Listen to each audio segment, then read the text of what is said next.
Hello, everyone. Welcome to stream. Hope you're doing well. I just now realized I am still in my work clothes, so not work clothes, but like work meeting clothes. Anyway, give me a sec. Let me move. Yeah, let me move over. There we go. Chat should be loading up. Just feel free to send a message, and yeah, give me a minute.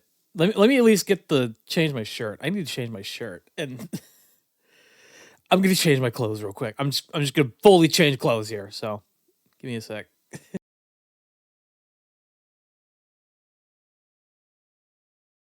Hello, I like money.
Okay, I'm back.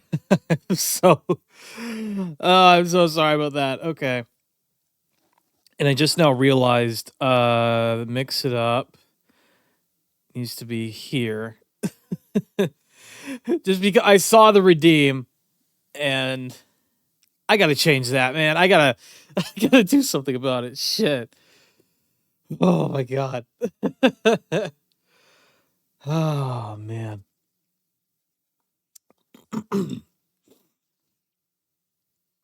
Uh, Whew. Gosh, what has been going on with me lately? Aside from, my work meeting. Let me see. Oh shit. Oh. Oh my gosh, Kibo, wait a minute. That looks so good. That actually looks really good. Oh my god. Honestly, if you took the hat off and drew the hair, bro, there'd even be more sex appeal there. So I'm not gonna look. I'm just saying. I saw that. I also made you a little something. No, I saw that, Kibo. Don't worry. I did see that, but get rid of the hat, draw the hair. Instantly, there's a lot more sex appeal there. Hell yeah. I can do that. Yeah. Oh my god. Whew.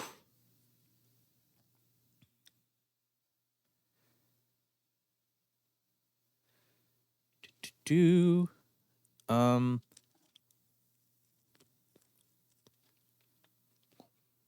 mm.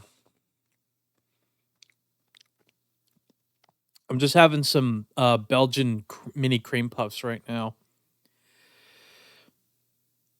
You know what's funny? I was so addicted to these when I was a kid, and just today I found out that the usual, like, grocery store I go to, they had these in the frozen food section, and I was like, "Oh my god, wait a minute." I just realized I'm an adult, I have money, and now I can buy this. I can actually you know what I mean? Uh it's so funny. It's so satisfying to just have that realization. And feel free to read the perfume name. Okay, give me a sec. Let me see.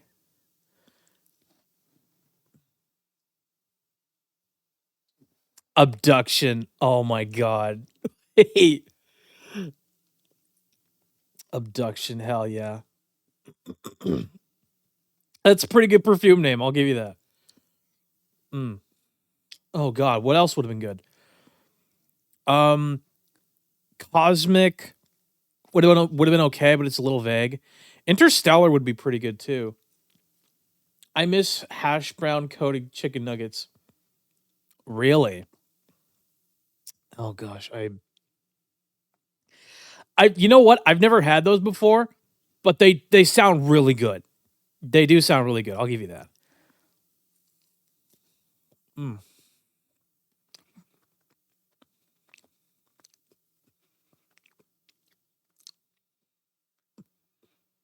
mm. It's so good. But you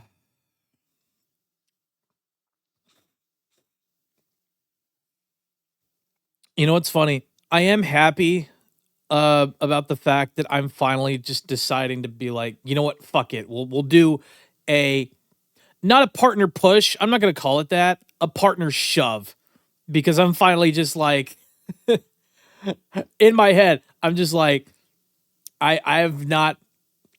People are not seeing me, right? People are not understanding that, like, I exist as a VTuber. So I'm finally just like push.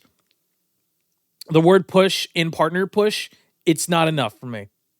We're shoving, okay? We're actively shoving people and just being like, get out of the way, get the fuck out of my way, get out of my way, and just shoving through all the noise and just being like, hey, we're out here, we're out here. Shove them in the ass. Yeah, yeah, you could call it that for sure. But I do realize that when it comes to, I guess, being successful or being seen as a VTuber, you kind of have to do it full time. And the problem with that is, sometimes you're not going to be able to earn a lot of money from your streams. And with that comes the inevitability of work. And yeah, that's kind of why I'm mainly streaming 3 days out of the week. And just being like, look, I'm being realistic. Sometimes, not every streamer is going to get paid every single time that they stream. And even if they do get paid, it's not like they're getting paid enough money to pay their rent or paid to they're not paid enough. They're not paid enough to buy a car. Sorry. They're not paid enough money to buy a car. They're not paid enough to buy a house. They're not paid enough to essentially upgrade their lifestyle, no matter how small of a change it might be, right? So I'm kind of just like, look, if I'm not gonna get paid to be a PNG tuber, if I'm just not gonna get paid for it, then you know what? I'll just keep working for now. It's difficult to kind of balance that, simply because of the fact that, like, there are some days where I feel like wanting to stream, but I'm so tired from work, I just can't do it. I just can't. I'm too tired to do it. You know, when they kick your ass, so you shove a chili up their ass. Hell yeah, yeah. I'm not sure if that's like the exact energy we're going for, but yeah, no, I get you there. Um, mm, okay, all right, chat. Let me make sure to switch scenes here. Bam. And um, what kind of content should we start off with? Because you guys got the redeems, and you only need to spend like 1 UF token total for like each redeem. Yeah. For right now. If there were more people, I could totally see them spamming. Hmm.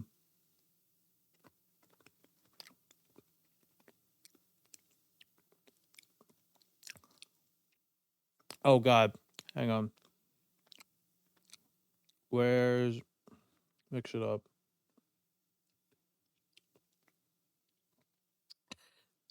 Did I forget mix it up? Hang on.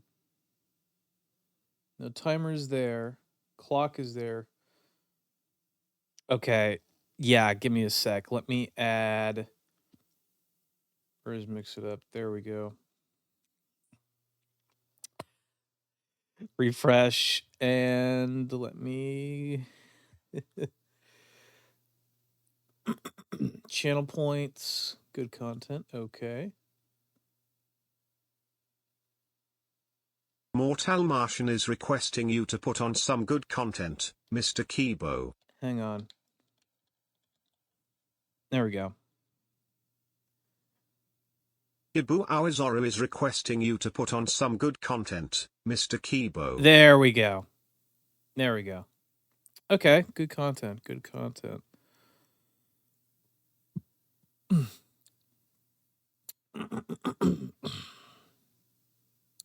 No, I don't want the mix it up capture. It's a separate web browser. But then where did I put the web browser? Where did I put the damn? Okay, here it is. There we go. Properties. There. Boom. Okay. Let's see here. This is... No, let's see. Trying to think.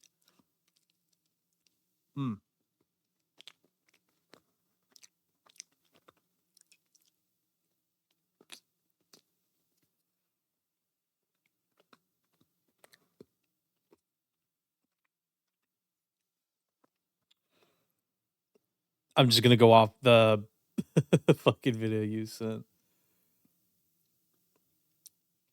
Because that's probably good content, right?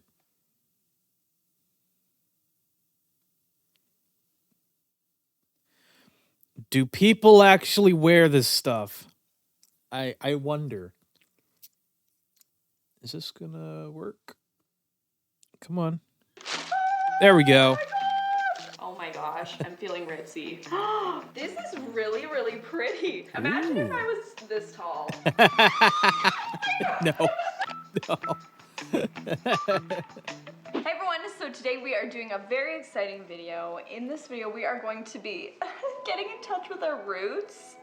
Listen, I just recently took on the painstaking task of going through my filming stuff. I showed you guys it in the last studio, but I don't think I've shown you in this studio. But it's basically a room that's jam-packed full of things that I've bought for videos. So if the zombie apocalypse was to happen, I could still make videos for quite a few months because I've got like lots of stock in there.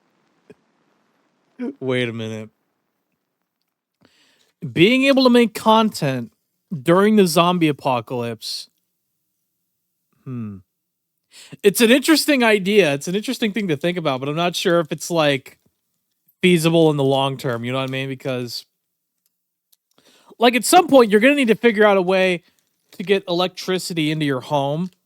You're going to need to figure out plumbing. You're going to need to figure out just where you're going to get supplies. Where are you even going to get content? Because oh god, I'm just thinking about it now. Hang on. I think the funniest type of content during the zombie apocalypse are just pranks gone wrong. Pranks gone wrong videos are actually going to go wrong because then they're just gonna be bit by fucking zombies. It's not even gonna be acting either. They're just fucked at that point. Oh gosh, that's too funny. It gives me peace of mind. Like I found quite a few bins from like 2018 when I was buying things on Wish. Ooh. I found some crazy wigs from 2019 when I was all into trying crazy wigs. Crazy heels from when I was on my crazy heel game. And I kind of realized that I still have a lot of items from those times, but I don't know if I would do that exact video. So I thought, could we take pieces from each and put it into one video and just make a crazy haul?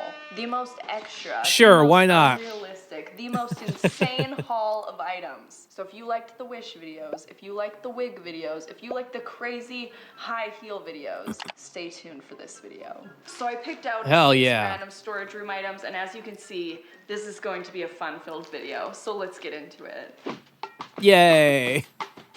Okay, the first item we're gonna get into, these are some shoes that I bought off Etsy. This is a small business. The seller of this... No, let me go back.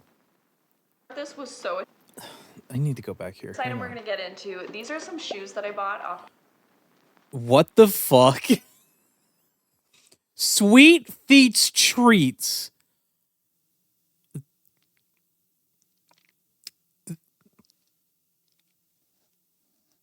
Is that actually a shoe? But it was like made into a cake. Oh boy. You learn something new every day. Over 300 Canadian dollars for a shoe that was made into a cake. I'm just speechless. That's all I have to say. I'm straight up speechless. Etsy, this is a small business. The seller of this was so attentive, I actually had to tell a little white lie, which actually has been weighing on me so heavily. A few weeks after I received these, she was like, how do you like them? Do you love them? Blah, blah. And I was like, I love them. They turned out perfectly. But as you can see, they're still in the box. Oh no.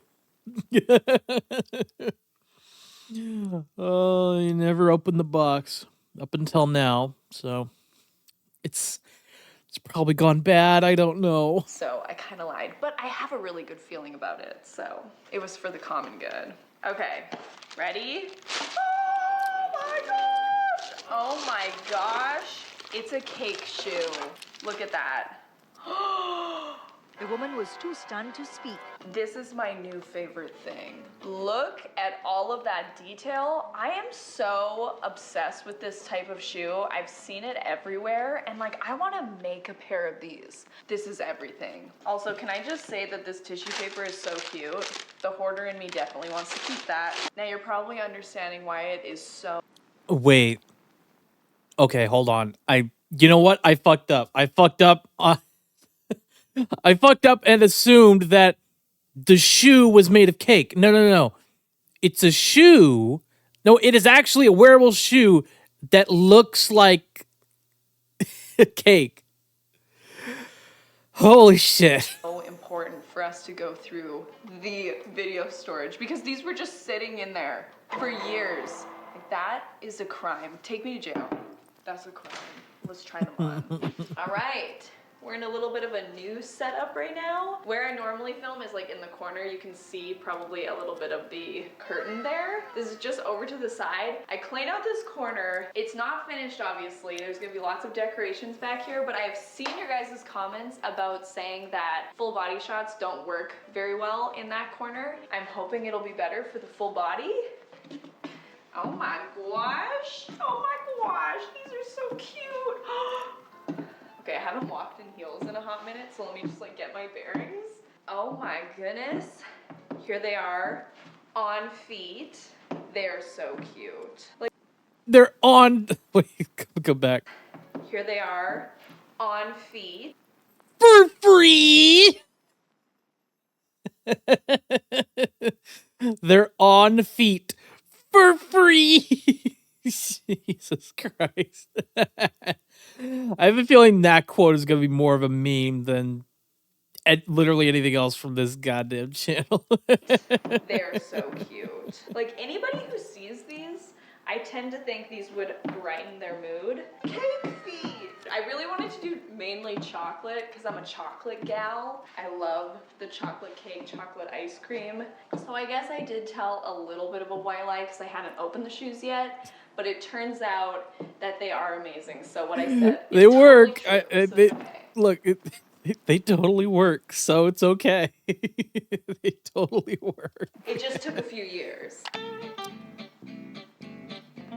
Okay, the next item we have, this I believe came from Wish. This was back when I was shopping on Wish. And I know I've seen your comments of the people who are disappointed that I don't do any more Wish videos. And I'm trying to figure out a way to incorporate some of these Wish products I've already bought into videos for the people who really like those. And maybe this is gonna do it. This is a Wish product. I have literally no idea what it is. And I didn't want to open it. I thought we'd just have the surprise on camera. It's light blue. It looks like a dress. Oh my gosh, this is cute. What? Ooh. When did I buy this? I'm sorry.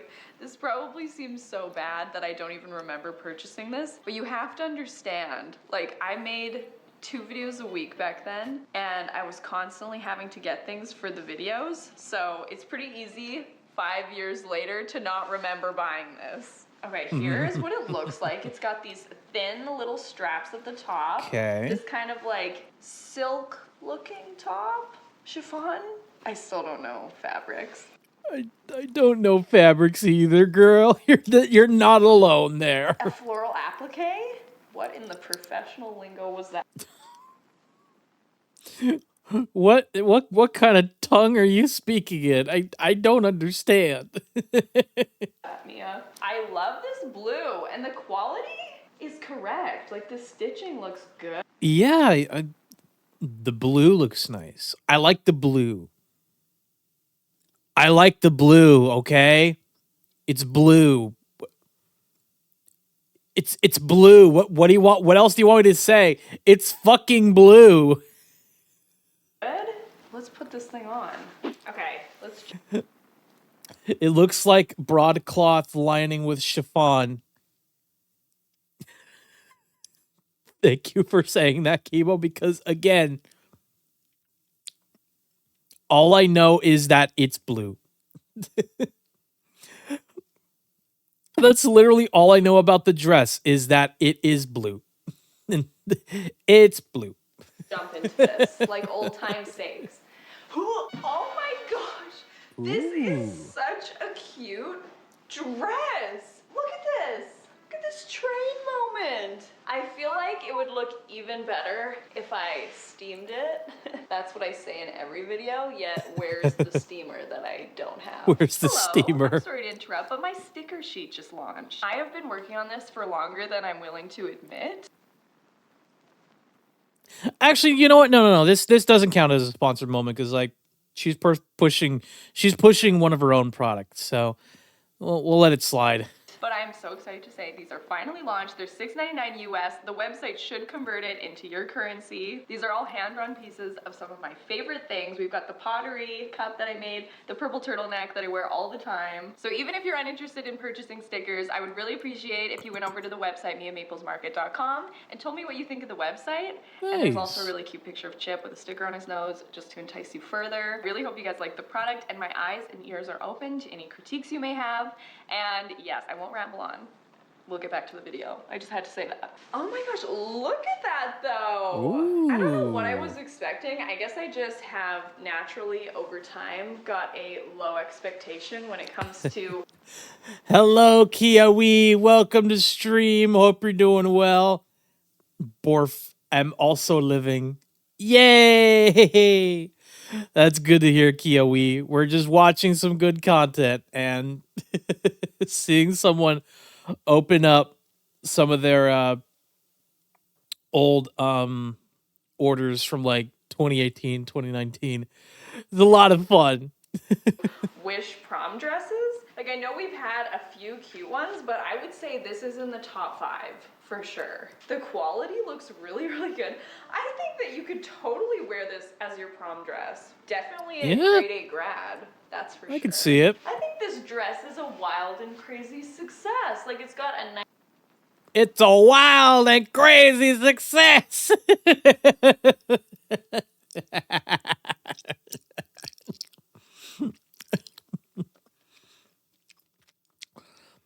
Also, keep in mind, I know nothing about dresses or sewing or fabrics.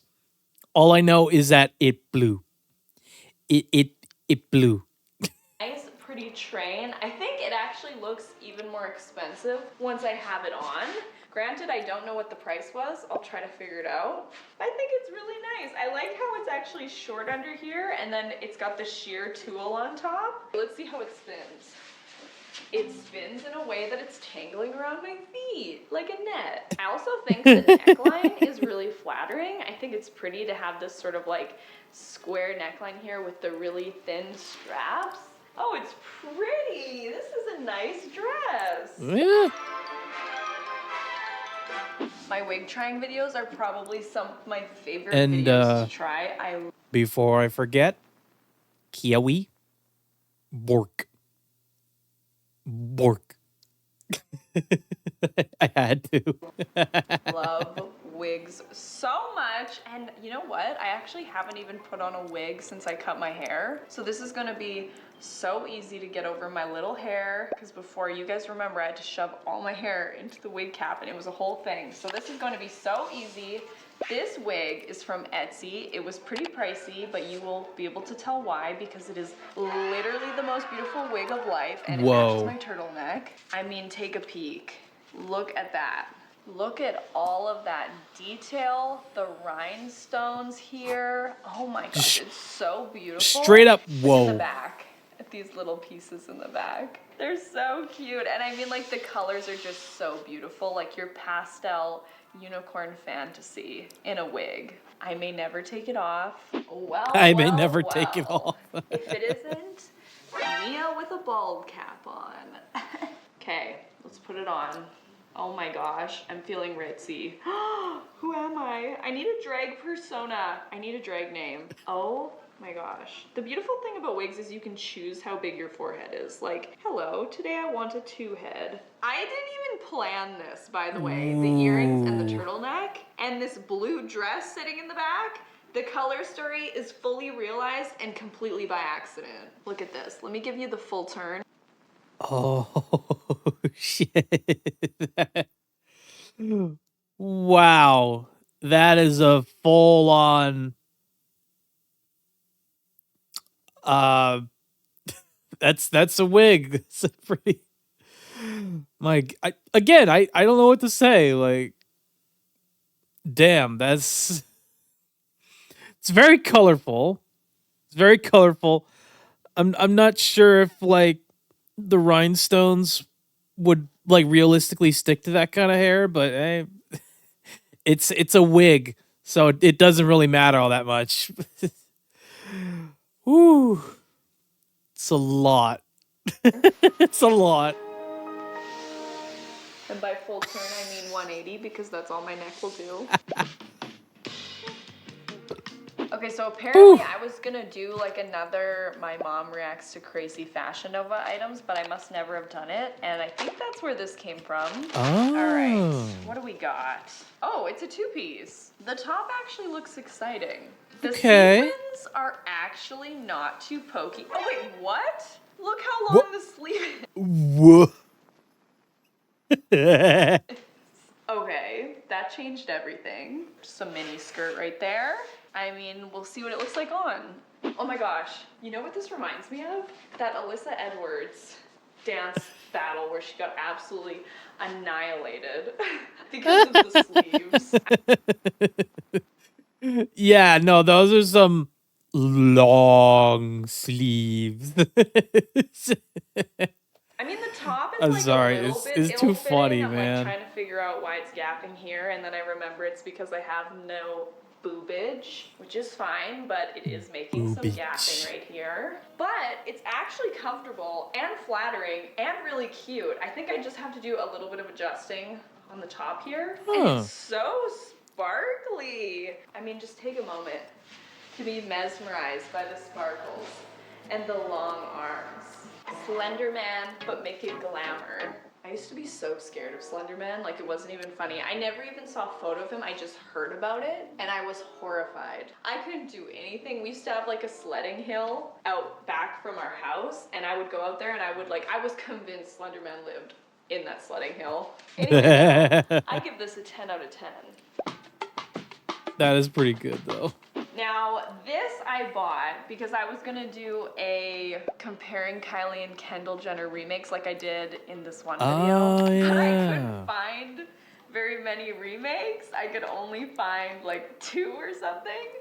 So it's this white off-the-shoulder jumpsuit. I'll put a photo. I believe it was Kendall wearing it. This was Kendall Jenner's Met Gala 2018 look. And here's what it looks like. It's got all of this ruching at the top. One thing I'll say, there is no like corset detailing. So I think that's definitely missing. Look at the shape of that. So yeah, right now it just looks like a white blob. Let me put it on and see if we transform. I have a bad feeling this look is not gonna go well. Into Kendall, the highest paid model in the world, I think. I'm not sure if that stat is true or if I just see that on Instagram all the time. Oh my goodness. This would be like the most killer wedding look. Like for maybe a more unconventional bride who wants to wear pants. Okay, also, the elephant in the room, I am wearing a dark gray thong. I thought I was really doing something by wearing a thong for my try-on video because, you know, thongs aren't comfortable, so I was really taking one for the team, but it's dark gray. It's dark gray. Well, I mean, you can't see her hoo-ha at least. Hoo-ha! Hoo-ha! Well, I must say, that song is doing a wonderful job covering up her hoo-ha.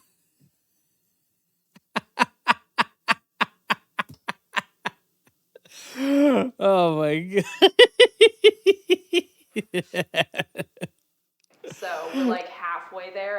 really should have worn. Have look fully black. I think a fully black thong would have been a better idea. But you do you, girl. My nude thong, but can we just look past it? This is skin tight. Like, this is really hugging every single curve. All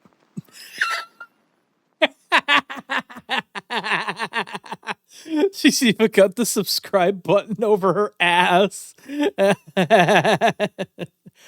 I would have said white to match. You know what? Yeah, no, you're right. White would have definitely been a much better match. But yeah, as you can clearly see, the ass was still very much visible in that dress. Oh my god. Also seamless. Very, very seamless. Also, it's showing maybe a little bit too much. I don't know if it's just the thong. Every bump, every nook, every cranny, it's being hugged. These are the heels that I got for 70 cents at the What? 70 cents? Holy shit. Goodwill bins. If you haven't seen that video, I suggest checking it out because I got some cute stuff. Like, look at that. 70 cents. Oh, wow. Okay, I'm gonna put these. Oh yeah, that definitely completes the look. It's actually high-low pants. I gotta say what we're all thinking. It's a little casual. 2 seconds later. A little bit. Oh my gosh. Oh my goodness. You know what I'm totally gonna do? I'm gonna dye this green. And then I'm gonna wear it. Because I feel like if it's a different color, nobody will know that it's a remake. And if it's a different color, then I won't feel so worried about spilling on it. Okay. Maybe. For the sake of convenience, yeah, I guess dyeing green isn't a bad idea. I don't know, man. I'm definitely dyeing this. What color should we dye it? Okay, so the moment we've all been waiting for. Now, if I break my leg, I am literally going to be so upset for so many reasons. But some things are just more important in life. Like wearing these. I know we tried the really, really high pink ones. Oh yeah, I remember those. And those ones were a lot The cut though, yeah. harder to walk in than these ones, I imagine, because these ones are a boot. Like, boots historically are easier to walk in. History. What did you learn in history class? I learned that boot heels are easier to walk in. I can't even wear a kitten heel for like 2 hours without complaining endlessly. So I really get to live my fantasy in these videos because, like, come on, that's crazy. My emotional support sweater is on. Yay. Wow. Oh my gosh. Oh no. Careful. Oh no. I'm having flashbacks. Careful. Mom! Mom! Why am I scared? I need help. You do need help, because you also need help because you have straw in your hair. Okay. Oh gosh. Oh gosh. Oh gosh. Oh gosh. My little mom. Yeah, my little mom. Skechers, girl. Like, honestly, is this a joke? Do people wear these? Are we being punked right now? That, you know what? Yeah, no, that's what I'm wondering. Are we being punked right now? The face. I'm snurving. Imagine if I was this tall. That would be so. Yeah, Kibo, you're right. Drag queens and strippers would definitely wear that for sure. Hang on. I'm gonna send you a screenshot. Cause that was too good of a freeze frame. Where is it? Yep, there we go. There you go. Oh. And we just like went out in public. Ow. Okay, people have told me Ow. if I keep my weight in like the ball of my foot, then you don't want to support. Wait, hold on. Hey, you're actually doing it. Wait a minute. Ooh. I'm serving. Now, sissy that wow. I have a thought about it too. When you're at a parade, clowns are on on stilts and they're able to walk around. Like, what is the difference of this? Okay, this is my last time dealing with the clown buffoonery. Clowns are trained. They have always been in like 5 to like 40 years of clown training. People who think that clowns aren't working and haven't worked for their job and aren't talented are wrong. Clowns Ah! are hard workers. Clowns. You're doing awesome. Me right now, but not as cute. Yeah!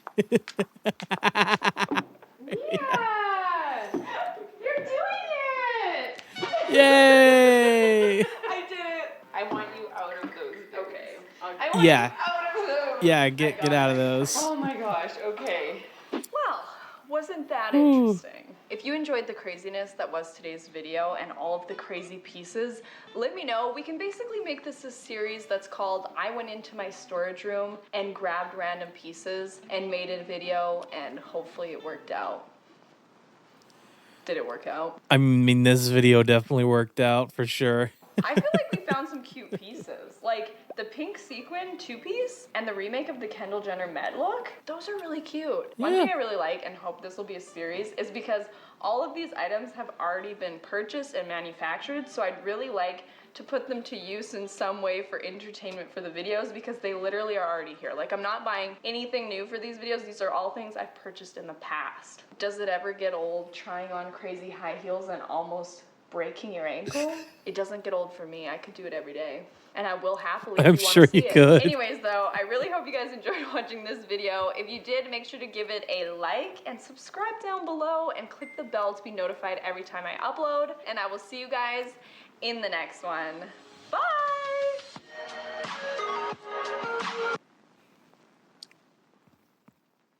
Yay, that's fun.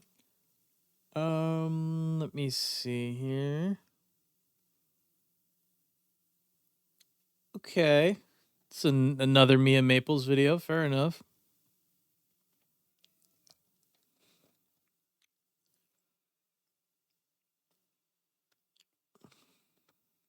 Hey everyone, so today we are doing a very exciting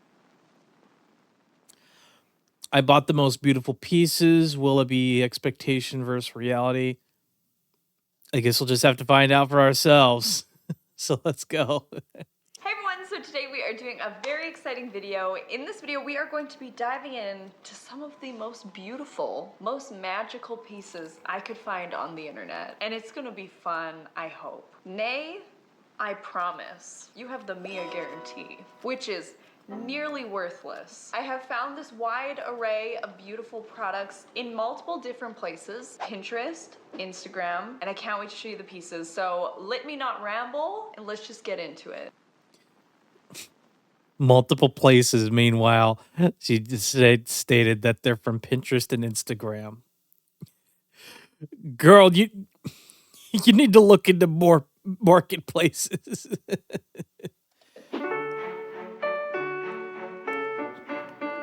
Okay, so the first beautiful piece are these sets. This is from a brand called Work From Beach Be Like. And I actually found them based on this photo of other companies stealing their design and using not just their design, but also their photos to market their own product. I found this after I had already shopped what I thought was the real over on Etsy.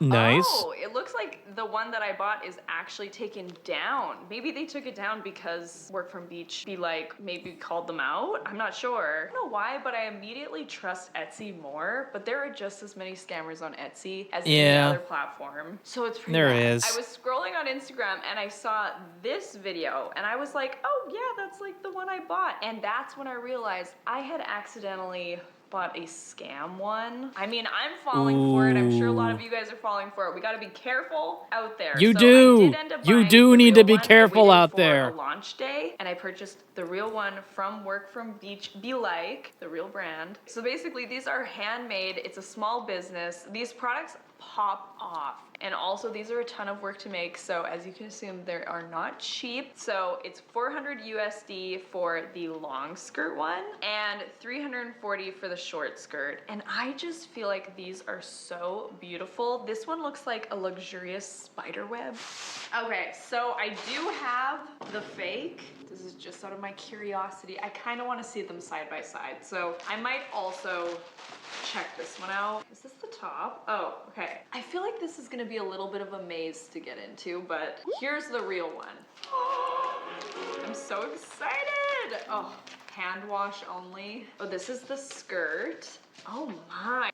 How are you supposed to hand wash this? This is so beautiful. Okay, and then we have the two pieces for the top. Oh my gosh, like I'm very afraid. I'm gonna have to be so careful getting into this so I don't wreck it, because I could easily just shove my hand through here and ruin the holes. You know, work from...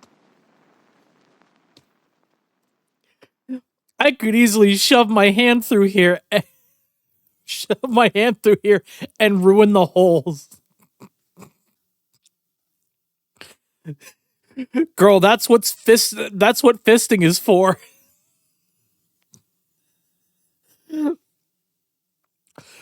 Girl, that is what fisting is for.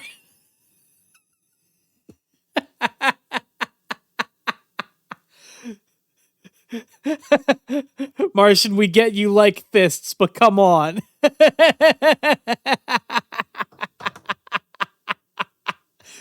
Yeah, no kidding. Beach be like should definitely post an instructional video on how to get into these. The fit does not feel as good. You can very much tell the difference of these. Look at that. This is the real nice and chunky, beautiful big iridescent sequins. This one's got silver, really small sequins and just not nearly as chunky. Also very see-through, whereas this one's a little more opaque because it's got such thicker yarn. I will throw the fake on first, and then this will be the main event. Oh no, it's true. I was wearing sweatpants under my dress the whole time. Everyone thought I was put together. Well, I'm Sweatpants. I actually had like lip covers, because you guys are always like, oh, I think I might have just seen. I think I might have actually just seen. And I'm like, no, I always am covered up, okay? I know what I'm doing. I am a professional clothes try-oner. Oh my gosh, this feels horrible. I'm like legit. I'm a professional. I just have socks on. What the heck? Okay. I'm bearing all on the internet again. I would never trust this to stay on. Oh my. By the way, everybody who's waiting for me to hit my head on this, keep waiting. You're not gonna get me today. Keep waiting. Two issues. Why is this flopping down? Oh my. I'm wearing nip covering. It's still alarming. I understand it's still alarming. Holy, there's a lot that could go wrong in this suit. I have a feeling this one's gonna feel horrible once we have the real one on. Yep. Okay, let's see if this one's any better. Oh my gosh, you had that whole pile of clothes there that whole time? Okay, skirt going on. Ooh, this skirt feels a lot nicer. Oh yes, this is so much more flattering. Crap, I think I put it on upside down though. I wish I could uncensor this for you so you could see what I'm going through, but it would be highly R-rated. But you guys would laugh, I'm sure. You know what? I think I can come out. I feel like I'm in a spider web. It's looking super cute. I love the iridescent glitter that's happening. Now my confusion lies right here. What are you guys doing back here? Oh, finger hole! Finger hole! God damn it. I have the mind of a child. Look, finger in the hole.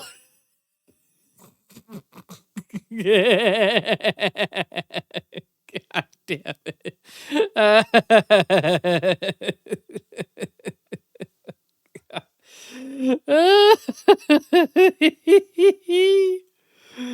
It's too much, man. Yes, that's pretty. Ooh. I'm in it. So much better than that blue one.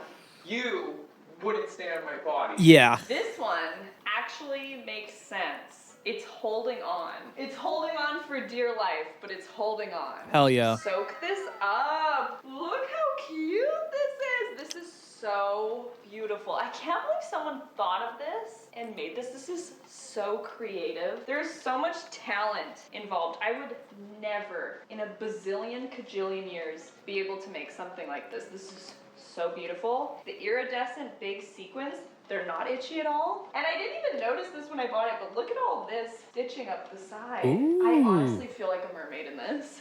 I feel like a Y2K mermaid. Y2K mermaid. Side by side, this one versus the other one. This I one can kind of is see it. trillion, cajillion, You know what? I can totally see it. quadrillion, trillion, Googleplex. Is Googleplex a real number, or was that just something I heard as a kid? Because I thought that was. Anyway, you know what I mean? This Yeah. one's a million times better. Speaking of beautiful things, I want to say a big thank you to ThreadUp for sponsoring this portion of the video. If you Sponsored. Let's go ahead and skip. But there. Oh, no one raised their hand? You're not shocked? Well, are you shocked by these boots that I'm wearing? Yes, I got thigh-high leather heel. No. Thigh-high leather heels, you say?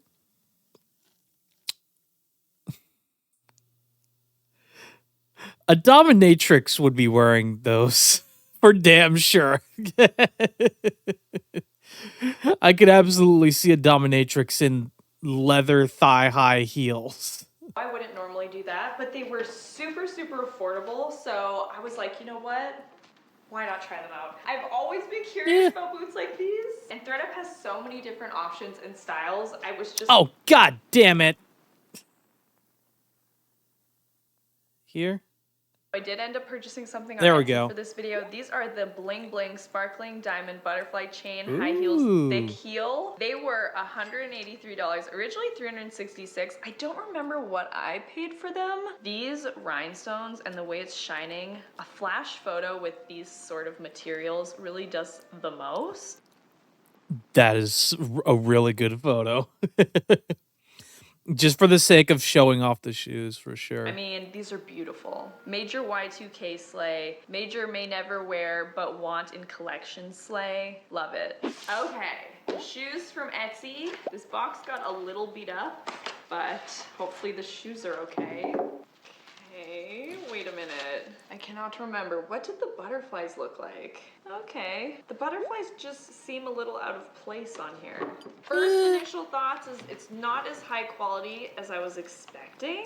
The rhinestone work, though, is very nice. Not a spot missed. Not near spot. Okay, I'm sorry. Well, that does look lovely. I love how tightly packed all of the rhinestones on the shoe are. That's dedication for sure. I've watched literally 10 hours of Lord of the Rings in the last few days, and I feel like it's reinstated me wanting to do accents randomly, so I apologize for that. It's fine. It's totally fine. I like to be silly sometimes too, so you're not alone there. I'm not obsessed with the quality of the straps here or the butterfly. The shoe, though, feels fantastic quality. I will put them on, we'll see. I'm getting literally covered in glitter, look. Oh, God. Get off me! Get off me! Got ourselves an ad break, chat. We'll be right back.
Mama, where's for this?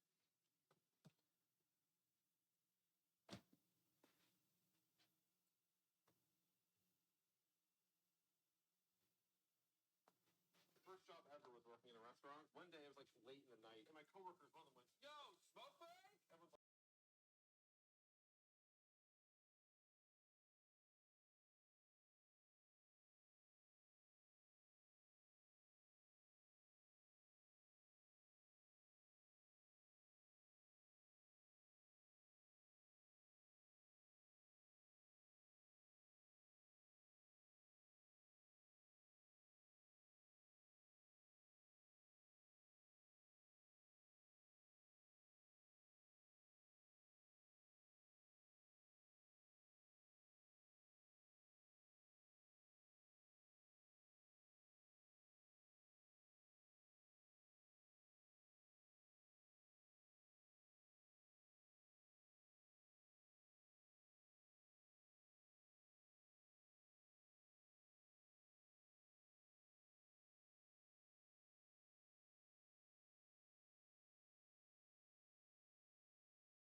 Welcome back from the ad breaks chat.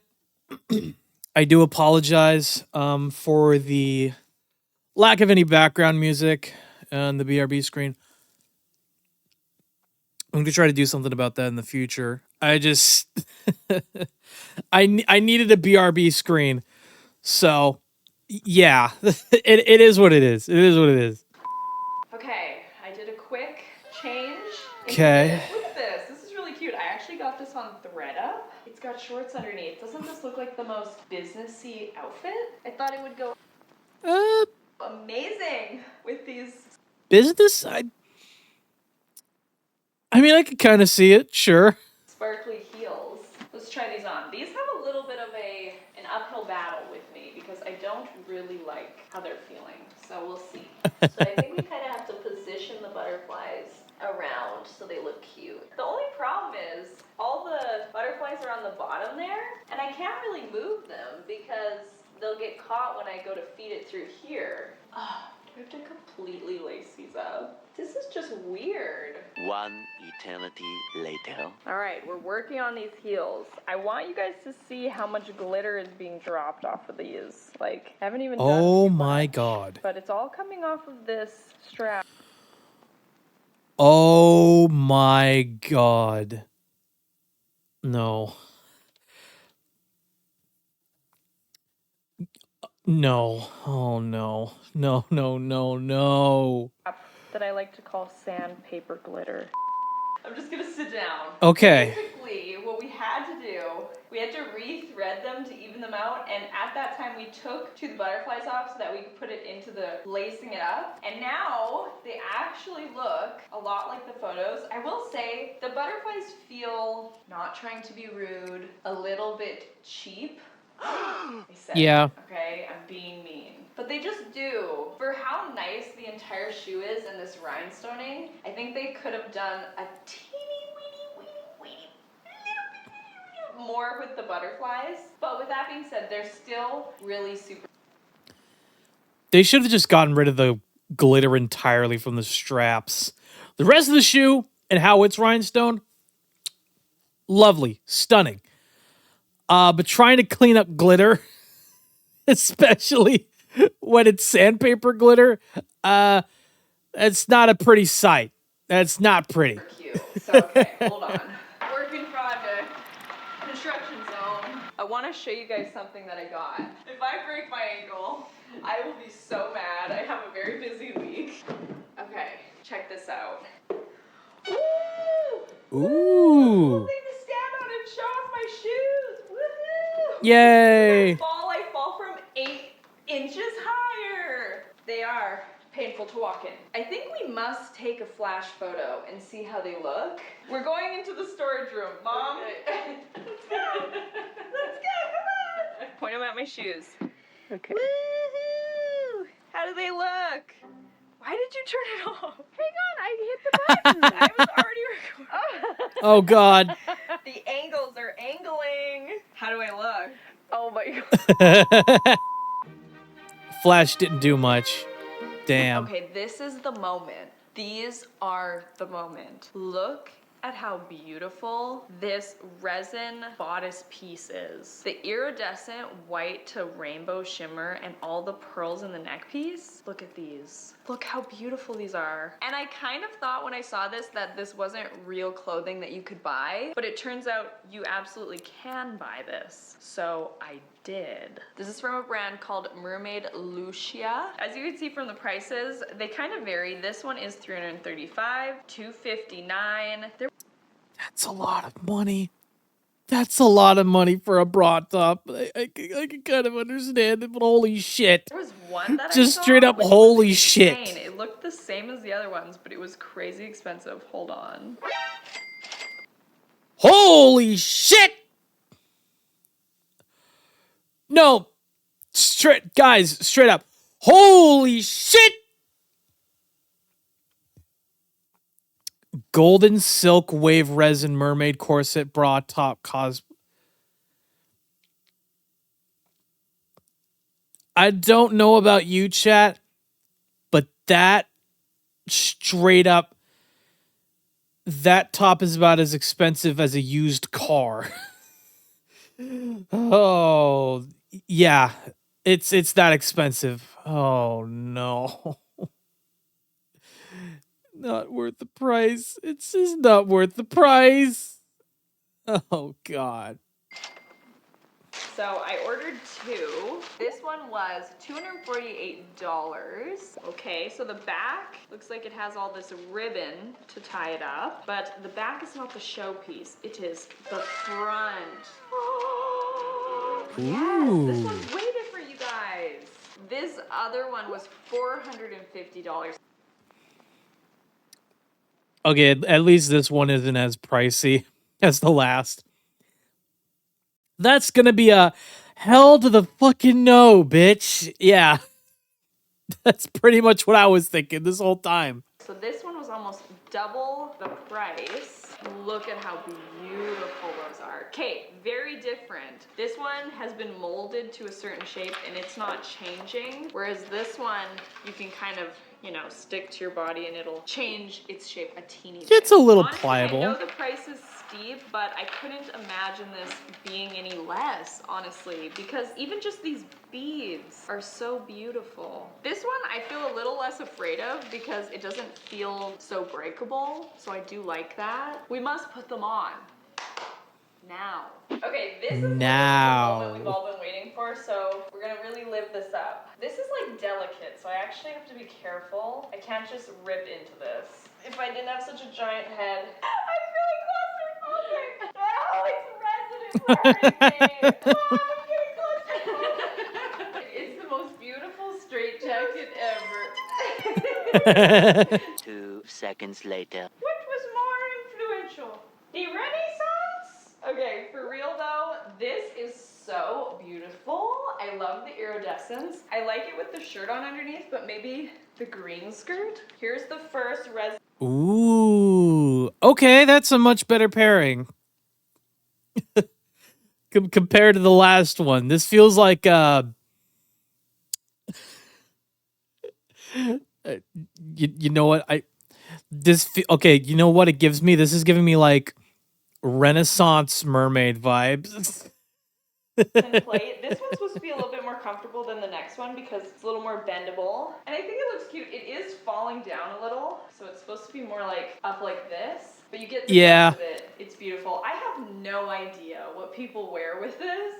Here's my best effort, but I am not sure. This one is going to be arguably I'm not sure either. more difficult to get into because it's actually hard. So Serving glam Ariel. Yeah, that too. That too. Let me go back a bit. difficult to get into because it's actually hard. So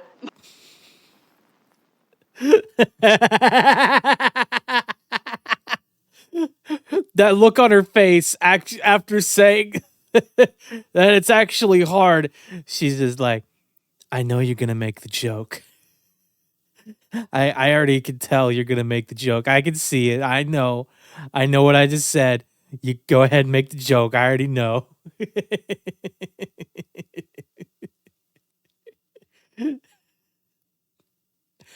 I wish I was hard right now, but I'm not. So it's fine.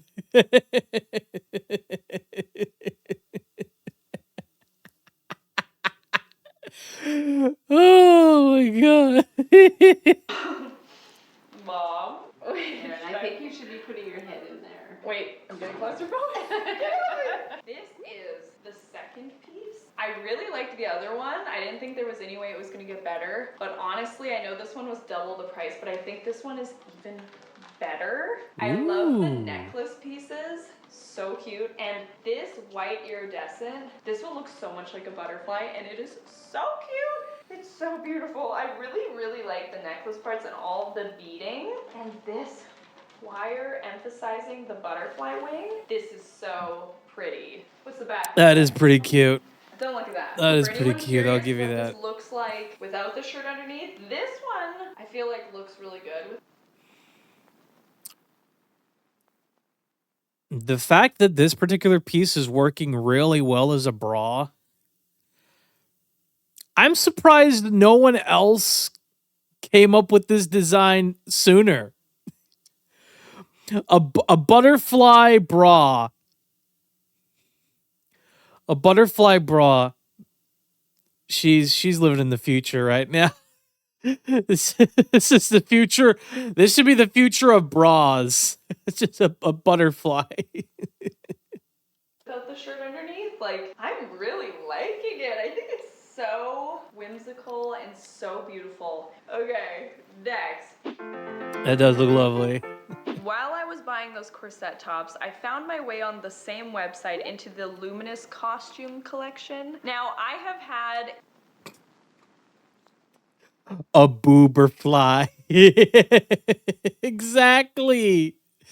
Exactly what I was thinking. a slight dabble in these types of clothes. When I was hanging out with Hope, she bought me a few pieces and it was super fun. But I've never Yay. seen waterproof luminous clothing. Luminous Huh? mermaid tail, mermaid's glow, wedding cosplay, swim. Could you imagine if you wore this to your wedding? So just for the tail, it was $940. The bra was $131 and the underwear was $108. Jesus Christ. The tail was over $900. No. Over $900. Oh God, I need to refresh. Mix it up. Hang on. Refreshed a couple times. Somehow this always manages to happen. I don't know why. Yeah, give me a sec.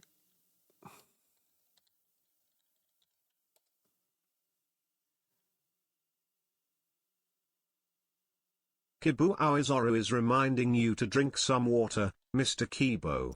Thank you for the hydrate, Kibo. Much appreciated. Kibu Aoizoru is reminding you to get up from your chair and stretch, Mr. Kibo. And thank you for the stretch. Actually, let me make sure I get myself some water because I don't think I have any at my desk at the moment.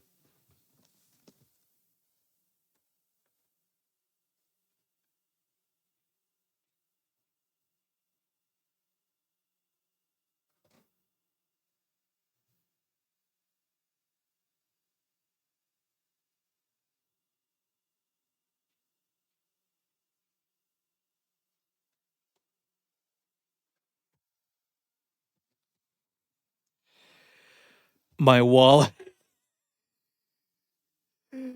Honestly, same. My fucking wallet.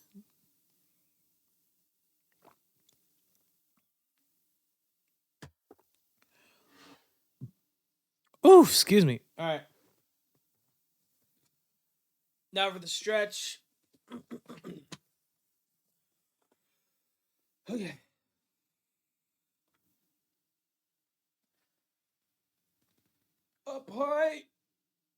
Up high, and then down low. Ooh. Oh yeah.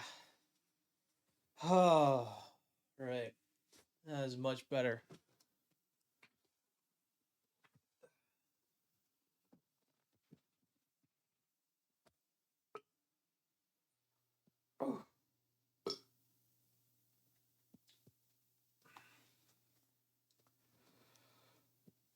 Whew, I'm okay. I'm okay. There we go. All right, let's continue. So it adds up. Is this not beautiful? I want to see what it looks like. I mean, it's gorgeous. It's very gorgeous, but I don't think it's worth the money. I really don't.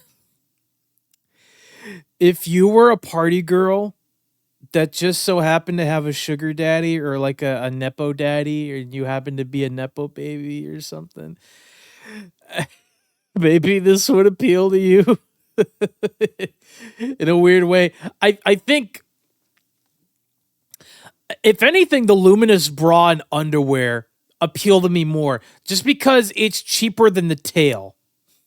Just because both of those pieces are cheaper compared to the tail. So It adds up. Like, and if it actually works. Okay, so here is the top. I don't want to be rude, but there is nothing desirable about this top outside of the fact that it's going to light up. I can't believe how packed in they got this tail. Oh gosh, and here's the electronics.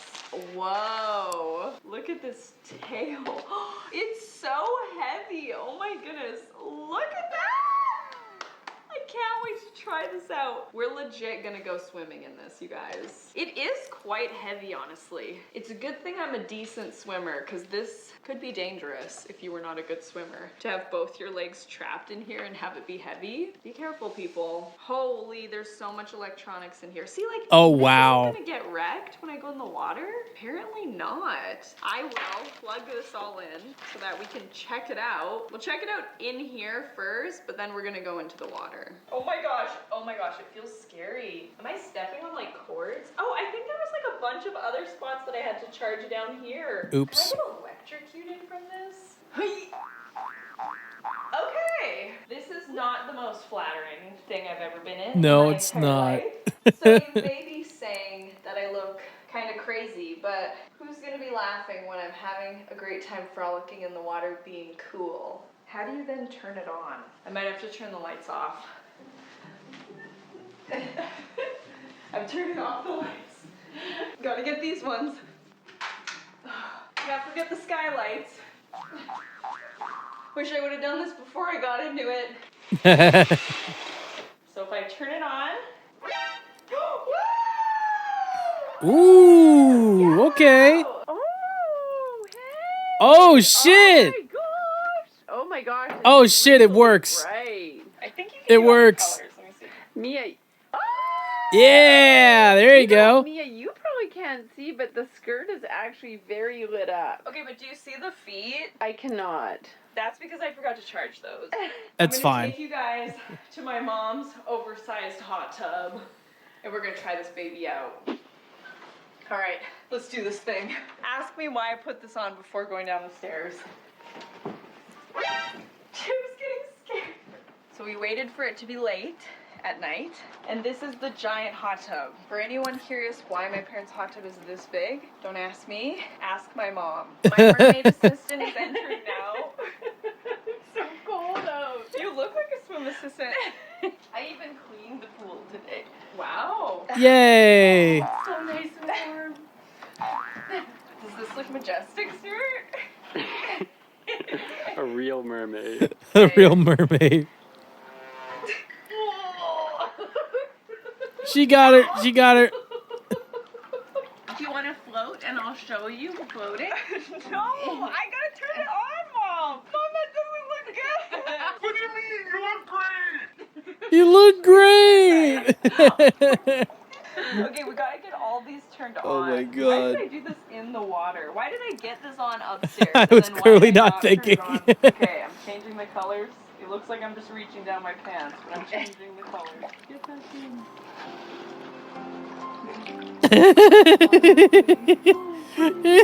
One eternity later. Okay, you guys, I have it on. Look it's like changing rainbow. You can change it Ooh. however you want. There's definitely pieces of it that are a lot brighter. Like for instance, the bottom piece of the fin.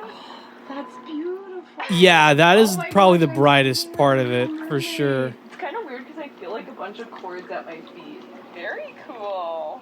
It is so Ooh. heavy. I'm gonna try and look good. How'd that look? It looks great. Oh, Yay. yeah. That's so pretty. That is gorgeous. Backflip. Wait, I'm gonna do a handstand. Now that I have everyone's undivided attention. Yeah. Oh, yeah. That was so heavy. I'm pretty impressed with this, honestly. I Yeah. think it looks so good. I definitely think the top and the fin is where it really shines. Yeah. Like all those little feathery bits at the end. Look at that. Look at that. Wow. Look at that. Stuart, do you think it's worth getting the drone? Honestly, it could look really cool. So we brought out the drone.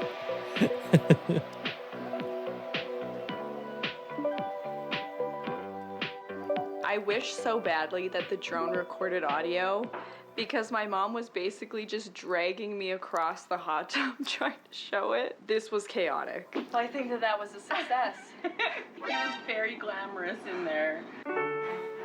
Last item. Okay, I actually kind of forgot that I got this top. This was $63. It's a butterfly top, very Y2K. This was near the beginning. It actually kind of looks like a shrimp, like a little shrimp right there. Oh God. A full-on shrimp bikini.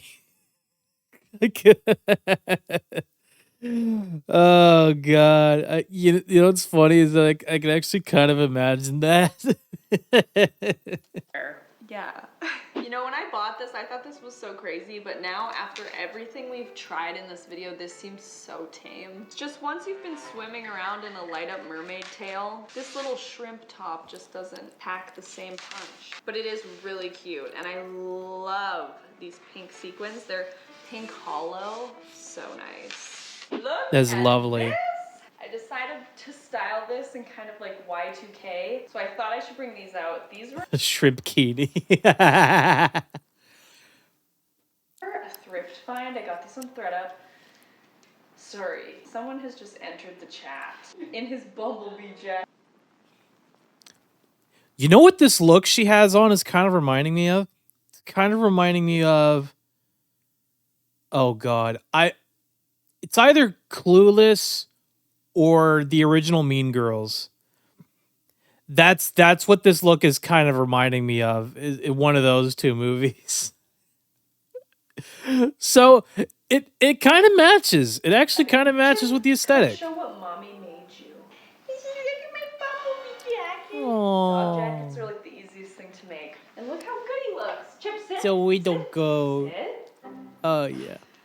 He's so smart. Okay, this pink holographic sequin with all of these beads, like, I don't know if you can even see that, but this is actually all beads and sequins. So cute, and it's a backless moment, which usually I don't love the backless on me, but it's quite fun. Oh my goodness, that was quite the journey, but a beautiful journey it was. These are my favorite pieces for sure. Let me know which piece was your favorite. If there's anything you want to be added to these types of videos to make it more enjoyable for you watching, make sure to let me know that as well. And before you leave, don't forget to click the link down below and check out my personal favorite items over on ThreadUp and use my code MIA for 40% off your first order. Thank you so much for watching. I hope you enjoyed, and I will see you guys in the next one. Yay. Oh, that is too funny. Let me see what else we managed to get. Scary Signs Iceberg Part 2. What in the world is this? The Scary Signs Iceberg Part 2 explained. All right. Oh, let's give it a go.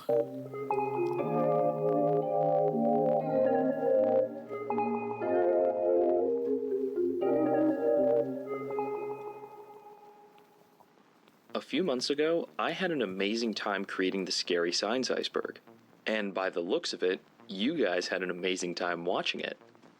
As cool as those signs were, you all let me know a bunch of awesome examples that I had missed out on. And I could have just left it there, but you guys had given me so many interesting entries from so many different countries, including ones in languages I didn't speak, and I never would have found them on my own without your guys' help. So I came up with an idea. I have created a completely new Scary Signs iceberg exclusively made of signs that you all shared with me. So if you left a comment on the last video, you'll definitely know at least one of these entries that I talk about here today. To let you know the format of this video, it is once again an iceberg, much like the last, but I will thank the commenter who inspired the entry where possible. I had a wonderful time reading the suggestions you all brought up, and also the stories some of you shared about encountering these signs. Okay. Whether you work at a fast food place or you just live in Australia. Also, a few times, If you straight up live in Australia, you can have the worst possible time. 3 people would discuss the same sign, so if I didn't thank you, I do apologize. Anyway, I didn't want to spend a ton of time on this introduction, so we're going to go ahead and get started. If you do enjoy this video, make sure to subscribe and comment your favorite entry. But before we get too deep into the first tier of this iceberg, I want to take a moment and thank today's sponsor. This video is brought to you. Remember to skip the sponsor. There we go. Level 1, the sky. Okay. Death Railroad. Death Railroad? Okay. We're starting off the first tier with the Death Railroad sign, suggested by Wasatch Wind. No, you know what? I want to tier read with this. the Death I want to read Railroad this. sign, suggested by.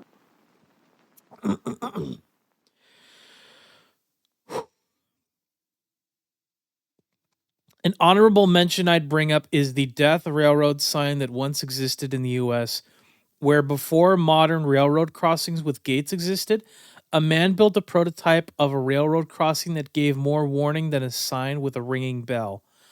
This had a big metal structure above the road with a skull and crossbones and the word death in lit up letters.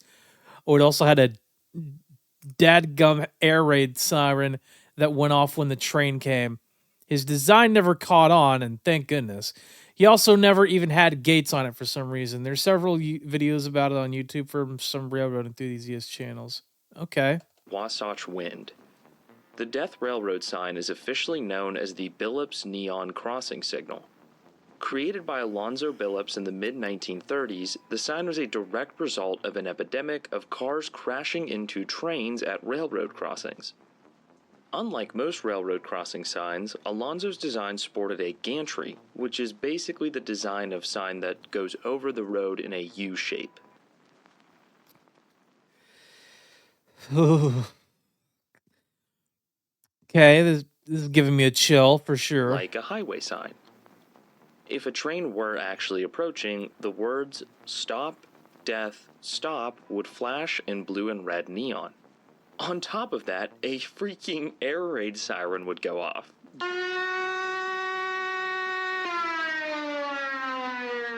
Below that message were normal railroad lights. So right here you've got like a triple gut punch of effectiveness. Only one of these were ever installed in Grenada, Mississippi. Really? Just one. There will only ever be one sign installed in the US. And it had to be in Mississippi, of course. There's a few reasons why this design never really caught on, besides just the fact that it's insanely over the top. The first is that, when World War II started, there were shortages of neon. Also, occasionally, the air raid siren attached to it would just start ringing, even if no train was present, and it would not stop until crews arrived to fix it. Eventually, this thing wore down, and they just put normal railroad tracks in front of it, and then Railroad signs, not tracks. Fair enough. moved the whole thing in the 1970s. This is impractical as all get out, but it would literally have to capture your attention. Hey, people still fail to heed railroad warnings, so maybe we need to bring this thing back. Funny enough, Lionel made a toy model of this thing, which I find kind of funny. Minen. Minen. Mines. Okay. So in the first video, we did bring up signs about hidden mines or explosives, and I talked about how in the USA this is super rare, but for Europeans, it's potentially a daily occurrence. This sign here comes from Germany, so not quite as rare as the ones in the US. This user mentioned I went hiking in Heineck National Park in Thuringia, Germany a while ago. Very close to the former border between East and West. They'd have these signs in the middle of the woods alerting you about former minefields. No fences or anything, just signs. Honestly, wasn't too surprising to me, but I guess if you're not familiar with stuff like that, I could see why that would be creepy. Yeah. Hiking in a park near the border between the old East and West Germany.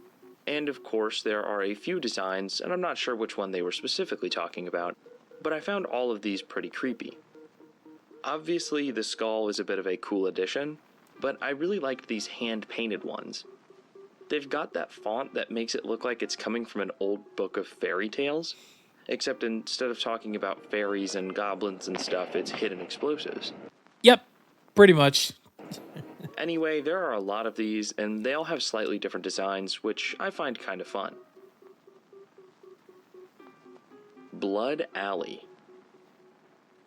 On Missouri Highway 21. Missouri Highway 21. Oh, no. Oh, no. Caution. You are traveling Blood Alley, one of Missouri's deadliest highways. Jesus Christ. There exists a 28-mile stretch of... Progress. What? You are traveling Blood Alley, one of Missouri's deadliest highways. Progress as promised. Jesus Christ. Highway known infamously as Blood Alley. It's full of intersections, curves, and frequently only has 2 lanes, leading to a massively disproportionate amount of crashes and therefore deaths in this area, compared to typical state highways. But of course, we're not here to talk about just that. We're here to talk about the sign. There are a couple of these signs which can be found in Blood Alley that were brought to my attention by Nye Temptation. In the state of Missouri in Jefferson County, there is a stretch of windy single-lane highway called Blood Alley on Highway 21. There is a huge warning sign that looks like a rusty old billboard. It always scared me as a kid. These signs are a bit more creative than your typical road signs, and they're also massive. Residents in this area complain all the time about the car crashes. There's actually a recent example of a car flying off the highway into a nearby apartment complex. Oh my God. It just seems like such a ridiculous danger if you're not from the area and aren't prepared for what's coming. The sign itself is not official. I can't find exactly who put it up. Information seems to be a bit hard to find. But you might have guessed it was somewhat of a protest in and of itself. Yeah. The note on the bottom, which reads, "Progress as promised," is criticizing the state government for failing to fix the road. It's been a point of contention for years. It's not like the government doesn't recognize the problem, but they've consistently failed to meet budget requirements, and though they've made some improvements, haven't yet completely rebuilt it and fixed it to an appropriate standard. Anyway, I do hope that it gets repaired in the near future. It's in a pretty beautiful area, and it seems like a nice community that doesn't deserve absolute piss missiles flying into their buildings. Mm-hmm. Slow. Death in the family. Slow. Death in... Hang on. A sign pointed out to me by Jacob O'Leary. When my family moved out to the sticks, we started seeing signs saying slow death or slow death in family. They turned out to be temporary warning signs that someone had died in the area and to drive slowly as there may be extra traffic due to visitation or funeral. But sometimes the signs wouldn't be taken down, and we had no idea what they meant at first, so you just drive past the same slow death sign for years. Use your commas. I'm with this guy. Yeah, use your commas, people, please. Is this one, common to the southern USA. Seeing this really surprised me because even though I can tell this is an American sign and I've lived in the South and seen funerals going by, I've never actually seen this in real life. For any non-American viewers, though I do think this is somewhat common globally, when there's a funeral procession in the US, they often stick a siren on your car and let everyone skip traffic and have people stop for you as if they were an emergency vehicle. So this sort of seems like a courtesy sign letting you know that's about to happen, or maybe a warning that a funeral is actually going on, which might indicate there's an unusual amount of traffic in the area. Right. I haven't explicitly confirmed this, but I'm nearly 100% positive these signs are owned by funeral homes who put them out themselves as a courtesy, and not necessarily the local government. Other sources say that funeral homes put these by the houses of people who have recently suffered a loss for a few days maybe, so as to encourage drivers not to honk or somehow disturb them. Generally, it seems like this is more of a service offered by funeral homes and is more common in Alabama or otherwise rural parts of the US. Huh. I'll admit I had no idea. It's interesting to know that, you know. I think that's why these are a tad off-putting. They're just really rare, and it's also odd to see that official government typeface on a sign referring to one family. I'm not sure. I can't quite put a pin on it. It's intended to be an object of kindness, to help a grieving family, but it just seems odd to me personally.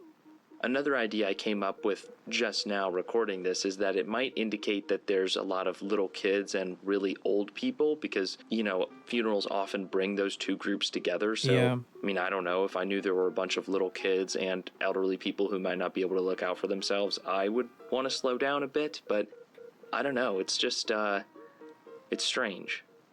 That's a fair assessment. Okay. Tip of the iceberg. Let's get started, I guess. Aerated water.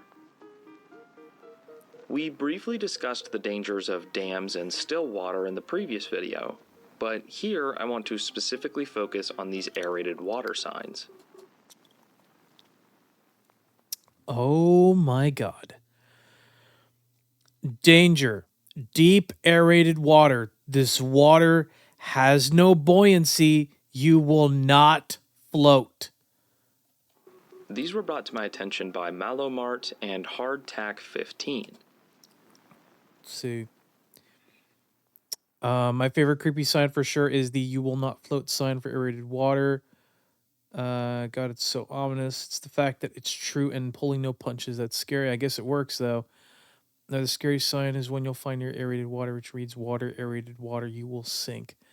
Sometimes it says "You will not float" instead. Yeah.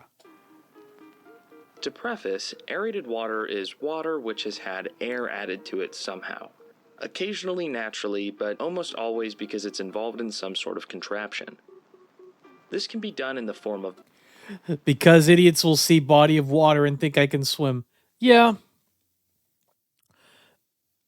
Yeah, but that usually happens whenever they're around bodies of water where the water actually has buoyancy. This water does not have buoyancy whatsoever. So, if you get in the water, yeah, you're fucked. You are absolutely fucked. bubbling, spraying, or mixing, and is done for all sorts of purposes from improving water quality by removing minerals to making carbonated drinks. Mm-hmm.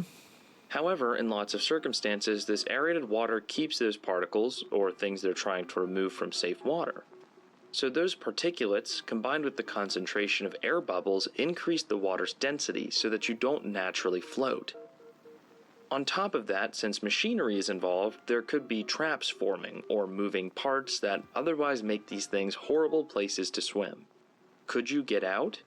Yes. But will the water naturally work in your favor by letting you float? No. And that is why these signs are so creepy. It's a rarely encountered danger, and these signs very bluntly tell you that you can die. Yep. On top of that, there's a particularly direct message in some of these. Warning: dangerous water aeration system in use. Keep out. Yeah. It's effective. Literally saying, you will not float. I just watched It 2 and the new It show, so that comment reminded me of that. But anyway, yeah, I just found these very odd. You absolutely will not float in aerated water. No way. Somehow, aerated water made its way onto TikTok, where people, like, show aerated water and then put that awful "those who know" meme on it. I think it originally came from the Urbex community, but I'm not sure. I'm not so, sure. Funnily enough, I feel like average people have no idea what aerated water is, but 9 to 12-year-olds do. I think that's kind of funny. Yeah. Dice from cringe. Stuff is so dangerous. Fatal accidents section. Okay.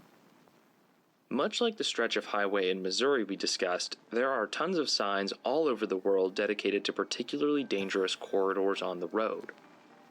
This user, who I'm assuming I love signs we have in my country for roads with high count of deaths, 2 big grim reapers, and attention, fatal accidents section.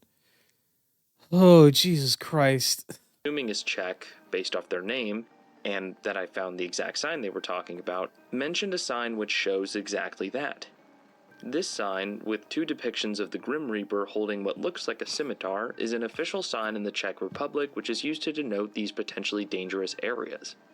The message reads, "Attention, section of fatal accidents."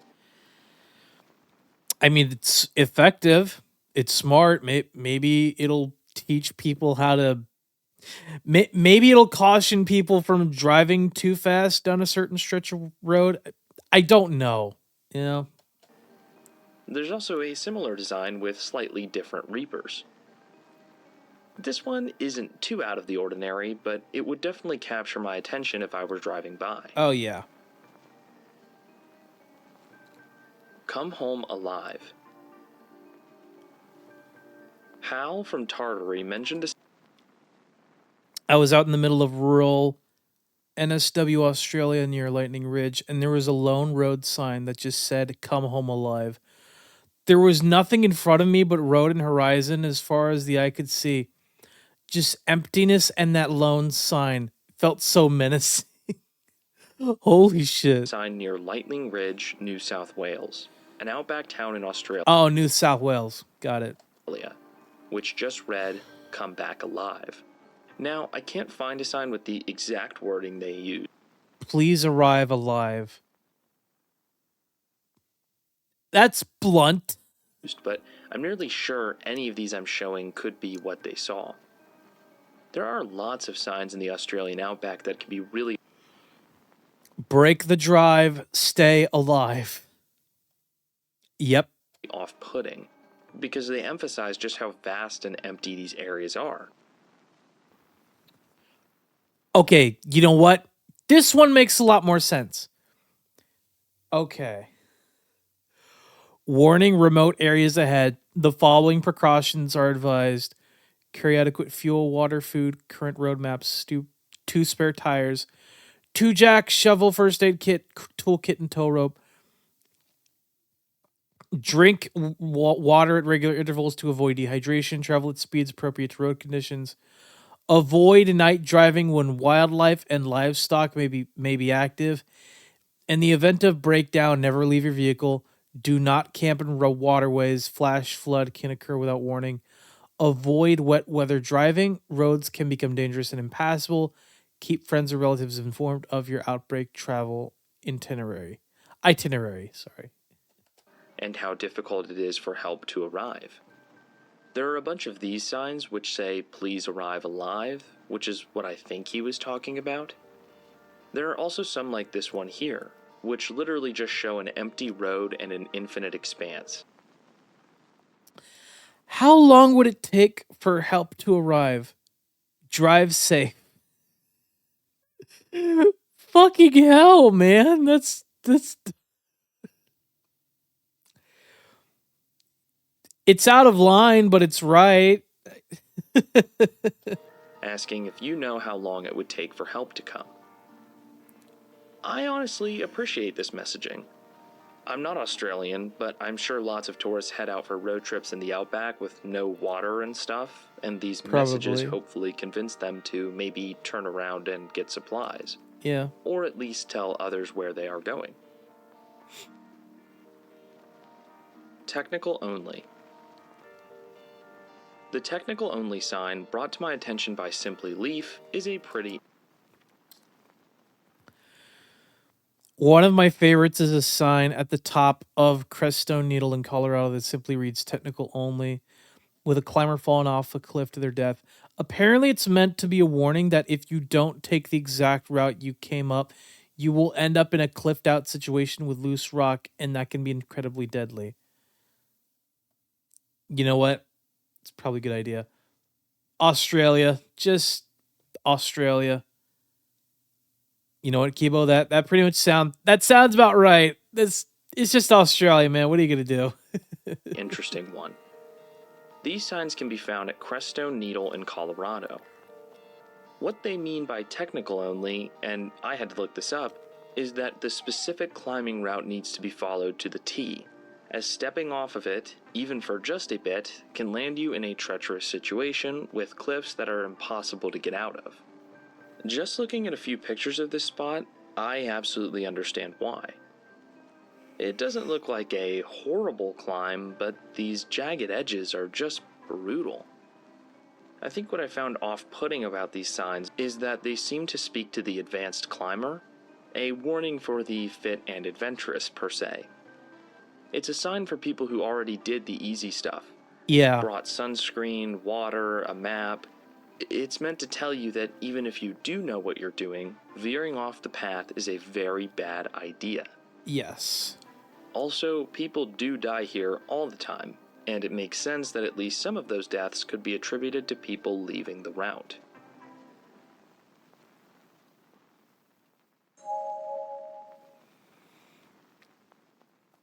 Okay, now we're in the surface waters level. Sand Dune Rescue. Oh boy, this is probably going to be in the desert. Where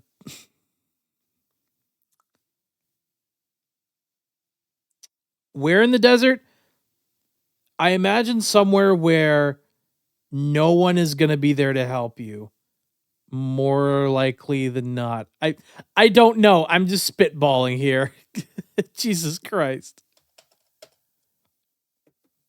This entry was suggested by Martha Anastasia and comes from the many sand dunes in Michigan.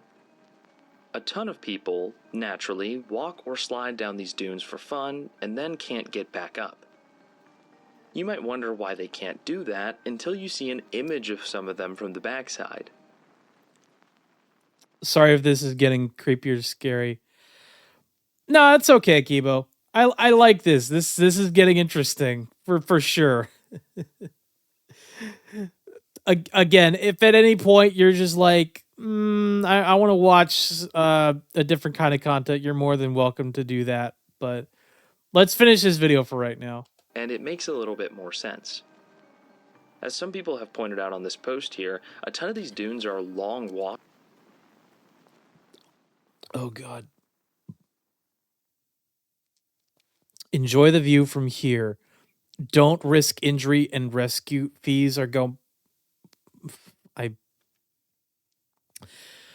Don't risk injury and rescue fees by going down, or the 2 hours it may take to climb back up.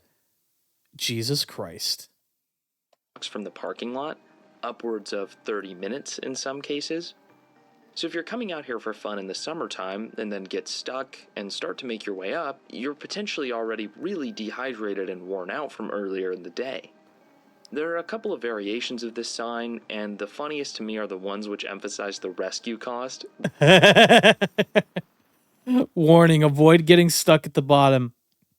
Lake levels are high. The only way out is up. Rescues cost $3,000. Keep yourself and our rescuers out of danger. Being $3,000? I guess the government got tired of fishing people out of the water.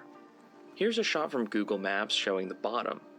I mean, I don't know about you guys, this looks like a ton of fun, and I would absolutely love to sled down that, but I'm also 22 years old and pretty fit. I could maybe do it a few times. I can imagine coming down here with your kids or whatever, and if you're not prepared, literally passing out on the way back up. It's things like this that I think people really underestimate the severity of, because it just looks really fun. Right. But yeah, I wanted to share this one with you guys. Sandstorm. Sandstorm warnings, okay. In the vein of sand, we're going to talk about these sandstorm signs. I got the idea for this entry from this user, who mentioned seeing... Another fun sign is going through the deserts in Arizona. You'll see signs warning of sandstorms, and do not stop on the road. I went through a massive storm and could not see 10 yards in front of me, but you just have to keep on driving. Oh my fucking god. Some out in Arizona. There are a ton of these, and I'll just show a couple. What the fuck? Frequent high winds, occasional blinding dust storms. Next 19 miles. Think I finally figured out why these signs bother me so much.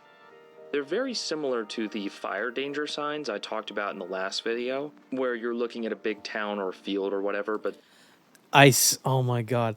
There's this one particular intersection that I go at sometimes, and you know, to the right, you see like a fire station, and in front of the fire station is one of these. It's a fire danger rating. So I know what he's talking about here. there's this sign that talks about fire danger.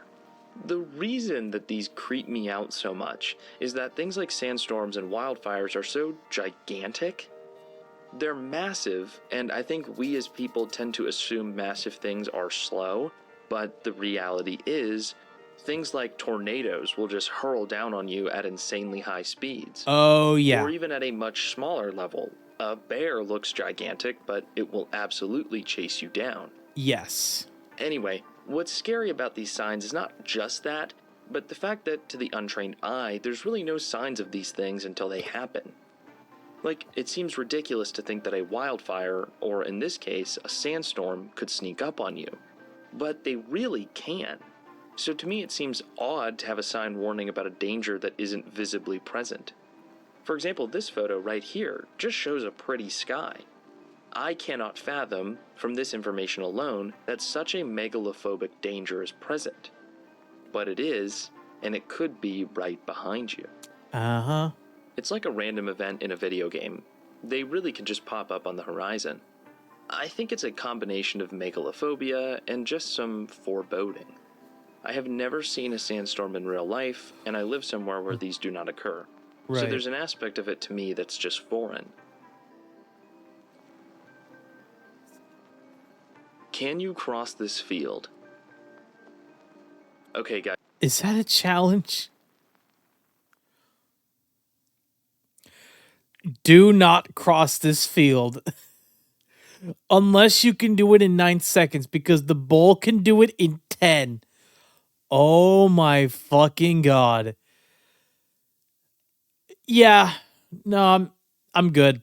There's no way I'm crossing that field. Fuck it. Guys, this one is a funny one. Mentioned by Cobalt Fusion, this refers...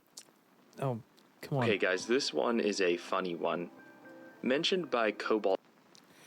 I remember seeing a picture of a sign posted outside a farm or field that said something like, "Can you cross this field in 11 seconds because the bull can cross it in 10," or something like that. Yeah.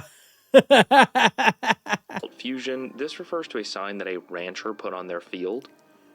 I believe this started as a single farmer sign, potentially from Kent, England, but it's now been replicated and is something you can like buy online or see in other places. Okay, so the sign itself, it's just a meme. It's just a fucking meme at this point, I guess. It reads, "Do not cross this field unless you can do it in 9 seconds, because the bull can do it in 10. Hey, I don't want to mess with the bull, and this is a pretty good way of getting that across. Yep. Very good way. A Hogigahara warning. Sorry, what was that? What was that, my guy? The bull, and this is a pretty good way of getting that across. A Hogigahara warning. A Hogigahara warning. Huh. This entry, mentioned by this user... Okay. Boy. Somewhere in a forest called a Hogigahara, sea of trees, are more commonly as the suicide forest in Japan. Oh my god. Oh my. All roads lead back to the suicide forest, Chad. Unfucking believable. Has a sign out the front that says, "Life is a precious thing given to you by your parents. Let's once more quietly think about your parents, siblings, and children. don't struggle on your own and reach out, please. Always found this sign a bit not scary, but unsettling because of what it's hinting at and the way it's written in such a friendly yet stern way. Yeah. Oh, God. Hang on, chat. We got an ad break. We'll be right back.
Welcome back for the ad breaks, chat. Let's see here for ads. FanDuel Sportsbooks and DoorDash. Aohigahara, the forest where you enter but risk never returning alive. Yeah, that sounds about right. Oh, hang on. That's the wrong scene. In Japan, often referred to by Westerners as the suicide forest. Yup.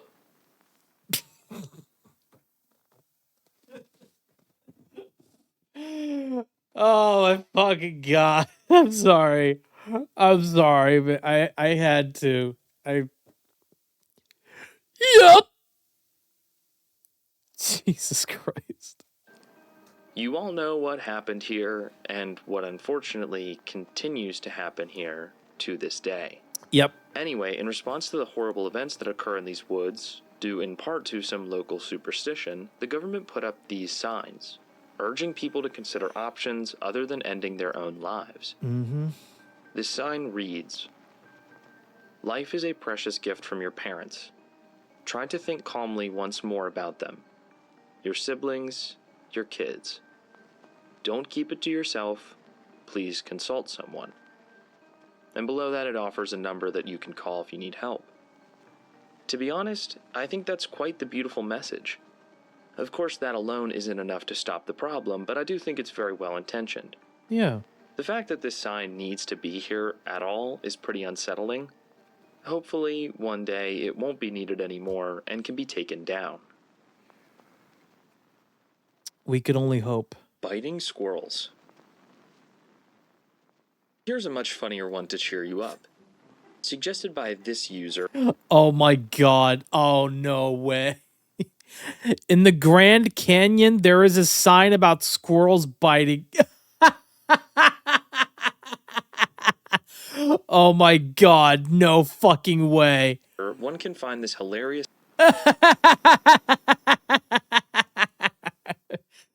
Do not feed the squirrels. Warning, prevent plague. Squirrels have fleas. Fleas carry plague. Fleas bites and squirrels bite. Oh my fucking god.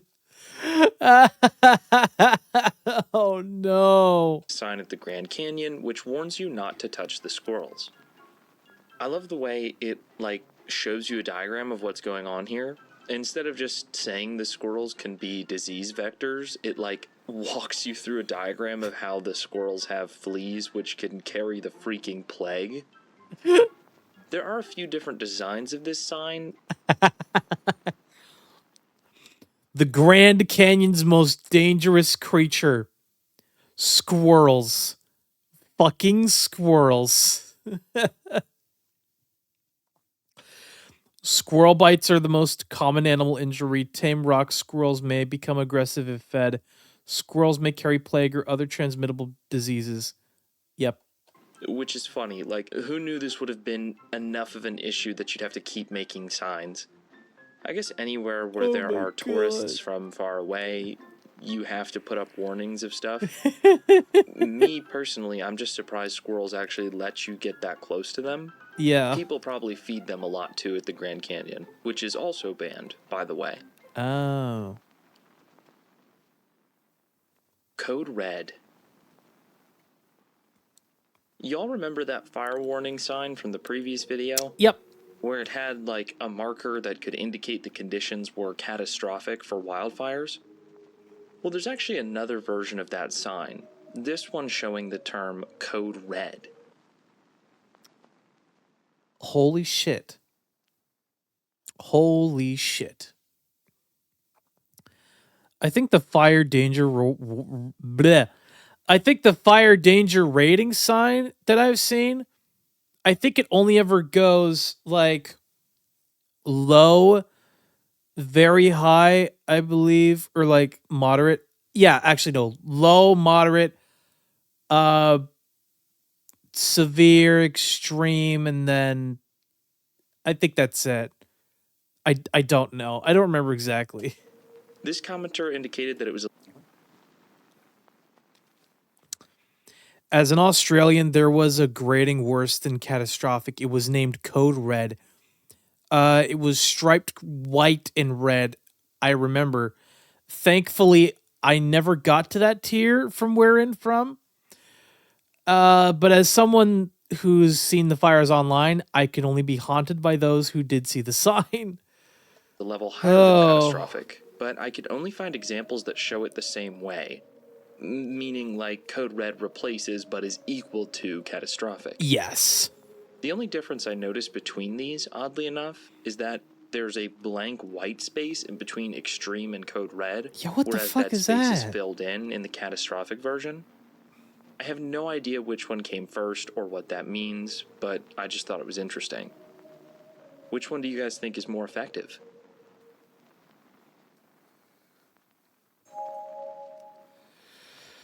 Heart of the iceberg, oh boy. You enter, you die. This user brought up this sign. Oh, come on. You die. This user. In Russia, the electrical boxes often have signs that say this. With a skill drawing, this roughly translates to "Don't enter, you'll get killed." But the word is very informal and sort of rude, so seeing it on the sign really makes you consider the danger. Also, the warning being only 3 words long feels really abrupt, like your coworker trying to stop you before you kill yourself. A translation that gives off equivalent vibes in English would be "You enter, you die." Imagine seeing this phrase with a skull drawing on a door. It leaves you no options. Either you leave or you cease to live. Oh, God. Brought up this sign from Russia. Now, I'm not going to embarrass myself trying to pronounce this, but as the user explains in their comment, it essentially reads very bluntly as, "You enter, you die." This is plastered around electrical boxes and fenced areas in Russia. I really find these designs all pretty creepy. This one in particular is kind of disturbing, like the skull is super duper realistic. Anyway, I hadn't seen anything like this before, so thank you for bringing up. It is the first of a few Russian signs we have here today, such as the very next entry. Oh boy. Reckless driver finish line. Oh no. Reckless. What the fuck? Like I said, this one too comes from Russia. Apparently, in at least a few places, you can find this podium of sorts, on top of which is a wrecked car, and a sign that essentially reads, "Finish line for reckless driver." Oh.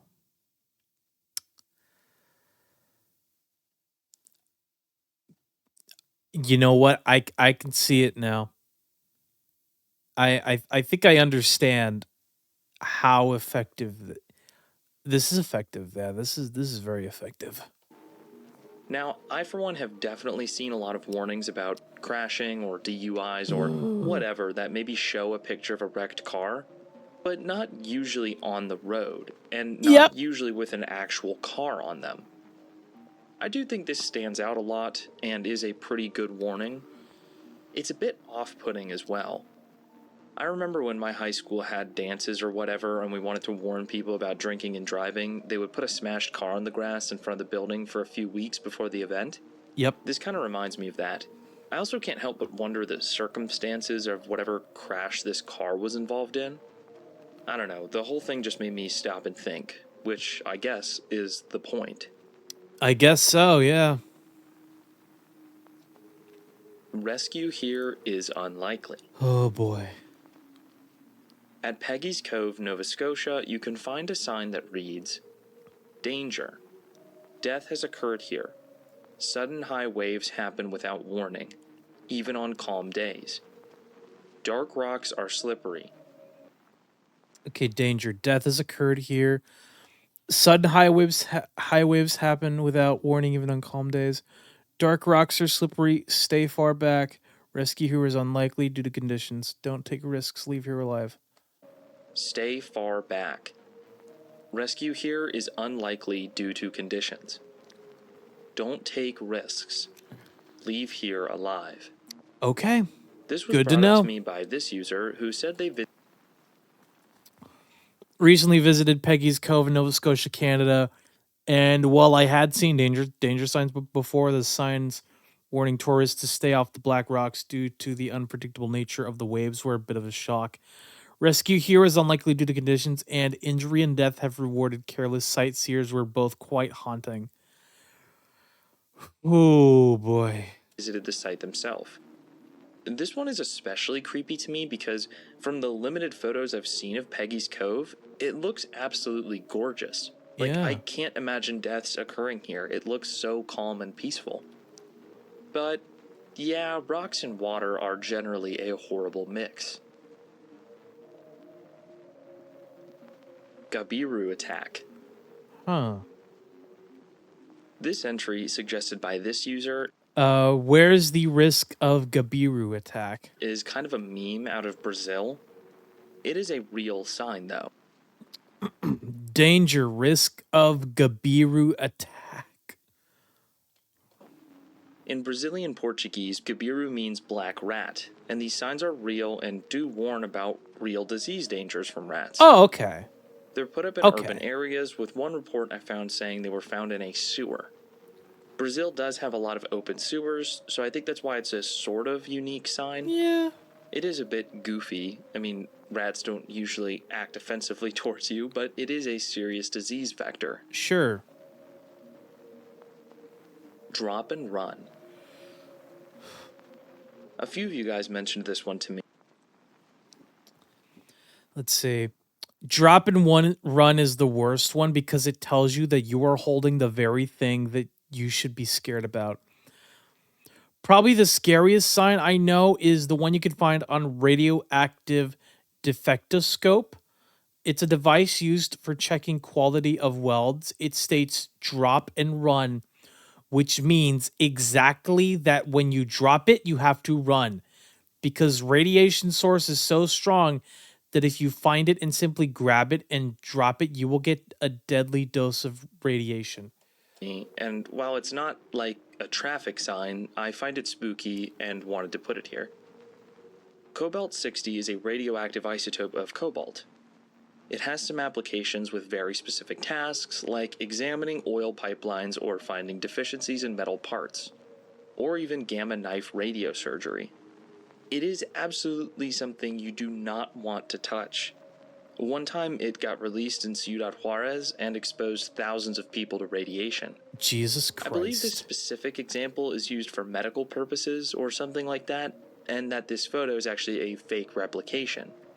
But the reason it's written here is because the sample should normally be built into equipment and you should never be able to touch it.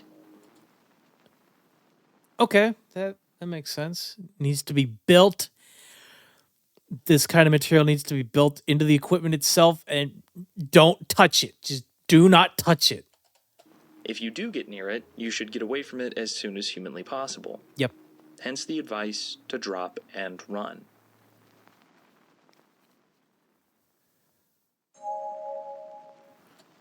Level 5, deeper waters. Oh boy. Trespassers will be eaten. Weaver Games mentioned a sign. Oh no. Oh no. I should send you a sign from African Lion Safari in Ontario, Canada. It simply reads, "Trespassers will be eaten." It's a zoo-like thing, but the animals roam free on hundreds of acres of open space, so it's very possible a large cat could get you. Oh shit. Sign of the African Lion Oh, Safari in no. Ontario, Canada, which simply reads, "Trespassers will be eaten." Yeah. These drive-through safaris are very common to North America, and I've actually even been to one myself.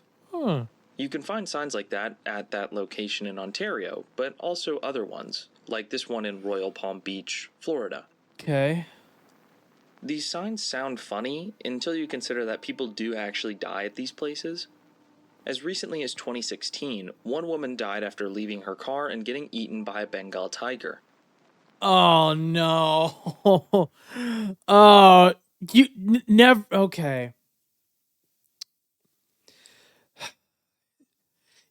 Look, I will admit the sign looked funny at first, but now I'm just like, okay, yeah. You tried to get out of your car. It's not worth it. It's not fucking worth it, dude.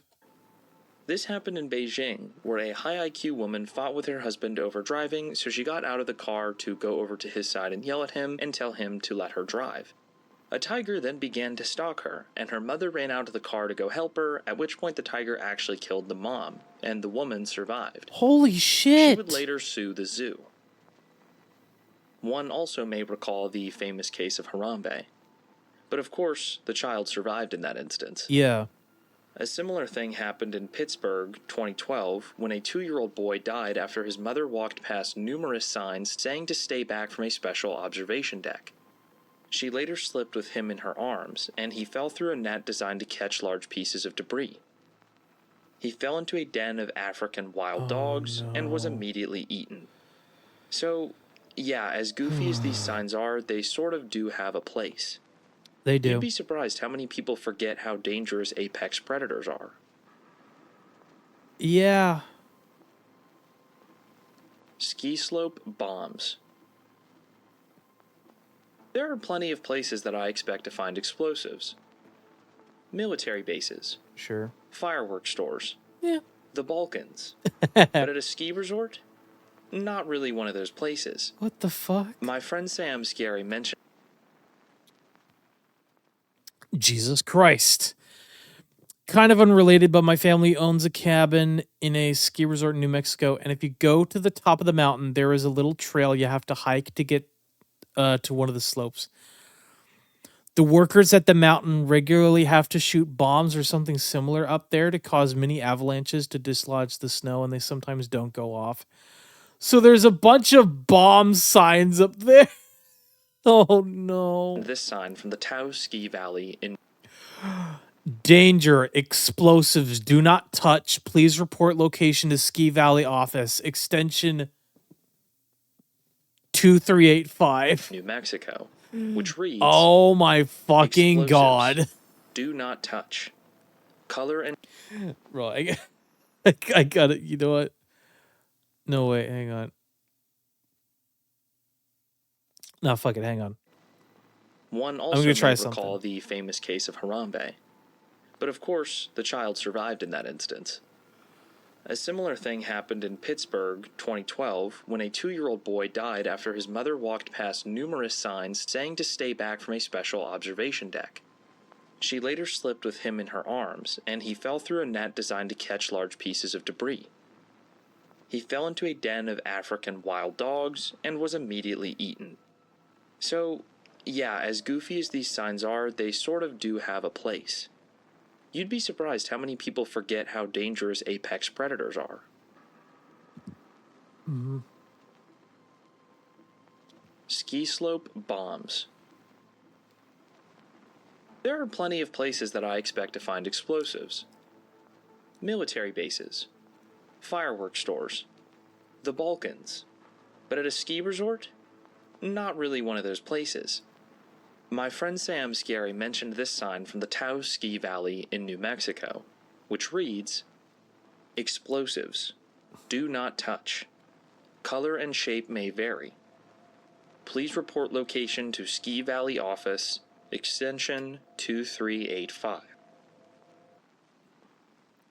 I tried my best. I genuinely tried my best. I'm gonna try again, but Ski Valley in New Mexico, which reads, there we go. explosives. Do not touch. Color and shape may vary. Please report location to Ski Valley office, extension I've gotta send this to a friend of mine. 2385. Yeah, you heard that right. This resort drops munitions from planes. Warning: backcountry users, avalanche blasting at any time. Use long-range weaponry. And shoots them from artillery cannons to incite avalanches so that they don't happen while people are skiing. I'll show a video of this process. It's absolutely hilarious to me watching guys in yellow suits literally fire an artillery cannon. But yeah, this is an established process in tons of areas. Huh. Getting the avalanche out of the way beforehand is a great way to protect people, as odd as that might sound. It does, but probably for the best. Do not listen to your GPS. There are dozens of variations. Oh my fucking god. Oh no. Your GPS is wrong. This road is closed. Turn back now. By the authority of Uinta County Commissioners. Oh shit. Oh shit. Of this sign right here. In the earlier days of GPS, but still today to some degree, there would often be... Oh no. Truckers, your GPS is lying. Big rigs will not make it up this road. Oh. Oh god. Hang on. Let me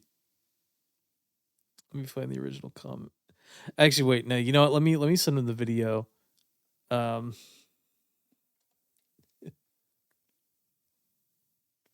to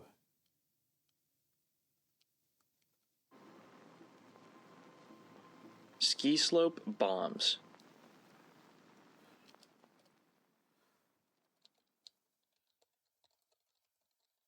from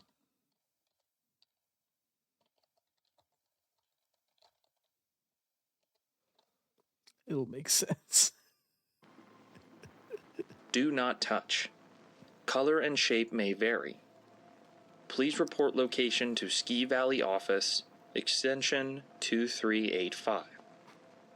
Yeah, you heard that right. This resort drops munitions from planes and shoots them from artillery cannons to incite avalanches so that they don't happen while people are skiing. I'll show a video of this process. It's absolutely hilarious to me watching guys in yellow suits literally fire an artillery cannon. But yeah, this is an established process in tons of areas.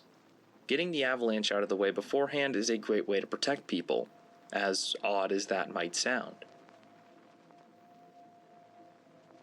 Do not listen to your GPS. There are dozens of variations of this sign right here. In the earlier days of GPS, but still today to some degree, there would often be spots where your device would consistently get confused, and people would get lost or potentially Okay, your GPS is wrong. Turn around. Yeah. put in dangerous places. These users both brought up this phenomenon. I remember seeing a your GPS is wrong. Turn back now. Before entering some desolate road in the woods. I saw a sign once that said, "Do not listen to your GPS. Do not turn left in a remote village." That was terrifying. For whatever reason, this reminds me of the local 58 video, "You're on the fastest available route." A little bit, yeah. Spoiler alert for that, but basically, a malevolent entity interferes with a guy's GPS and brings him to a dangerous spot. Yeah. Anyway, some of these are super tame, but others feel a bit creepy to me. Especially the ones in, like, snowy areas or the outback, where your GPS might be completely oblivious to local environmental concerns. I don't think this is as much of a problem anymore, but I know it still does come up occasionally, with there even being a sort of recent lawsuit where a guy alleged Google Maps told him to drive off a bridge. Oh my god. No. My daddy works here. This is another broad category. Oh my god. My daddy works here. Slow down, please.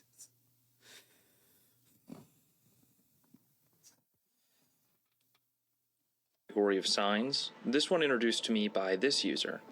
There's a variant here in the States that says "My daddy works here," written in child's handwriting. Much less common here, though. Yeah, that's fair.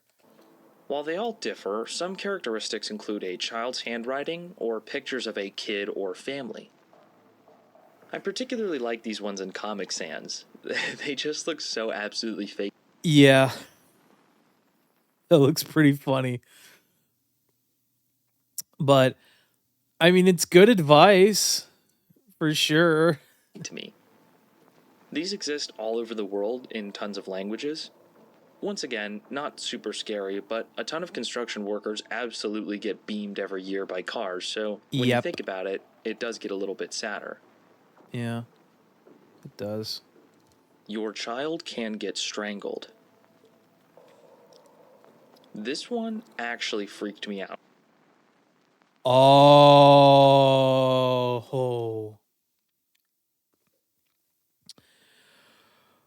Okay, yeah. You know what? I think I remember saying this once. Warning. Window blind cord strangulation risk. Window blinds with a damaged or loose tension device or a retractable cord that fails to fully retract pose a strangulation risk to children. To avoid this potential strangulation risk, consider purchasing cordless products or products with inaccessible cords. Yeah. Oh my god. This was on my old blinds. I'm not sure if they're on... I don't think they're on my current blinds, but... yeah. Be careful. And introduced me to a problem I didn't even know existed. This subject, brought up in a comment by Bluey Yippee, isn't as much of a sign as Strangulation risk. Yep, strangled in cords. Yep, pretty much. Introduced me to a problem I didn't even know existed. This subject, brought up in a comment by Bluey Yippee. I tried finding some of these freaky signs myself on Reddit. The only one that wasn't falling off a cliff or drowning was a manual that came in window blinds with a little stickmanish person, likely a child, with warnings and a big text reading something along the lines of, "Warning, your child could get strangled by in blind cords."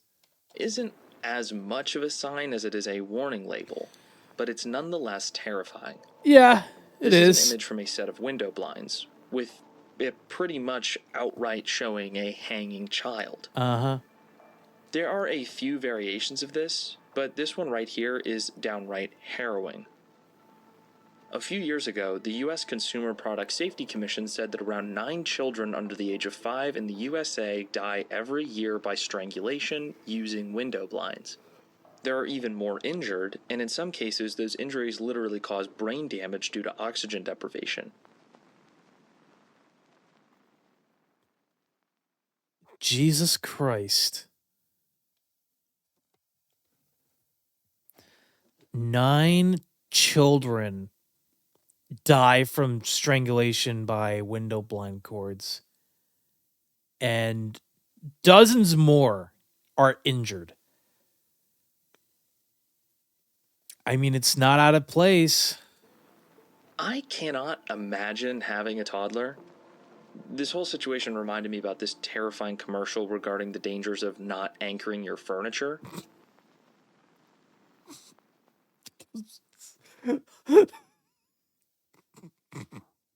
I'm sorry. I'm sorry. Continue. Like, there are just so many ways little kids can get hurt, and that's freaking terrifying. Yeah. I feel like a baby, at least, kind of just lays there. Like, you can hold them and they just chill out. But a toddler, they're attracted to danger. Uh-huh. They see batteries, nails, and rat poison, and they're like licking their lips from side to side and putting a bib on, ready to eat it. You're not wrong, man. You're not wrong. If it can be grabbed, jumped off of, or eaten, toddlers are already there. Anyway, this illustration just really captured my attention. I suppose that means it works, but still, creepy. Yep. Oh, Lord. We're in the abyss level. This will kill you and hurt. Okay. Some electrical boxes display this notice, as mentioned by this commenter. Oh, boy. My personal favorite sign, which straddles the line between eerie and hilarious, is a sign that can sometimes be found on electrical boxes. Warning. Not only will this kill you, it will hurt the entire time you're dying.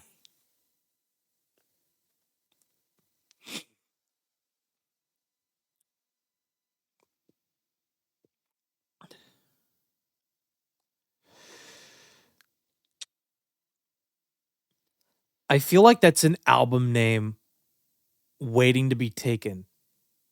Warning. This will kill you and it will hurt the entire time. I don't know. You could literally just imagine an album cover coming from that warning alone. Though the message varies slightly from sign to sign. Danger, do not touch. Not only will this kill you, it will hurt the whole time you're dying. Yep. It generally looks like this. It reads, "Not only will this kill you, it will hurt the whole time you're dying." I think this is pretty interesting because, I don't know, being that it's locked equipment or like a locked panel, it seems that only trained professionals who would already know the risks would be messing around with these. I have a theory that this sign is actually aimed at crackheads hunting for their rightfully owned copper. I mean, it makes sense. I guess. It makes sense for this to be a warning for people who are looking for copper. Like, really? You're trying to get copper wire from a power station? Probably not the best idea. One of my personal favorite subgenres of signs are the ones pleading with crackheads not to completely destroy something. Oh my god. This wire is steel, not copper. It has no scrap value. Because there's literally no copper there. Of course, I don't know if this is actually the case. Oh my god. This is so fucking stupid. This is genuinely this is the most stupidest sign I've ever seen. Caution, fiber optic cable, no copper. It was just a gut feeling I had. Anyway, this sign absolutely gets the job. But yeah, no, this sign is effective. I love it. I want to make that an album cover or something. Like this would be sick. Done. It's a creepy message, and if it were me, personally, I would heed it. Yeah. I would too. Shelter is full. This is one of the creepier signs on the entirety of this iceberg because of what it implies. Patcher72 brought this sign Oh, hang on. of this iceberg because of what it implies. Patcher. Okay.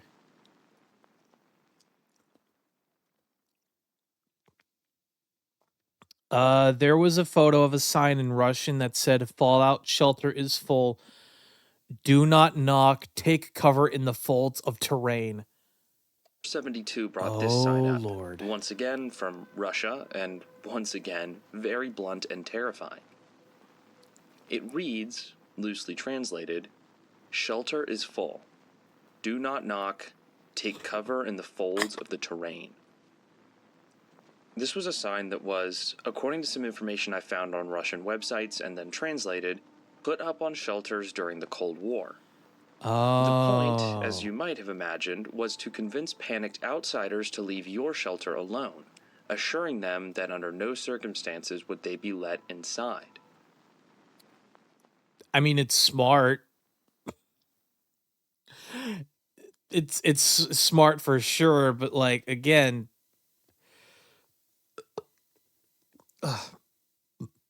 but considering the fact that like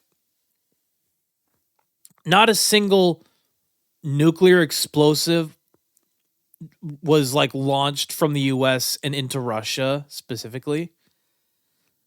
Ultimately, I don't think they did their job. You know what I mean? Like there was no point. There was just no point to it. It looks like this wasn't necessarily a government sign and was instead made for purchase for like civilians' makeshift shelters. Oh, that makes sense. Yeah, no, that makes sense. In places like garages or basements. Yeah. It's obviously pretty scary to imagine what it might have been like to search for shelter during a missile attack and not find anywhere to go, resorting instead to hiding in a ditch or something, like this sign suggests. Of course, the Cold War never came to that point, making this sign an interesting relic of history.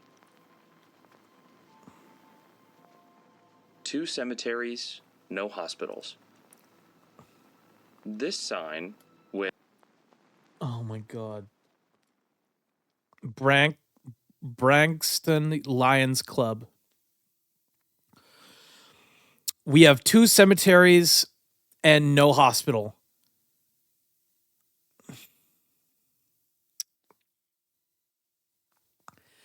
Again, another banger album title name, like a similarly, you know, album cover like design inspiration. We have 2 cemeteries and no hospital.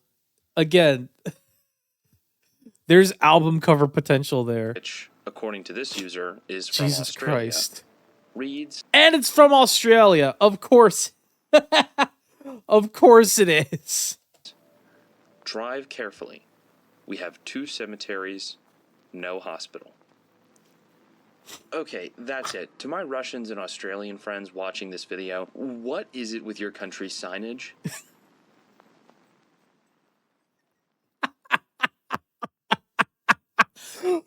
Russia, Australia. What is going on? What are you doing with your signage? Oh my god. You guys already have gulags and man-eating spiders. Do you really need depressing billboards too?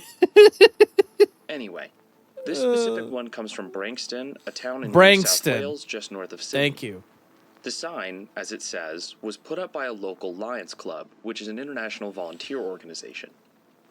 So it's not like a government sign, and not one replicated all over Australia like some of the other ones we've talked about today.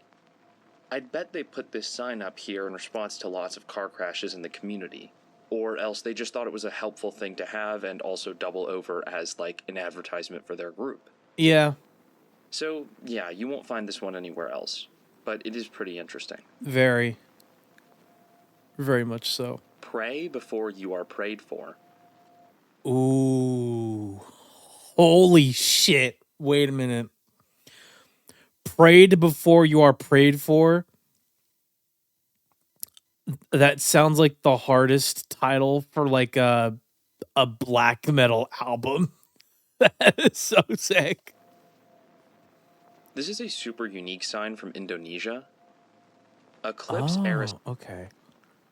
My fave is a sign seen on many mosques in my country.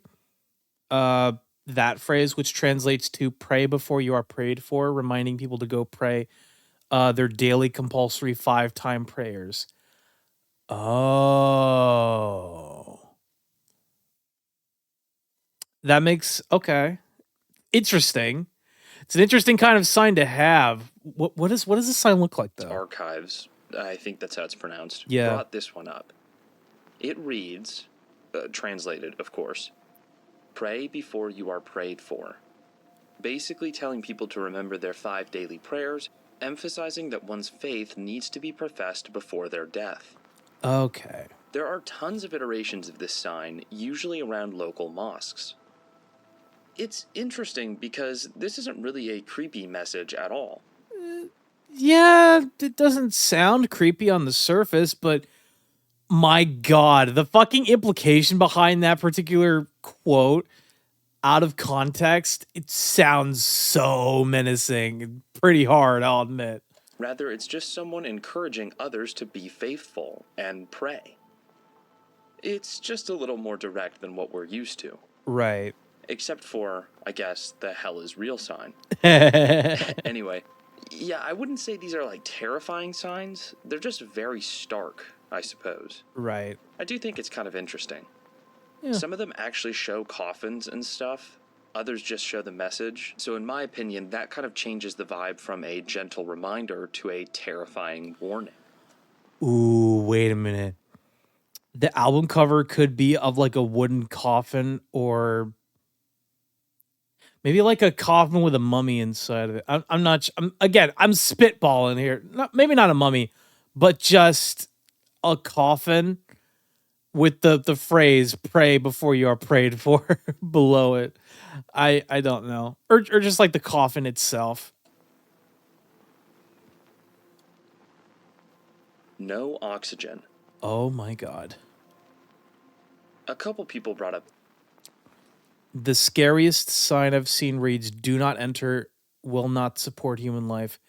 The explanation is innocuous, though.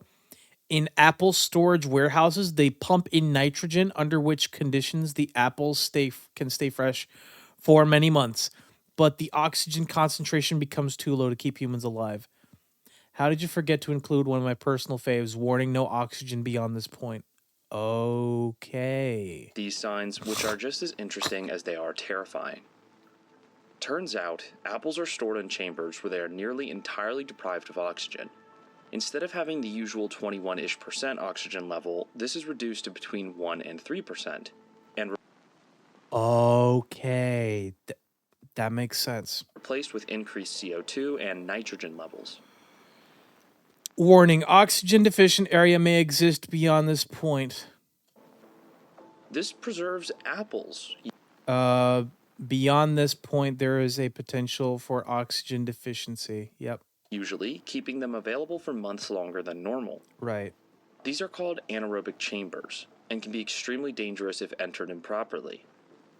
This specific one was actually located behind a hospital, and so some people theorized it was for storing flammable material or precision equipment.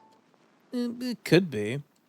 But usually you'll encounter signs like this around places that are preserving apples during the off-season, which is pretty interesting. I would never have imagined anything at all related to apples could kill you, but Yeah, it can. Uh-huh.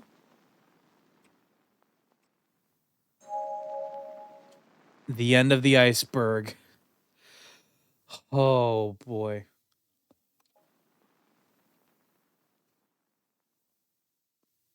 They might be your children.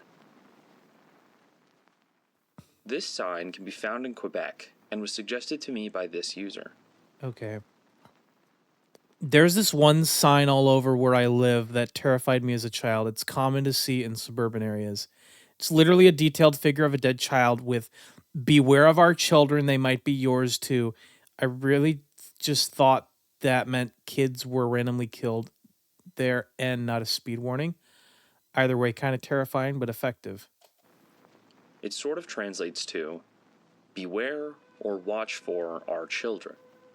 They might be yours. It's just one of those signs asking you to slow down in a neighborhood or whatever, with the added suggestion to treat other people's homes and children like that of your own. That makes sense. However, the inclusion of what looks like a dead, or at best merely injured child, presumably that got ran over by a car, is a wild addition. But again, if it makes you stop and think, it works. It does. Also, I've heard that drivers from Quebec are insane and probably do actually need this reminder. More than likely. Yeah, I found this one really terrifying.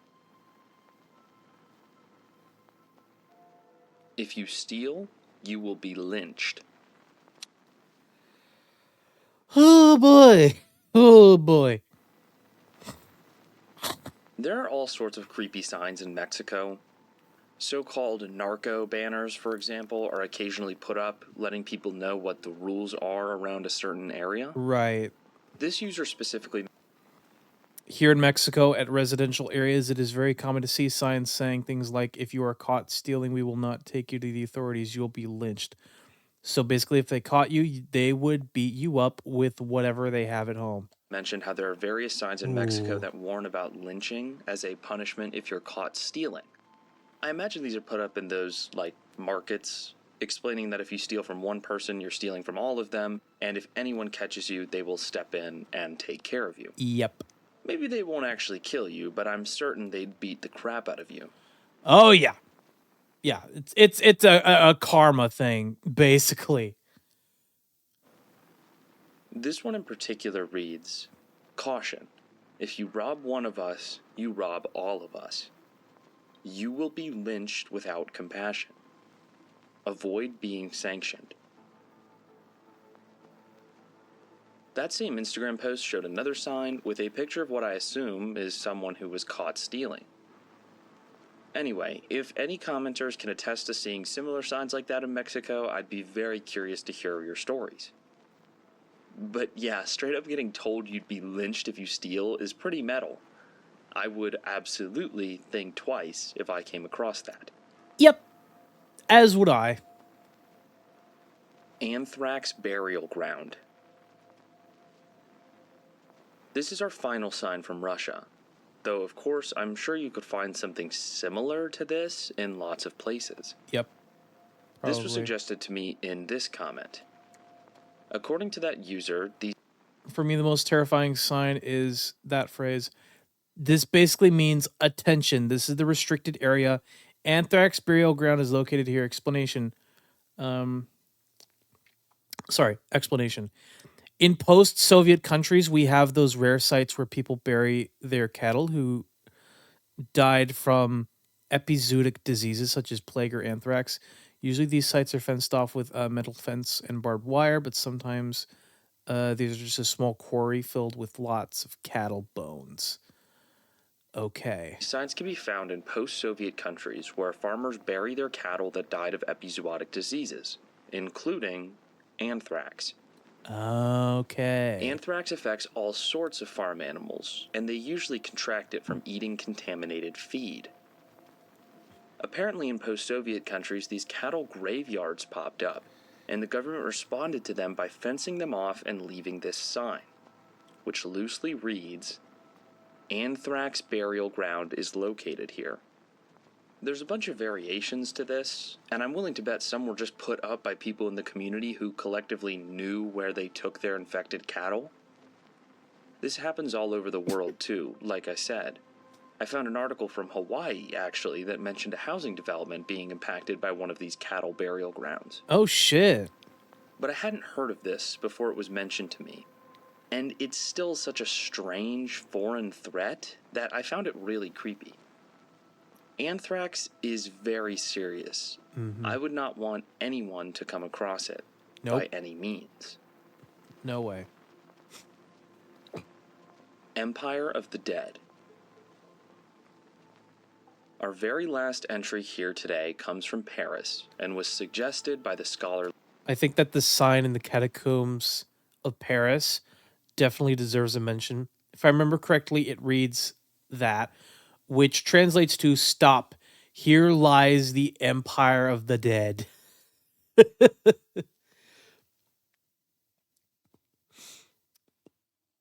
Again, "Here lies the Empire of the Dead" is such an amazing metal album title. Someone needs to take that. I have no idea if like a single metal band just looked at a sign and was like, "Oh, that's a sick album title." Baptist. This sign can be found at one of the entrances to the Paris catacombs, the underground burial site of over 6 million people. Yep. The sign reads, "Stop. This is the Empire of Death." This engraving is found at one of the spots where tourists can legally see a glimpse of the massive underground system. Right. It doesn't show anything out of the ordinary, and it's only text, but it's quite off-putting when you consider just what you're walking into. Okay guys, I hope you enjoyed this iceberg today. This was a ton of fun to make, and it was really cool to hear from so many of you who watched the previous upload. Researching for this video was kind of difficult. It's like, when you look up anything related to signs, most of the results are from those websites that sort of make t-shirts, or in this case blank signs, and then put the message you just Googled on them. So you have to wade through so much junk to get close to what you want. But thanks to you guys, I was able to find a bunch of cool ones from all over the world. I love hearing from you all, so let me know if there are any I missed this second time around, and who knows, maybe I'll make a part 3. Otherwise, let me know what other icebergs you'd like to see. If you want to stick around and be a part of my community, you can join my Discord server, the link to which is in the description of this video. Also in the video's description, you can find a link to my second channel. I am really trying to get some traction on there. I make videos with travel stuff and sort of random things, and if you want to say thank you to me, the best way you can do that is by going over there and subscribing. And maybe... That is fun. That is so fun.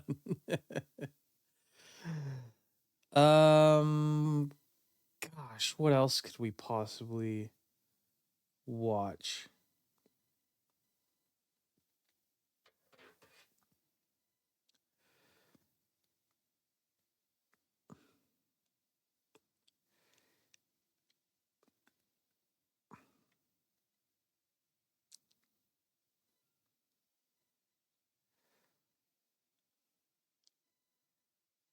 Best content on the internet, chat.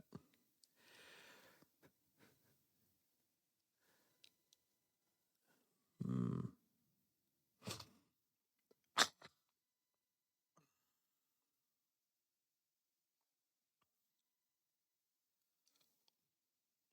me see here.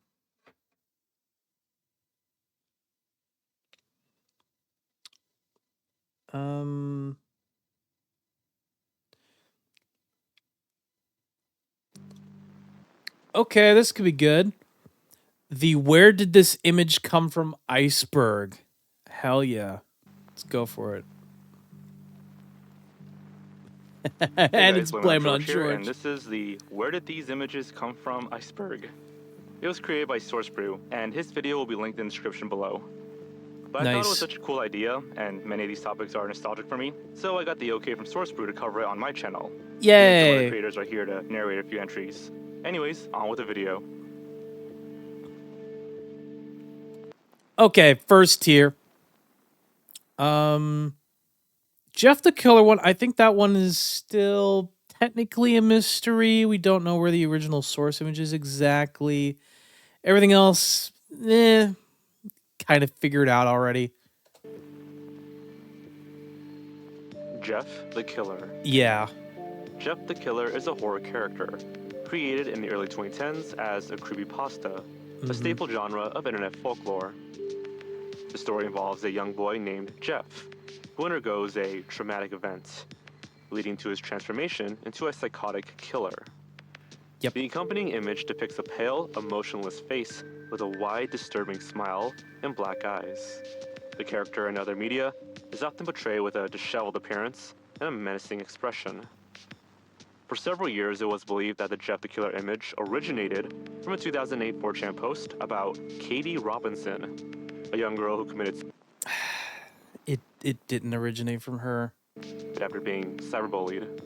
4chan users supposedly edited a photo of her into Jeff the Killer, but this was later proven to be untrue, as earlier appearances of the image online began to get discovered.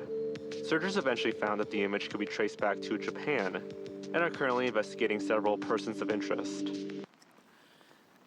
JTK, mouth overlay example, hairline similarities, face shape. It's pretty similar. Stairs in the woods. Stairs in the woods. Okay. This should be interesting. The Stairs in the Woods image is a popular internet meme and photo featuring a set of stairs leading into a dense forest. It is often used to symbolize mystery or the unknown. The phenomenon itself and many of the images it spawned all seem to appear around the same time, and even inspired its own subreddit, dedicated to images of stairs in the woods, which seem to create this uneasy and dreadful feeling.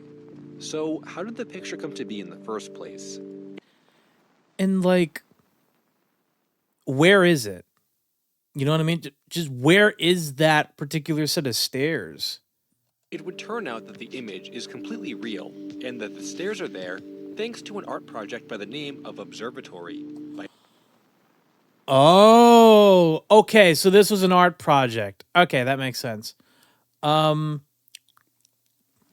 Forest of Dean in the UK. Observatory by Bruce Allen, commissioned for the Sculpture Trail in 1988, is a stair-like structure of blackened construction. It is set in a glade amidst fairly young beech trees and stands beside a remarkably still pool. Underneath a staircase, there is a cave-like room which is designed to recall the mining heritage of the area. Good hideout for the apocalypse, maybe. Oh, okay. An artist named Bruce Allen in 1988. He built the stairs as a protest to the deforestation happening at the time, and as a way to also admire the surrounding forest scenery. Yeah. It resides in the Forest of Dean in England, and was inspired by ancient astronomical observatories in India. It was actually decommissioned in 2014, but its legacy lives on, such That's still amazing, though. as in these uncanny images. Smile Dog. Smile Dog, being one of the most famous of these images, is a terrifying picture of a husky with a rather unsettling smile, and it spawned a creepypasta story of the same name. Right. In the story, Smile Dog is a supernatural entity taking the form of a demon husky that forces people into spreading his message on the internet, lest they be killed by it. As for the image itself, some people seem to give pretty... Yeah, that kind of makes sense. Especially given the image and the way that it was all freaking edited like this. Like, I kind of see it. Dark room, dog, Google Images, teeth, of course. And yeah, no, I could see it. All right, chat, we got an ad break. We'll be right back.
Welcome back to the Ad Breaks chat.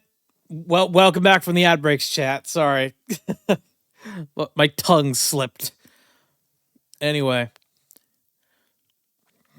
Plus some grade school shitty photoshopping skills becomes the most failure of creepypastas. The same person that made it is bombing and bringing it up over and over and over on X as much as B is forced to memes. This piece of shit is a forced creepypasta. Ooh, an image that if I see, I go nuts. Ooh, it must be real. I mean, it's the internet. You dipshit. Save this file to prevent the cancer from entering our beloved X.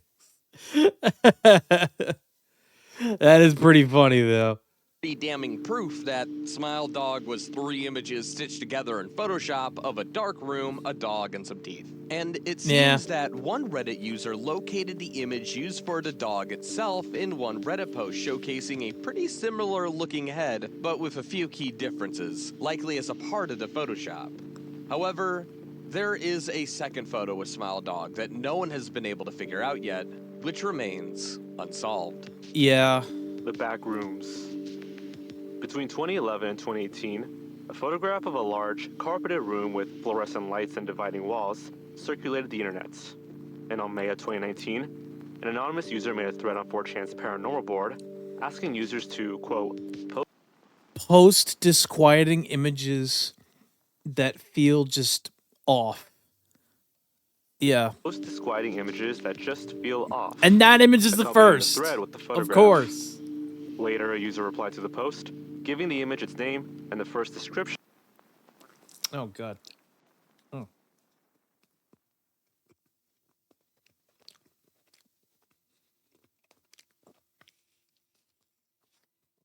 Sorry.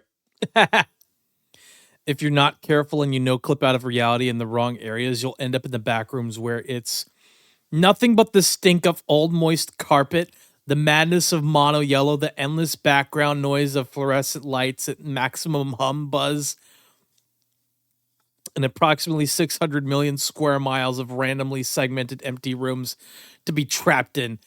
God save you if you hear something wandering around nearby, because it sure as hell has heard you. Of the back rooms. Oh, it's funny. Since its popularity, people have expanded on the concept of the back rooms, introducing levels and hostile creatures that inhabit the space. Yeah. The image was found to be taken during the renovation of, quote, a former furniture store with plenty of partitions and fake inner walls. Oh. Okay. Okay. Now it makes a little bit more sense. In Wisconsin. It was And it was in Wisconsin. That's a shame. of an American hobby shop called Hobby Town, and sometime in 2002, the second story underwent renovations.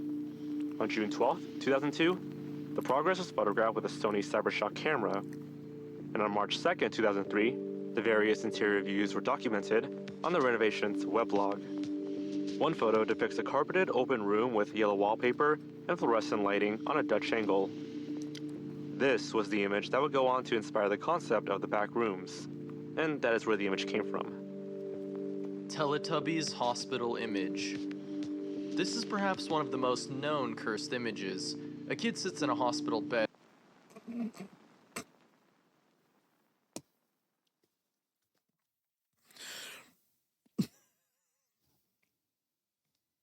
Okay, I'm sorry. Most of you think this is cursed. And I do agree to an extent. I absolutely agree. But I don't know what it is. Every time I see this fucking image, I swear to God. I'm trying to remember what it was.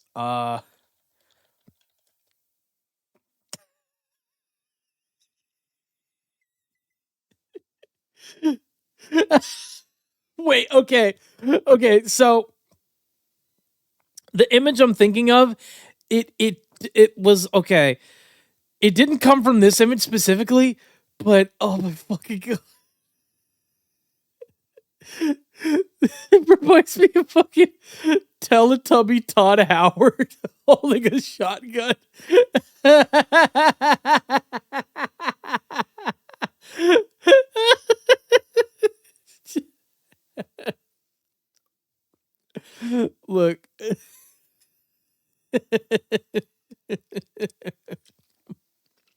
This is too fucking funny.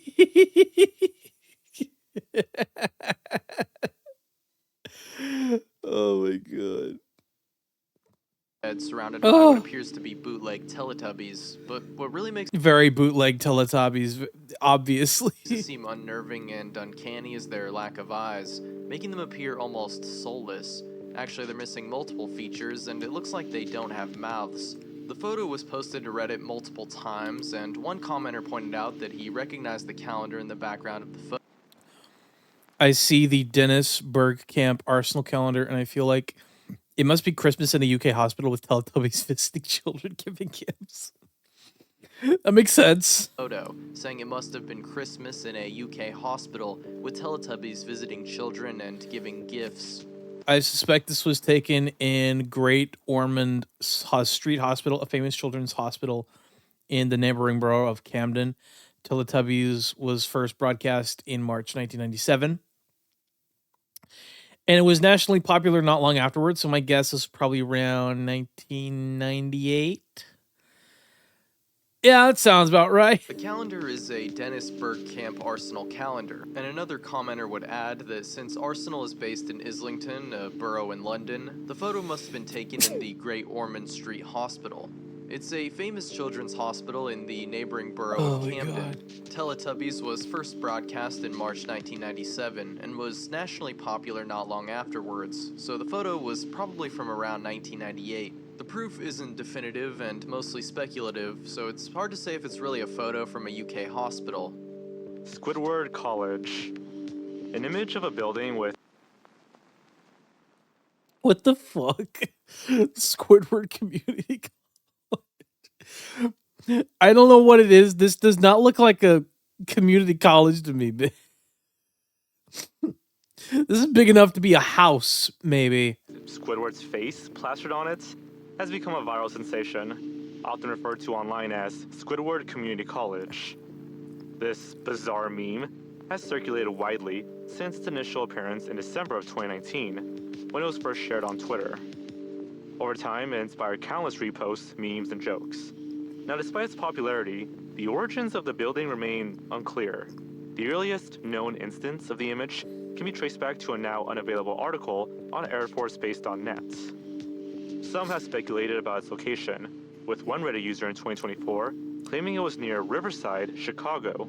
However, this claim has not been verified. A reverse image search reveals that the building has appeared online as far back as 2017, used as a generic example of flat roof architectural design. Yet no concrete evidence has surfaced to confirm the actual location of the structure, or even if it exists in the form seen in the meme. As of 2024, the building's true origins remain unclear. Yeah, that's a shame. That's a huge shame. Red Mist. The Red Mist image is mostly known from a creepypasta about a supposed lost episode named Squidward's. For obvious reasons, this notorious image and associated story. Yeah. Yeah, no, that's fair. Of course, it came from a fucking creepypasta. Story isn't officially recognized by Nickelodeon or the SpongeBob creators. However, it would seem that even the person behind the story had no idea who made the pertaining image. To this day, very little is known about the origins of the image, outside of it first surfacing sometime in the early 2000s. Blank room soup. So even the Squidward suicide image is unknown origin. This entry, known as Blank Room Soup, is a disturbing internet meme and creepypasta that originated from a short video clip. I remember this. I remember this, but like, I genuinely don't know like why it was even on the internet in the first place. Like why it was there. I don't even know where it came from. The video shows a man so sitting in a room eating soup. The man's face is obscured, and the room is bare and unsettling. Yep. Costume characters would then enter the room to comfort the man. The exact origins of the video and its meaning are unclear, but it's become a popular subject of discussion and analysis among internet users. Some speculate that the video is a piece of performance art. while others believe it to be a genuine recording of a disturbing event. The costume characters are known as Ray Ray, created by animator Raymond S. Percy.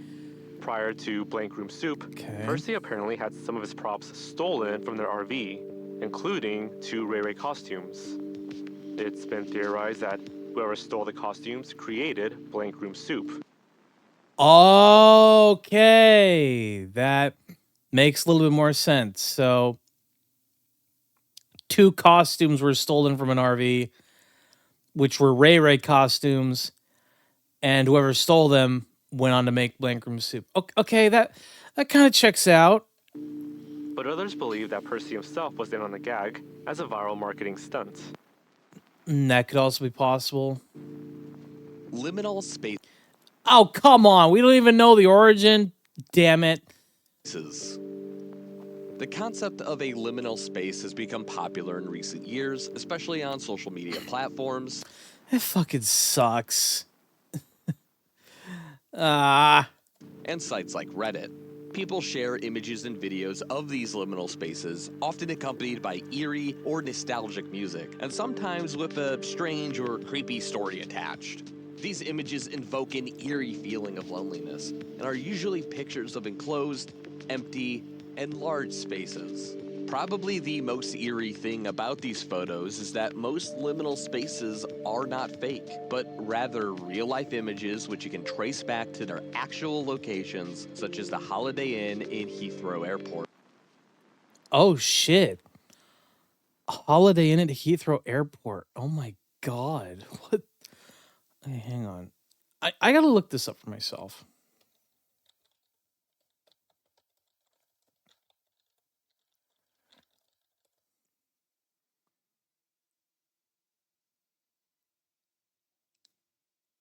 And this is like... Sorry.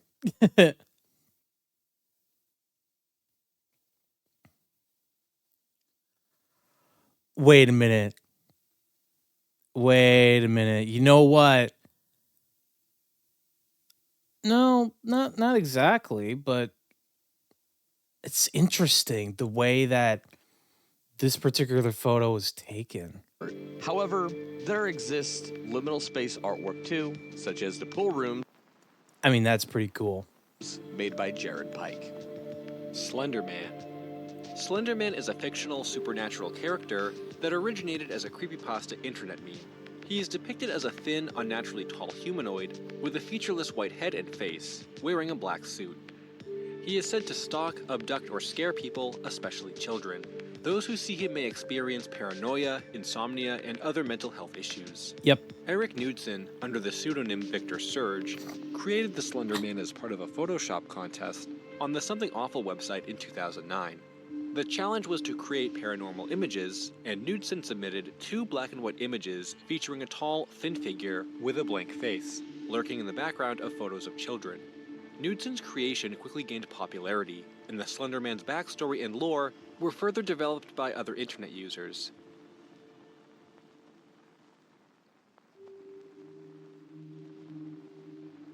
The Rake. The Rake.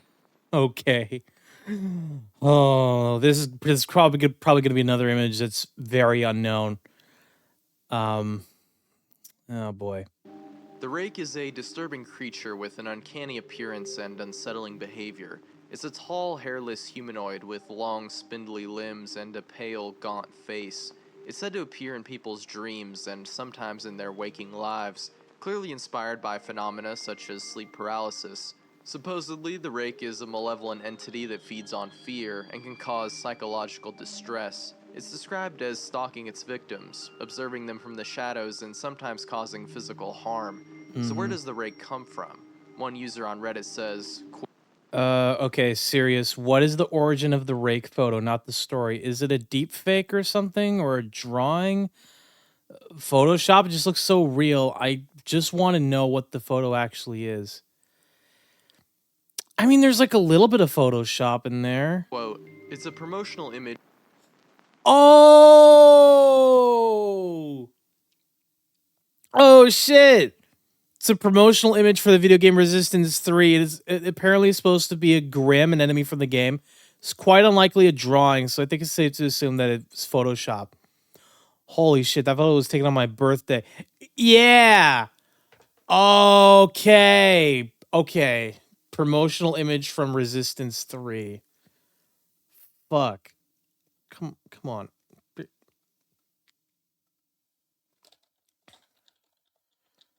No, 3 promotional images.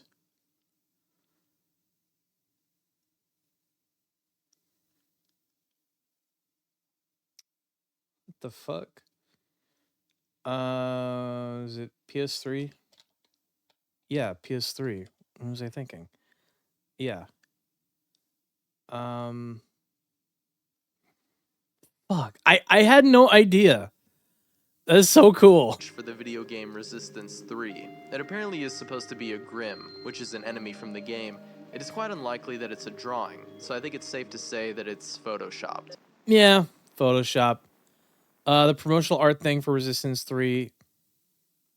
Other comments were quick to disprove this theory as Come on. the creature from the game looked different than the rake. Yeah, that's fair.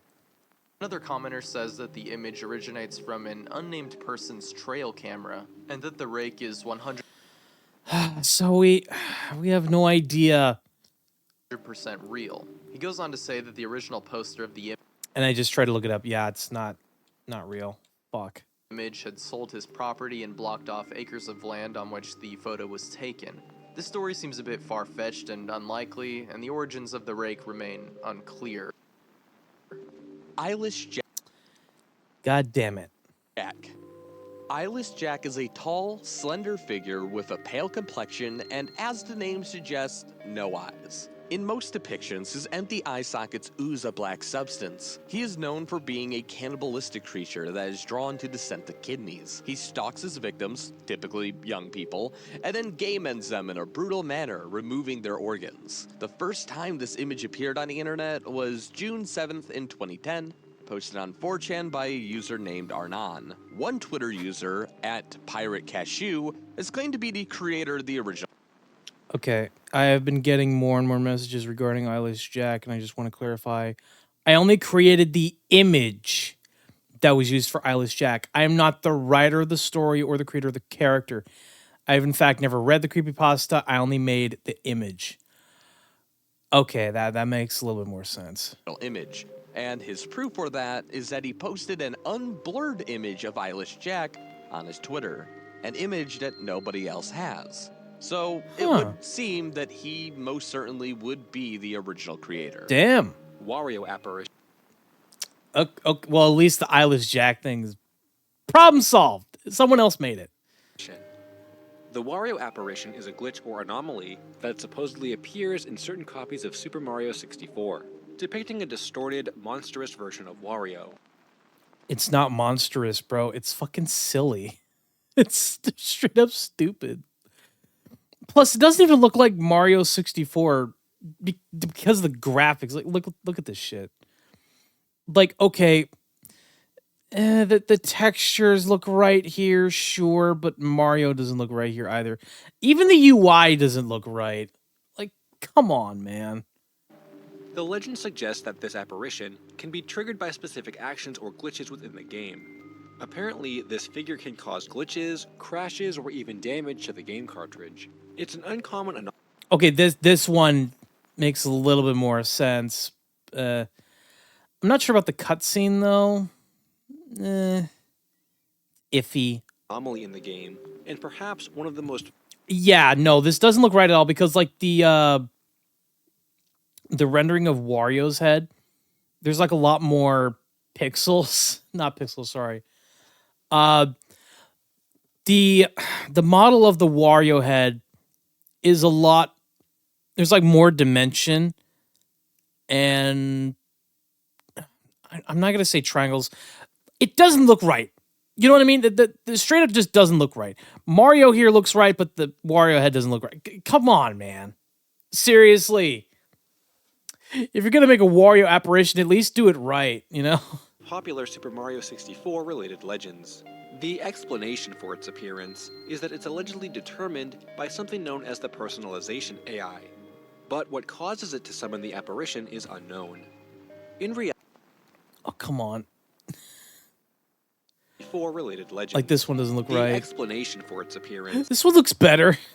This one just looks better, but not perfect, but is that it's allegedly it's a little more closer to like the original game's graphics at least. And by something known as the personalization AI, but what causes it to summon the apparition is unknown. In reality, it's part of a meme that started online and was later edited into footage of the game. Oh, that makes sense.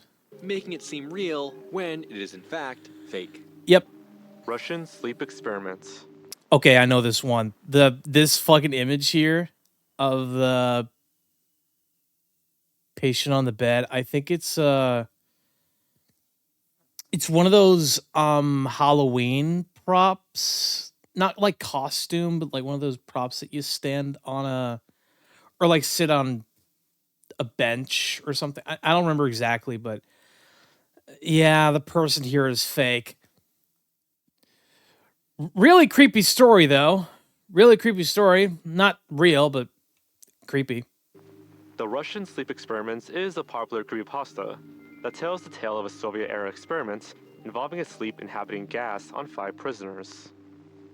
The story details how the gas successfully kept the subjects awake, but led to increasingly disturbing and horrific consequences. Yep. Ultimately resulting in their deaths and a catastrophic lab explosion. While the story is widely shared and often believed to be true, it's entirely fictional. There is no historic or scientific evidence to support its claims. Yeah, it's not real, but you know, given the time period and the fact that I think it was the Germans that like conducted more experiments on Jews and everything like that. It's not out of the possibility of reality. It's just not real in itself. Narrative originated from a combination of real-life sleep deprivation experiments, urban legends, and horror storytelling techniques. Yeah. And like the images of Slender Man and the Rake, the Russian sleep experiment images have absolutely become iconic in the creepypasta genre. These aren't actually photos from any real-life experiments. No, they're not. They're not. The 2 photos associated with the Russian sleep experiments are one of a group of people wearing gas masks and one of a creature/person with a creepy smile and sunken eyes. The reason the people in the first photo are wearing gas masks is allegedly because the photo is a demonstration by American soldiers. Oh, okay. So the first image is just a demonstration of different gas masks during not even World War II, but World War I. Fucking hell, man. Showing the different types of masks worn by the Brits, French, and German troops. The more iconic photo of the eerie humanoid-looking creature is actually just a black and white photo of a life-size animatronic Halloween prop. Animatronic Halloween prop. Thank you. That's what I was thinking of. Yeah, you could literally find this at freaking Spirit Halloween. Oh, that is still funny. Called Spasm. Mario victim number 1. Oh god, I think it's another one of those images where we don't know the origin of it. This unsettling image appears briefly in Mario, a ROM hack of the iconic game Super Mario World. Mario victim number 1 is part of a larger, full-blown ARG filled with media besides Mario. Yep. The image in question depicts a woman with her mouth agape, with a red tint. The story goes that supposedly it's of a woman who was found dead in a sewer pipe, with her eyeballs missing. And apparently the image was lost for many years, but was recently discovered. In contrast to many of the other entries on this iceberg, the image associated with the entry was not created by the creepypasta authors. The truth is that the original image is an edited photo of a Japanese cosplayer of Kyo. Oh, it was an edited image of a Japanese cosplayer. See? Easy enough. Vocalist for a heavy metal band called Deer and Grey, which... Oh. I didn't know that. Which was discovered on the 1st of September in 2023. Have you seen this man? Here's a face you've probably seen around the internet.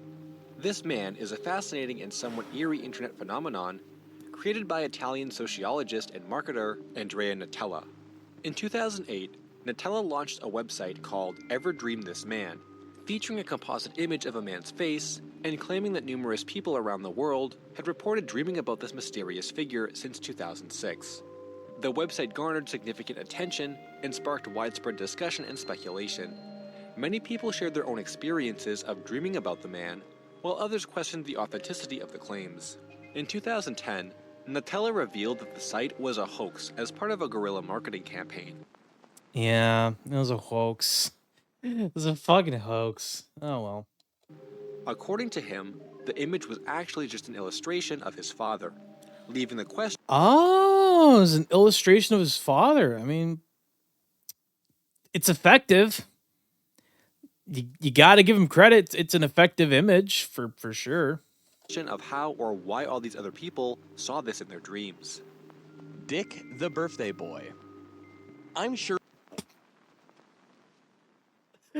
Oh no. No. Oh no. I feel bad now for Dick the birthday boy. Jesus Christ. Oh, poor little Richard. Oh no. Never name your child Richard. I'm just gonna say that. If you name your child Richard, he is gonna hear nothing but dick jokes for the rest of his life. Believe me. Oh god. Yeah, it's got a whole new meaning now.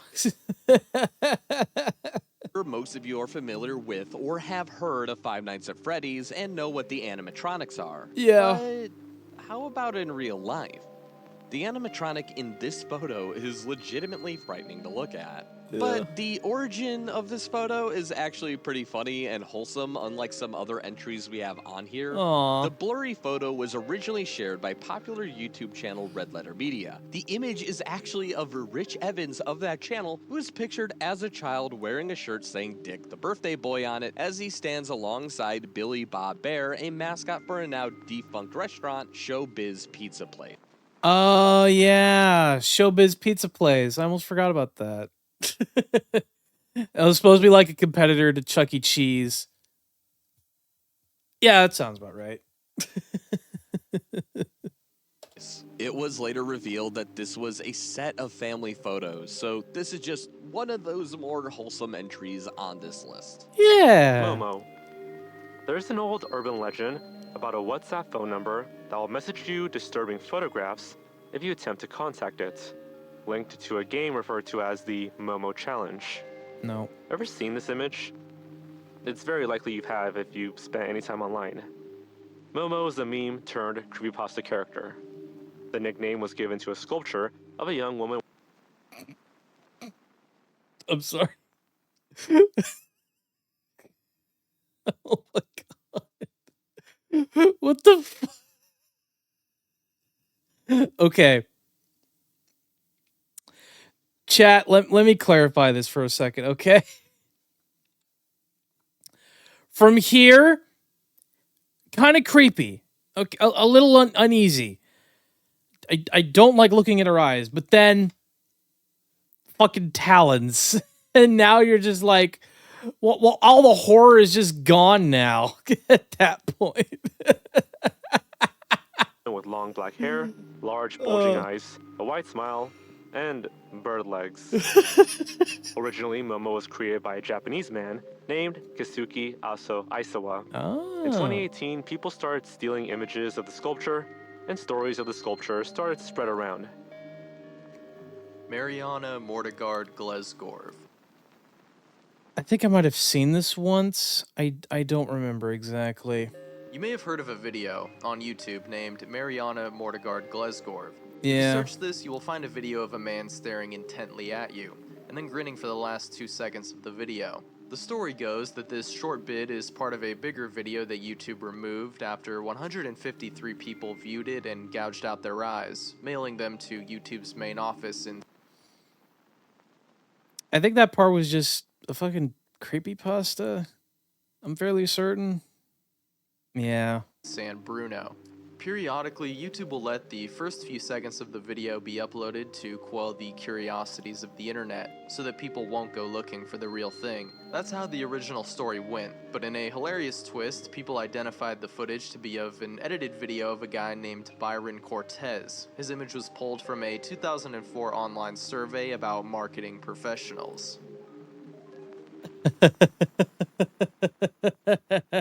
What? Hang on, I need to go back. An edited video of a guy named Byron Cortez. His image was pulled from a 2004 online survey about marketing professionals. Marketing professionals. Okay, that's pretty funny. Tier 3. Okay. Oh boy. Here we go. Goatman.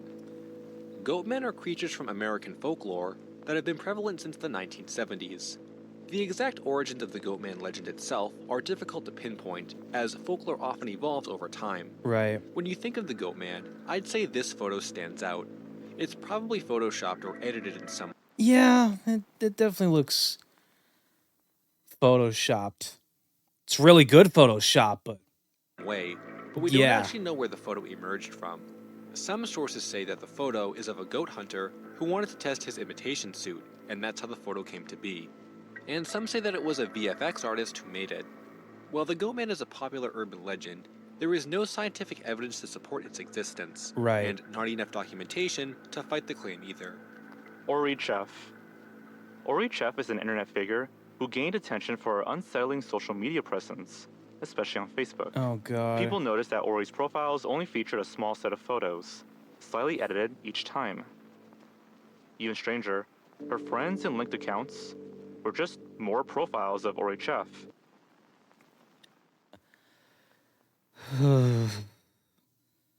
Sharing similar posts. Fucking hell, I remember Some accounts this. were said to include disturbing content like violent imagery and chilling claims about wanting to harm her children.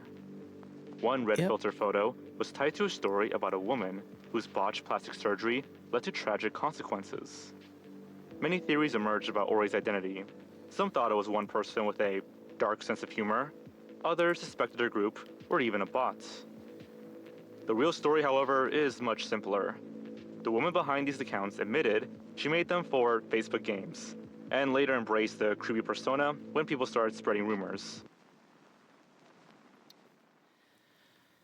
Oh boy. Really?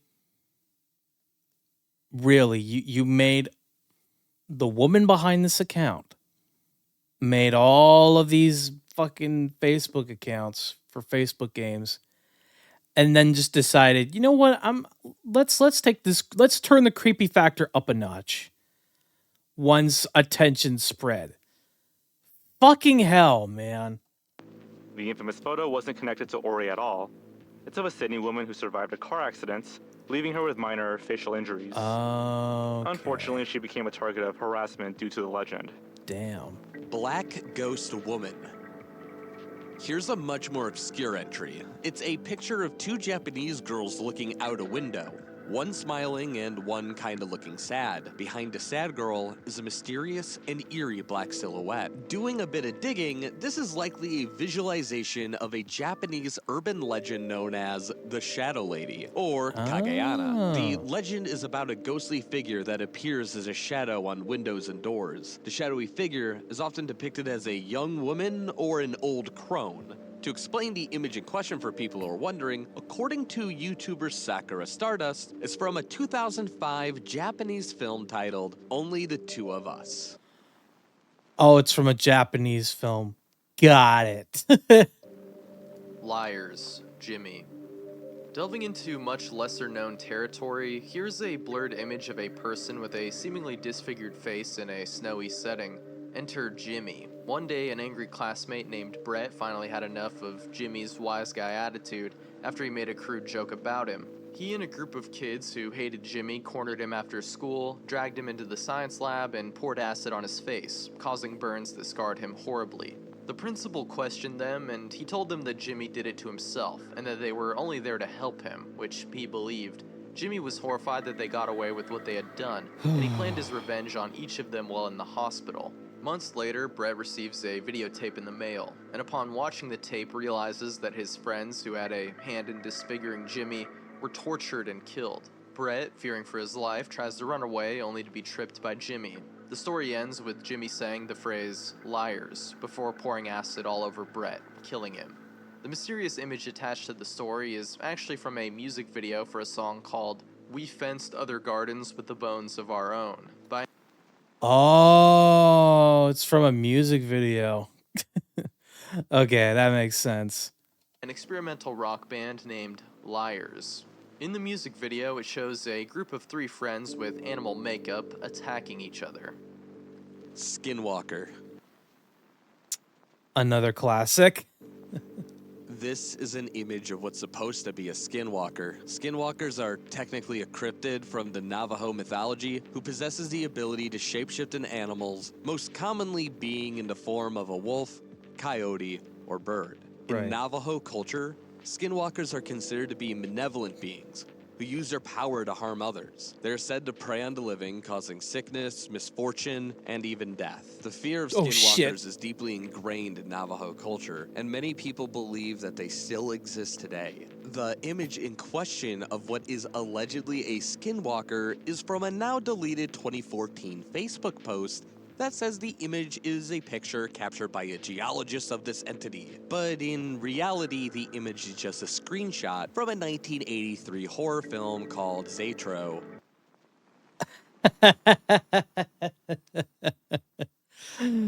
Man. Fucking hell. Some of these images are just way too easy to debunk, man. Image is just a screenshot from a 1983 horror film. 1983 horror film. But in reality, the image is just a screenshot from a 1983 Look. horror. Yep, right there. Right fucking there.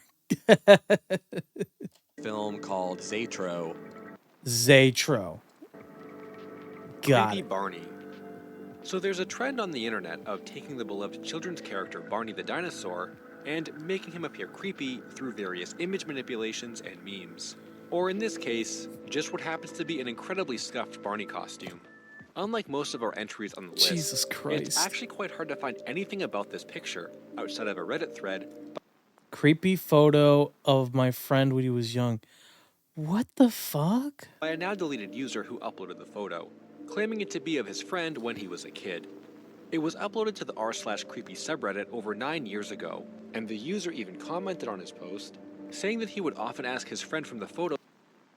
He's a short one in the blue and red jacket. I don't know a whole lot about the photo. Currently, my friend is at work, but once he gets home. What the fuck? For more details about it, but the uploader never came back to their post, and their account has been deleted. So to Man. this day, we still don't actually know anything about it. That Mickey sucks. That fucking sucks, man. Shit. Basement. The Mickey Mouse basement image became widely memed and has gained widespread popularity. This literally looks like, yeah, this literally looks like a fucking meme.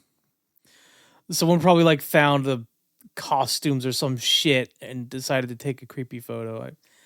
I imagine that's what happened. Online.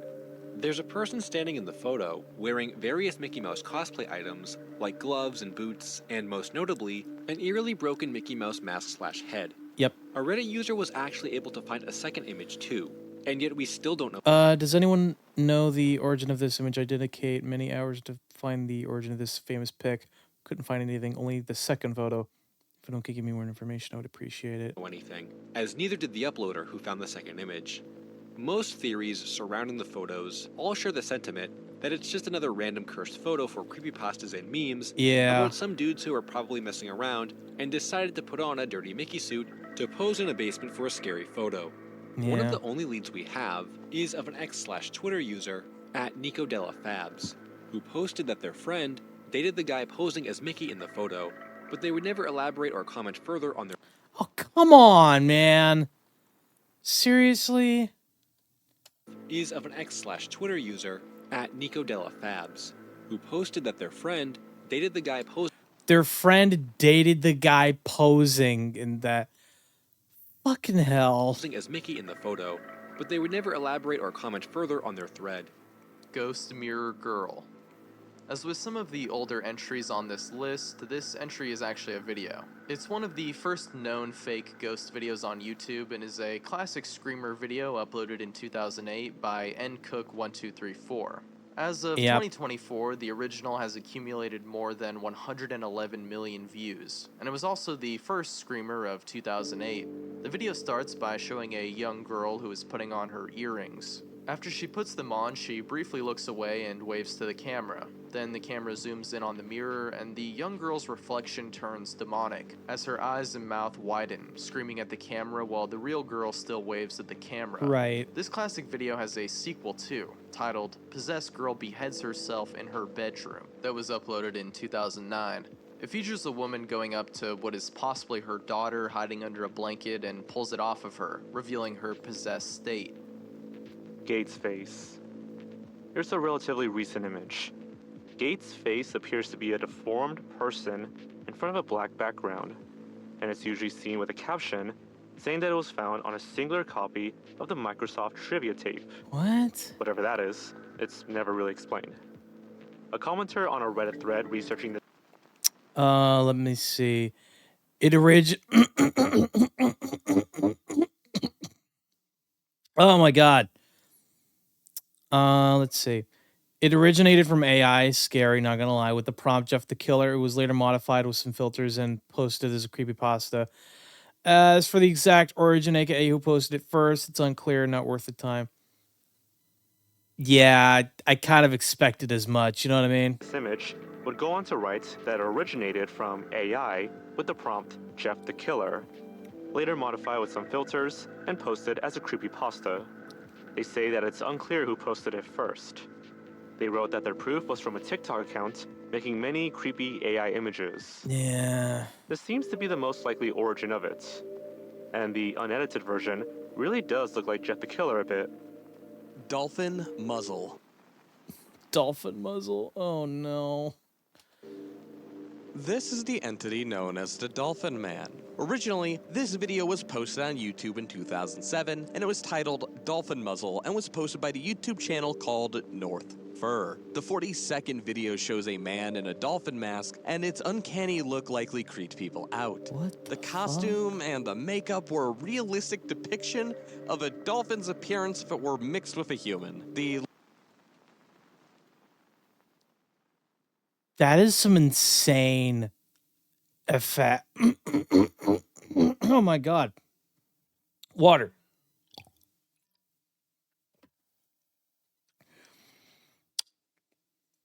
That is insane.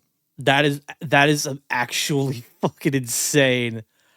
Costume design. That's the word I was thinking of. That is insane. Low fidelity camera didn't help in regards of how scary it might have appeared Yeah. either. Definitely is in that uncanny valley vibe. Then recently, in the last few years, this video resurfaced on TikTok and YouTube with people adding twists to the original video. In reality, the creator of this original video actually sells these masks. What? Oh my god. Wait. Wait. No shot. You're kidding. He sells masks. Oh my god. That is so fucking cool. Oh no. I'm looking this chat. I am looking this up right now. Oh my god. Oh my fuck. Okay.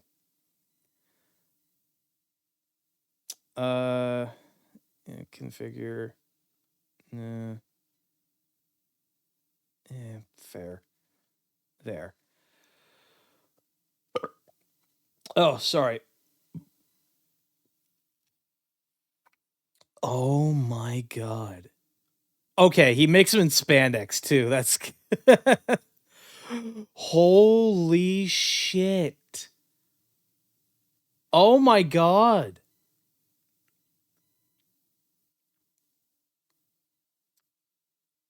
Oh wow. Oh my god. Oh, okay. Where's the horse one? I need to find the fucking horse one because that is insane.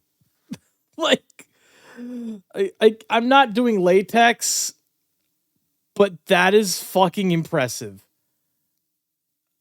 That genuinely, you know what? We'll just look. We'll just fucking look. Oh my god, the pig one. That is wow. Okay. Oh my god. Hot foam latex. Oh my god. Look, I'm just impressed, okay? I'm genuinely impressed by how good this fucking looks. Holy shit. Again, that is fucking, that is realistic as shit, man. The only thing I whoa. I would try to maybe add I would at least add holes here somehow because look, it's closed off and people might not be able to. I mean, they can still technically breathe, but like the air isn't going out. You know what I mean? I don't know. That's just me. But anyway, muzzles for costume purposes. And it's not just dolphin costumes, but tons oh my! He even made one for a walrus. of other animals like walruses, rhinos. You can find their products on northfur.ca. Yeah, we found it. And to everyone's wholesome surprise, the man underneath the costume turns out to be a really chill guy. Aww. Based on the tutorial. And he's got a YouTube channel. Yes. He's even got a YouTube channel. Let's fucking go. Oh my god. That is so cool. You know what? Look. I am so fucking glad that this man is doing well in life. just doing what he loves, I imagine. You gotta love it. You gotta love it. Seriously. This is amazing. Reels and showcases that you can find on the Northfur FX YouTube channel. Whew. Okay, tier 4. Here we go. 1983 Clown. If you've stumbled upon this haunting clown animatronic for the first time, good luck sleeping tonight. This unsettling figure was created in 1983 by Aaron Fechter of Creative Engineering Inc. Oh shit, that's actually real. and it was created by an actual person. Good to know. Who served as a mall kiosk greeter for the IAPA convention.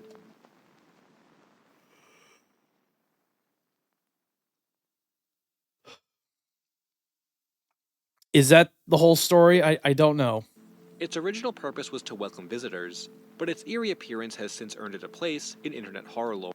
Okay, so yeah, no, it was real. And it was meant to greet customers. Got it. The clown, dressed in a vibrant and colorful costume, complete with a wig, was designed to showcase Creative Engineering's costume department. It was positioned inside a booth resembling a carousel, featuring 4 white bars and a circular, multicolored top. Since the animatronic lacks legs, it sat on a large, colorful wooden platform. While the show tape that powered the clown is largely a mystery, it is known to have had 6 movements. However, the jerky motions combined with its vacant stare have only amplified its creepy reputation. Yep. Today, the clown's face has melted, its original head mechanism is missing and stuffed, and its eyes have been replaced. The booth it once sat in has been dismantled and placed in storage. Despite this, the animatronic itself still resides in the basement of Creative Engineering Inc., rotting away. Oh my The clown's god. name and original audio remain unknown, as no sound accompanies the show tape. Ooh. Satan's Sphinx. This image is usually accompanied by a caption saying that the boy went missing in a town in South Carolina. The image is tied to an alleged video called Satan's Sphinx. The video doesn't exist, and it's just a creepypasta that originated on 4chan. Yeah. Yeah, pretty much. It's just a creepypasta. That makes sense. But again, what about the photo itself? I mean, it's got to originate from somewhere. You know what I mean? According to the legend, watching the video can lead to severe mental and physical harm, including hallucinations, paranoia, and in some cases, even death. But the real truth is that picture is actually from an album called Decade of Dust, made by a band fittingly named Hell Horse. Oh. Man, people will pretty much just make creepypastas out of anything. Hell Horse, Decade of Dust. Come on. Let me do this real quick. Boom, boom.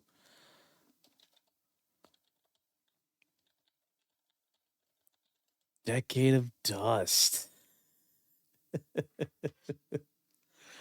Oh shit. And it's an EP of all things. Come on, guys. What were you thinking? Man. And it's a black metal. And it's black metal, of course. Black metal, doom metal, hardcore punk, thrash, whatever. It's fucking metal. Yep. Furthermore, people have determined that the freaky masks worn by the people in the photo are due to an old tradition called Krampus, which served as a way to punish children who had been bad. Oh, that makes sense. The real truth is that picture is actually from an album called Decade of Dust, made by a band fittingly named Hell Horse. It's a fucking EP, dog. It's a fucking EP. Again, disappointing. Are there more tracks? Oh, no. Never mind. It's not an EP. There are more tracks. It's just that there was only 2 tracks on the... Okay. So, yeah, no. It is an actual album. Yep. From a band called Hell Horse. Got it. Furthermore, people have determined that the freaky masks worn by the people in the photo are due to an old tradition called Krampus. That makes sense. Although it's also called an EP. It's not an album. It's apparently an EP. Fair enough. Oh, shit. Okay, so it's hardcore punk with a black metal tinge. And crusty as fuck. Musically dark, lyrically bleak, and devoid of any semblance of hope. Hell Horse creates music that wants you dead. That sounds about right. And the people wearing the weird costumes are wearing them because they're based off of Krampus. Got it. Which served as a way to punish children who had been bad. These people would put on those masks and dress up and run through the streets, which would be crowded by spectators as they tried to scare children and show them that bad behavior is, wrong. Exactly. Grave robbing for morons. Grave robbing for morons is a mysterious and intriguing video that has captivated the internet for years. And we don't know the origins of it. It's a VHS tape recorded in the 1980s. Oh, shit. Wait, what? Oh, no, wait. No, that's a different band. Never mind. By an unidentified teenager who provides a bizarre and somewhat comical tutorial on how to rob graves. The video's creator gave his and the cameraman's names, being Anthony and Gino, but somehow still managed to remain anonymous, adding to its mystique. One of the biggest questions surrounding the video is whether it's a genuine instructional guide or a satirical piece. Some believe that the video is a genuine attempt to teach people how to rob graves, while others argue that it's a satirical work meant to mock the idea of grave robbing. Tamino. I have no idea. We have no idea.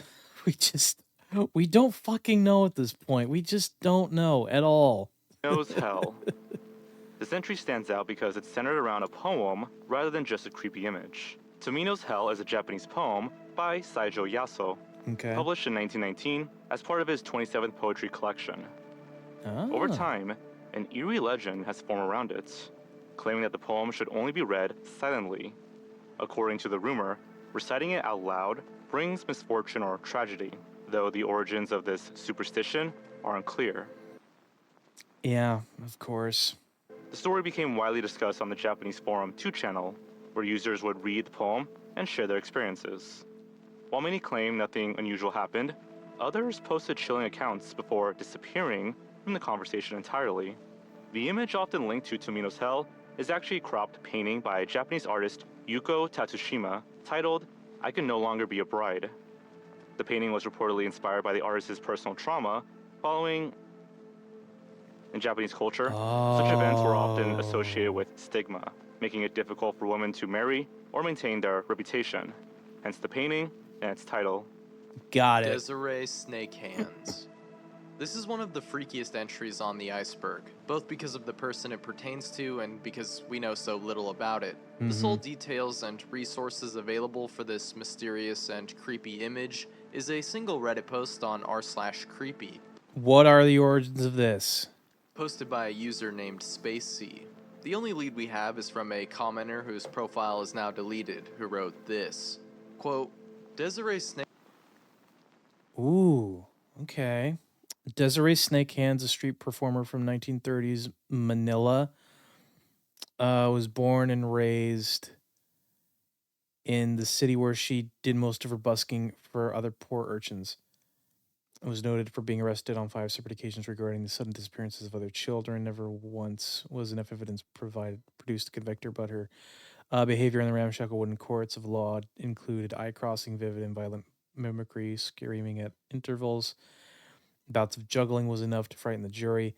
By 1941, she became ill of typhoid and was found dead on a rooftop in one of the wealthiest parts of town, above the house of a notable theater producer. Still unknown how her act was performed at this point. Found this in an old book from my grandma's. I found this in an old book from my grandma's with a picture that looks basically like this. Sorry, I don't have more. Okay, we'll be right back, chat. We got an ad break. Give me a sec.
Welcome back from the ad breaks chat.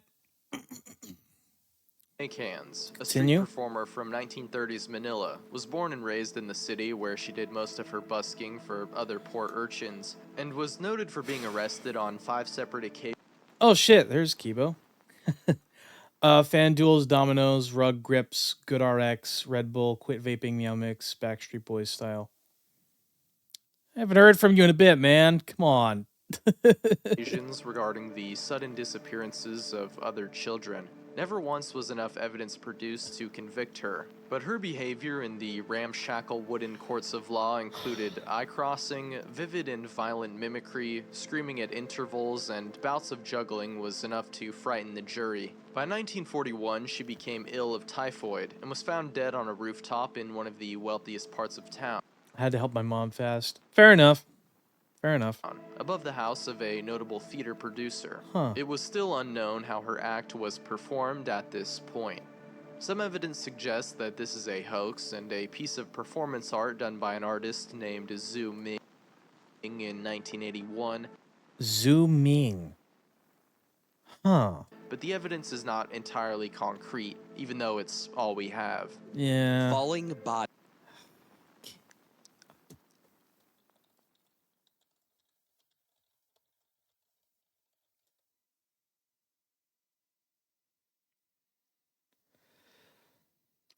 Still unknown. Shit.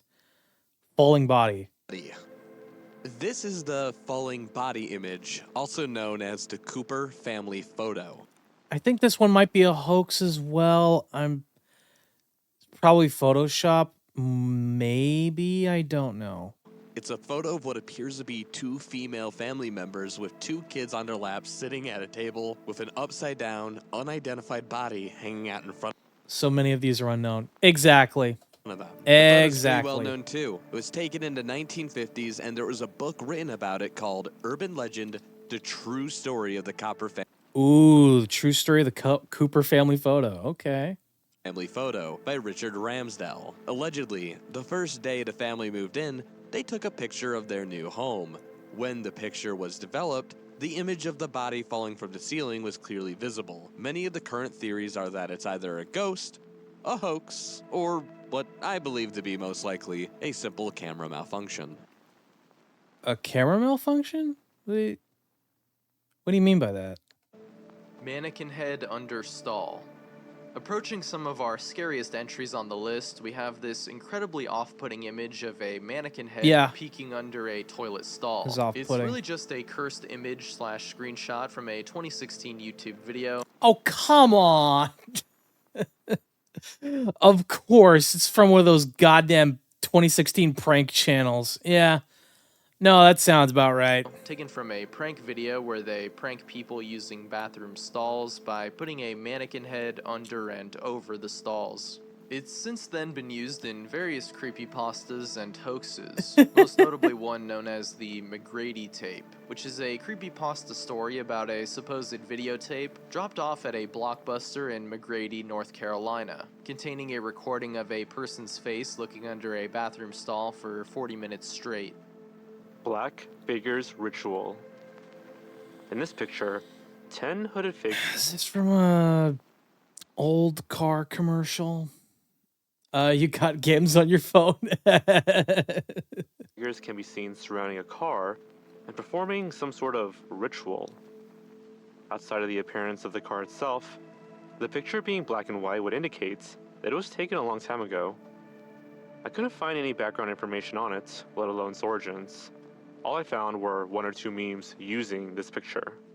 But after extensive searching, I found out that it's from a late 90s American short independent horror film called Coven. Oh, okay. Okay, it's from a short horror film. Got it. It's about a guy named Mike who is at his wit's end and is convinced by the only friend he has left to join a support group that later turns out to have a deeper occult agenda. Of course. And who uses extreme, sometimes supernatural tactics to help new members remain clean and sober. I just wanted to add context to the photo. The expressionless. The Expressionless is a somewhat obscure creepypasta about a strange and demonic woman who arrived at the Cedars-Sinai Hospital in June 1971 wearing a bloodied white gown. Long story short, she goes on to say that she's God and ends up killing everyone at the hospital, except for the nurse who would tell the story itself, and would also dub the woman as the Expressionless. However, the real origin of the photo is that it's a picture of 2 student nurses and a waxworks dummy used for training. That makes sense. Yeah, they're just working with a dummy. The picture was taken by photographer Lord Snowden in 1968 for his book Assignments. Oh. SCP-106. Officially, the origin of the first original picture of SCP-106 is still anonymous. It's believed that it originated from one of 4chan's creepy threads. There was a thread that said the whole picture was photoshopped, while the face was taken from World War I and the body was taken from a random male model. It's a topic that has been milked a lot, yet no one really knows or has any new information on where this image comes from. The creator himself was the one who said he got it from 4chan, and it's likely been lost to the internet through time. Yeah. A prominent theory is that it's more likely a painting. You can see an unfinished section of his arm with brush strokes. You'll also notice the buttons on his vest and some white dots sprinkled throughout, which also makes it look more akin to a painting. If this is the case, we don't know who painted it, or what it was originally supposed to be. And there's a pretty good chance that we'll never know, leaving the origin of this eerie image to be, well, unknown. Even though it looks like it's a painting. Okay.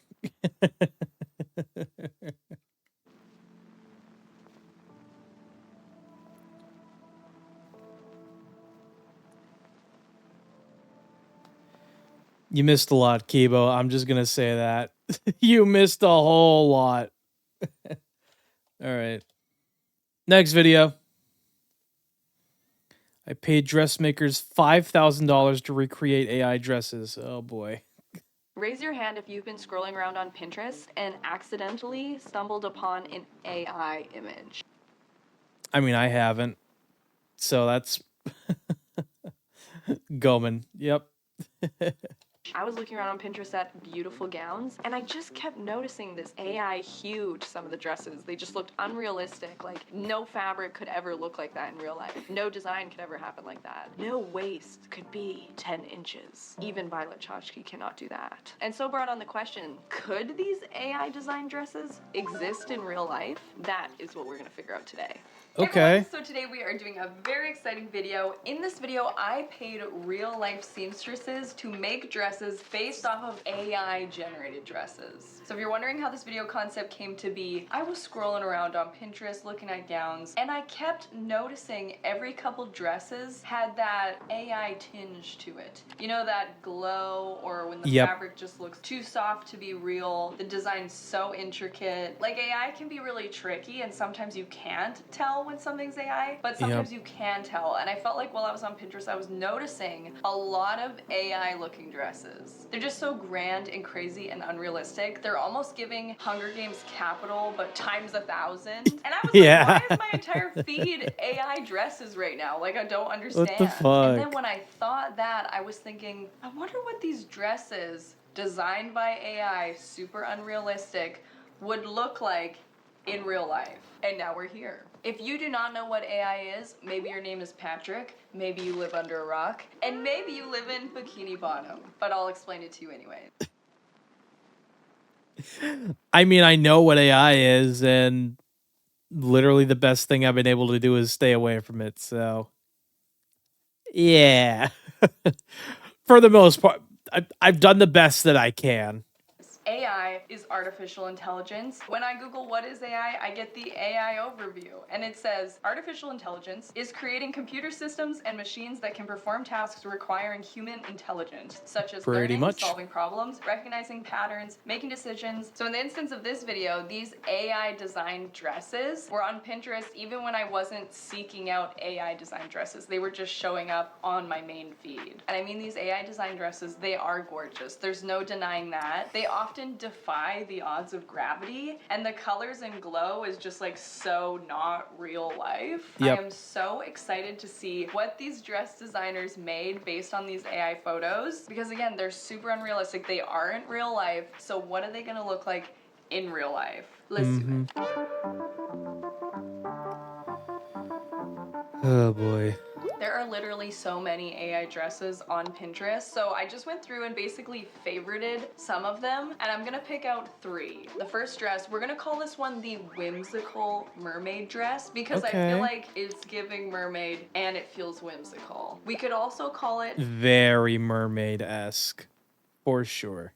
the holy crap Violet Chachki, can you even breathe? Because like that waist is literally 15 inches. Obviously this one's gonna have a very fitted corset with off the shoulder kind of like sweetheart top. It gets very complicated from the waist down with this almost like wet looking fabric. Even just the color combination, like this looks impossible to make. To me this is impossible. Okay, before we can talk more about these outrageous AI design dresses, let's talk about these beautiful, amazing, affordable pieces that I got from ThredUp, which just so happen to be the sponsor of today's. Okay, let's skip the sponsored part of the video. About here. Check out the AI design dresses. Second AI generated dress that I chose is this one. We'll call it the Princess Ruffle dress because it's a big ball gown with ruffles. Yeah, that's fucking huge, man. That princess style. It's one of the more casual ones, and when I was picking dresses, I wanted to have one that I felt like could be easily made. And by easily, I don't mean this is an easy dress to make. I just mean like these fabrics could be found, this ruffle could be made, like this is doable. The third and final AI dress that I chose for this video, this one is going to be so difficult. We're gonna call this light green medieval fairy. It feels like if there was like a Jesus Christ. Chad, I know you're not able to see this at all. Here, let me try to just look at this. Like, holy crap. There's just so many little details along the sleeve, around here, the hemline, and just around the chest area. It's fucking insane. Like, my God. Feels like the whole thing defies physics. folklore tale of a Tinkerbell equivalent flying into medieval times, they would be wearing this dress. The beading, the detail, the florals, the ruffles, the sleeves, the neckline, I wouldn't even know where to begin with making this. This is an outrageous dress. I wouldn't know where to start either. Oh, also, Kibo, before I forget, I did go grocery shopping today, and I got gochujang sauce. I think it was sweet and sour. And I got roasted sesame seeds. Actually, wait, let me check. Let me check my fridge real quick.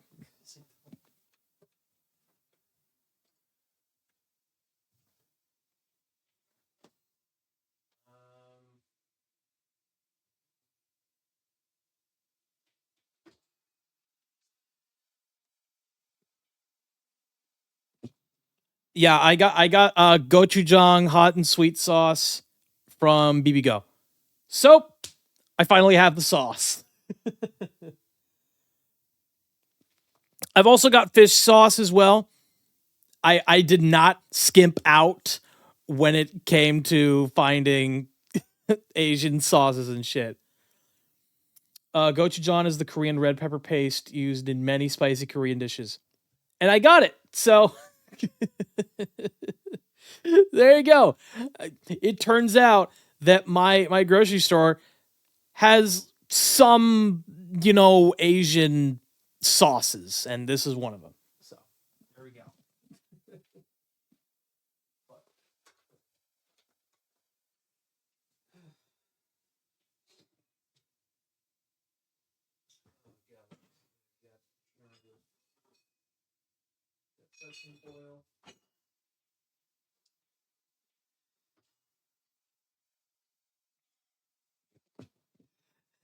Now you gotta cook some duck galbi. You know what's funny too, Kibo? I also got rice wine. I also managed to get some Mirin sweet cooking rice wine. So they had some rice wine. There we go.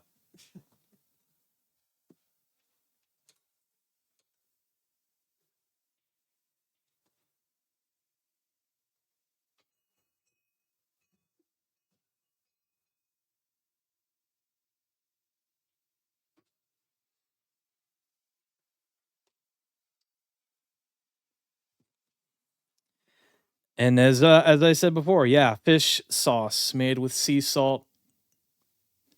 Fish sauce. You can't see it, but I am really holding the bottle. So I got yeah.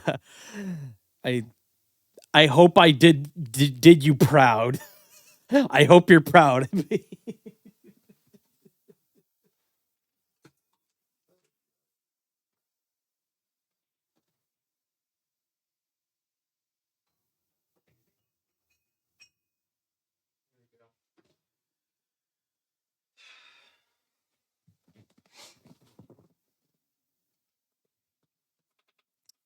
All right. You did a good. Yay, I did a good.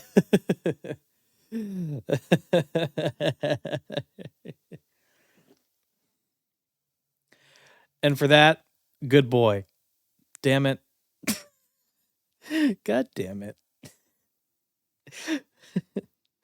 I can't believe you're the only other person that knows of this freaking inside joke. Like, anytime anyone calls me good boy, I'm just like, damn it.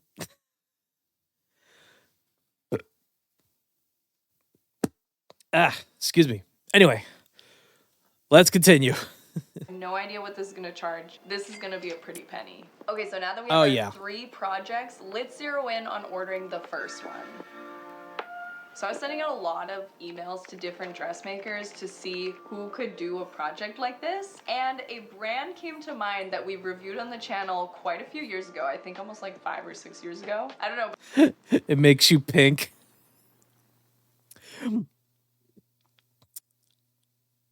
You know what it is? I don't necessarily know what it makes me exactly. I'm just like, I think it's one of those things where I don't know how to properly respond whenever someone says I'm a good boy. You know what I mean? I think that's what it doesn't make me blush. It doesn't make me blush. I've checked. But yeah, I just genuinely don't know how to respond to that specific compliment. I'm just like, damn it. It happened again. I think that's generally what happened for the most part. But it was called Luns.com, and they specialize in making custom dresses. So on their site, you can start a new customization for a dress. So I submitted the photo, and then I just basically wrote the details of it. I disclosed that the photo was made with AI, and then I gave a timeline and also a budget. For this dress, I said $2,500. I had no idea how much this dress would be, but just considering it's a custom dress.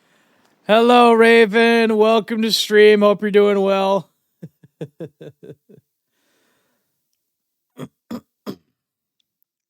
I didn't want to do too low of a budget where they couldn't make it. Right. So I just did like a big budget. And then I got a message back that said, thanks for submitting the new customization. And then a few questions like, is the dress floor length? Does it have a zipper? And also they were wondering if I could send more photos, which I don't have any more photos because it's just the one photo that flew onto my Pinterest feed. Yeah. And it was really cool because immediately we got working on the color story. Okay. So they basically sent some of the flowers that they have as options that looked similar, and then they were giving the fabric options that they were thinking about. So this like light purple on the side and then the cream in the middle. Okay. And they even were sending some like iridescent options and which ones they thought was a good idea. It really gives you a good idea of what they're going to be doing and how much they're honing in on the design. This isn't sponsored by Luns, and neither was my other video I did, but I am impressed with what they're doing here. So we did that is pretty impressive for sure. The dress, and it turned out the quote was $850 US, which is about Oh shit.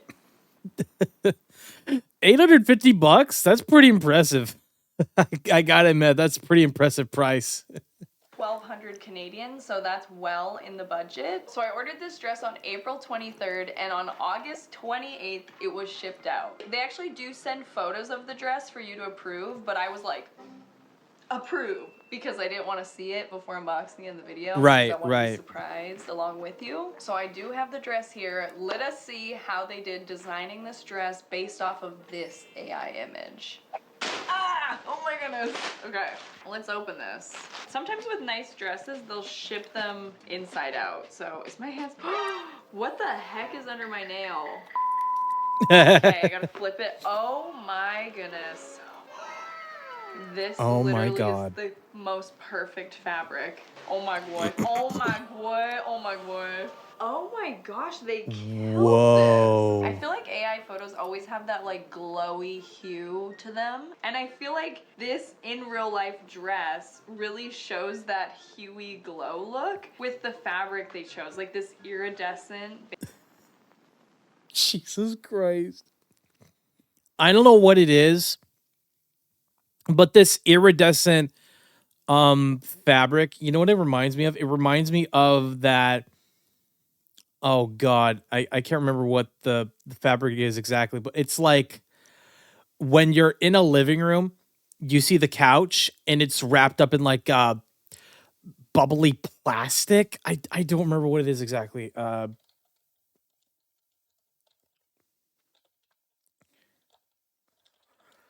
In like a plastic wrap, I think.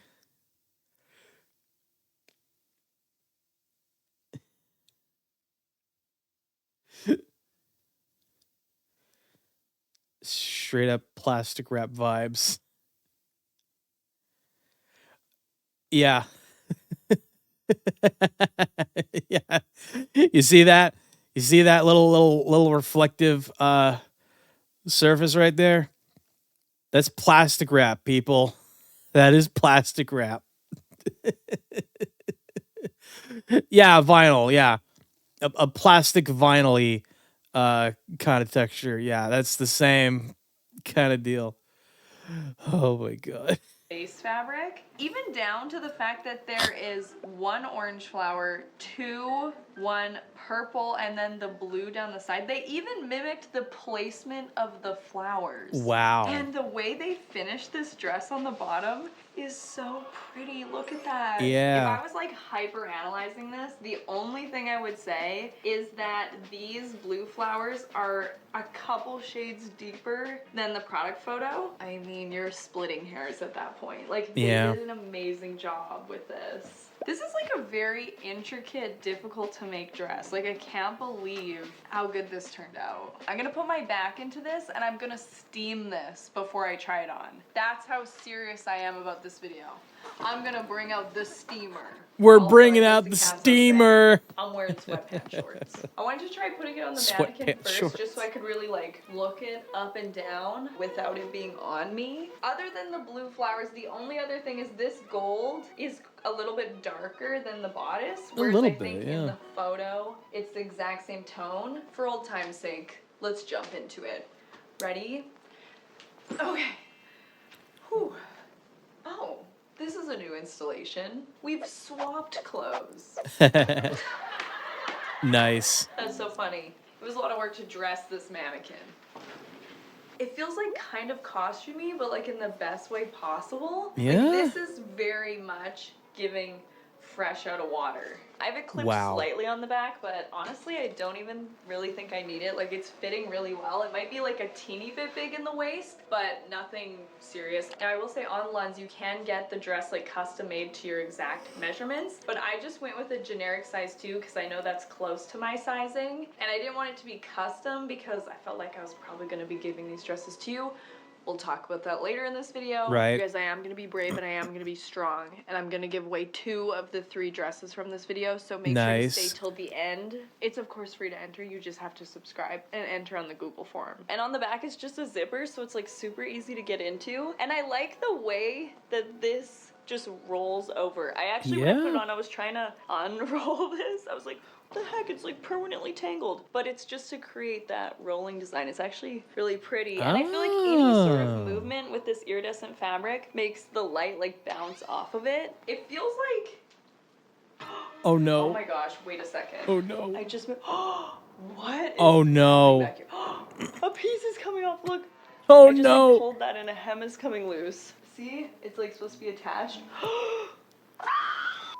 My favorite details of this dress is definitely this boned corset with That's the off funny. the shoulder, and then these like It's too loops funny. of fabric on the side, and of course the iridescence of it. It really encompasses the glow of the picture and also like the underwater mermaid part. Like, doesn't it look like Yeah. a jellyfish?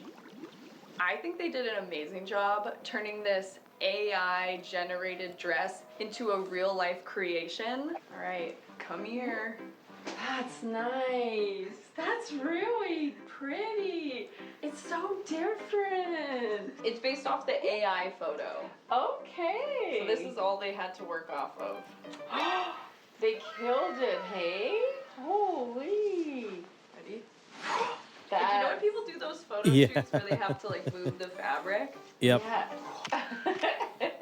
Like, if this is the dress we're starting at, I am so excited to see the other two. For this first AI design dress, I'm gonna put this in second place. I think there will be something to dethrone it, so I'm not even gonna give it the satisfaction of being first for even a second. I'm sorry.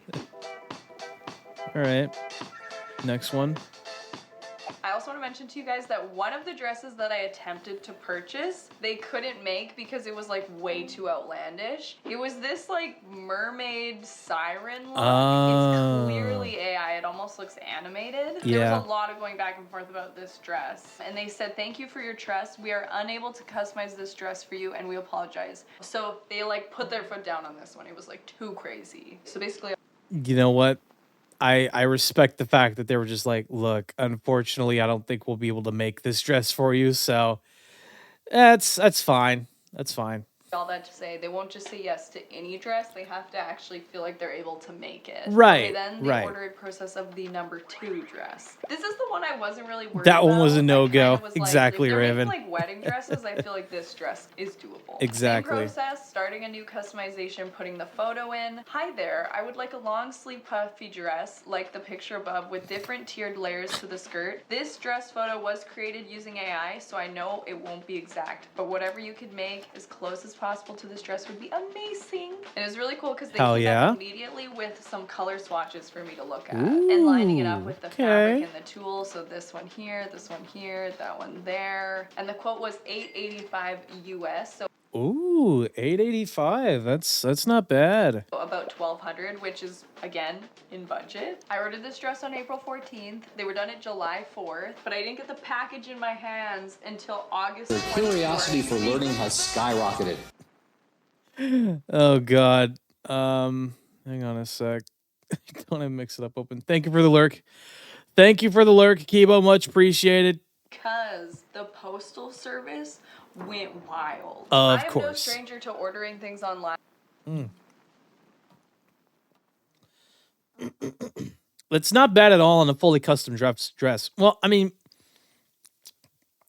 she did say that like it is a custom dress, but it's not custom to her, like, you know, measurements and specifications. Measurements regarding just like body proportions and stuff like that. It's like a generic size 2 for her sake. So yeah, oh, that helps. And I have never had something like this happen with the package, and I don't blame Lunds because they've never had this happen either. It was something really weird, and honestly, not to put blame, but I blame the postal service, which I get it. You got a lot going on, that's fine. Yeah. But you still lost my package. So basically, instead of charging me customs, it just like sat in the warehouse, and I think it got lost. Like, that's my theory. We called probably like 12 times and talked to 12 different people over the course of like 2 weeks. Hang up, wait 2 days, no email. This happened back to back to back to back to back. And one time I was like, okay, you know what? I'm gonna get in my car, I'm gonna drive 8 hours, and I'm gonna come there and pick it up. And the person on the phone was like, no, don't do that because it's not actually here. And I was like, what? Where is it then? Because like a $1,200 dress is sitting lost. And I'm not kidding, this went on for like 3 weeks until finally I accepted that I wasn't gonna get the dress. I was like, you know what? It's in a dumpster somewhere. Yeah. Like, I'm never gonna see this dress. And then one freaking Tuesday afternoon, I get a box on the door. It's like wrapped in tape like 100 times. And it's the dress. Holy shit. How the fuck did that happen? She finally got the dress on a random Tuesday afternoon. My God, man. How does this happen? Magic. Very much so. Still fully custom since she was able to pick the colors and fabric as well as the design. Yeah, no, that's fair. I was just talking about, like, it's not custom down to the measurements. It's custom to, like, everything else, just not, like, the measurements of her, like, body proportions and stuff like that. That's what I was saying. So yeah, let me grab it. Yay. I don't know why I insist on throwing these into the air so it looks like I'm getting Woo. them from high heaven. I just do. All right, it's very packed up. I feel like as soon as I cut into this, it's gonna like explode. This is like a ton of fabric pushed down into this little bag. Oh my gosh. Let's see. Oh my gosh, look at this. Again, Whoa. it's inside out. Let me flip it. Oh my gosh.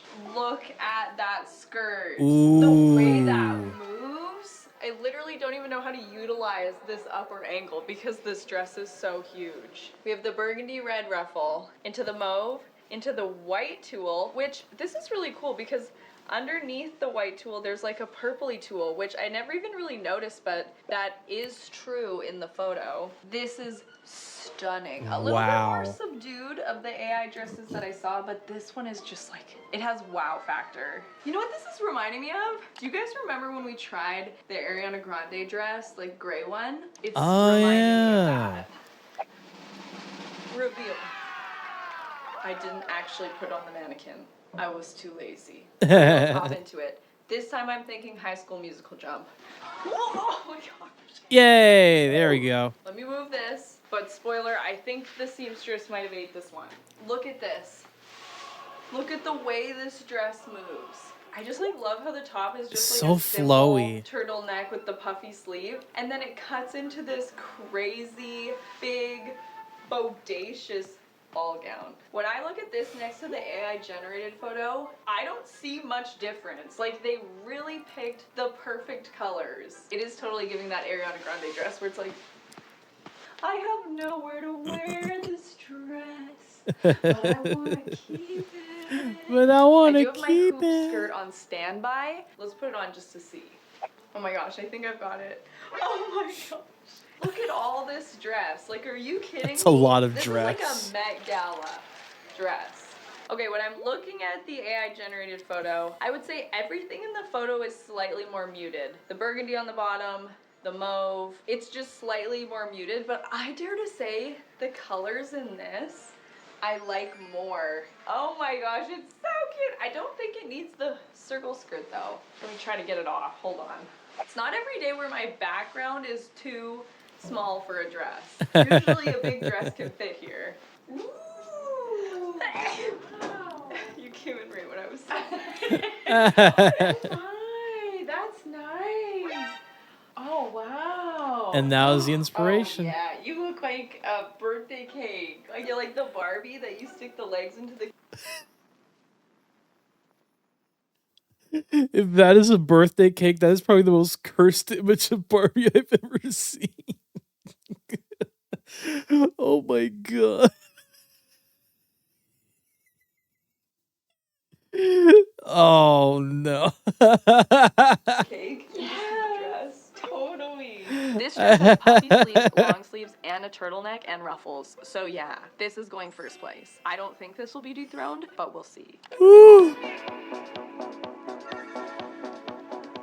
Okay, so the third and final dress, the dress that I think is going to be the most difficult, even though it's short, so by rights it's not as much fabric, it's so detailed, I think it's gonna be the most difficult one. This dress inspiration is created using AI. I love the mesh with pearls on it and the light pink florals, a short style dress with some ruffles in light green like the colors in the photo, as well as the puffy long sleeves. So then with this one, they said, we apologize, the AI images are very beautiful, but We apologize. The AI-generated images are very beautiful, but due to our factory production schedule, receiving them before June 1st would be too tight. Currently, we can only accept simpler styles with picture preferences.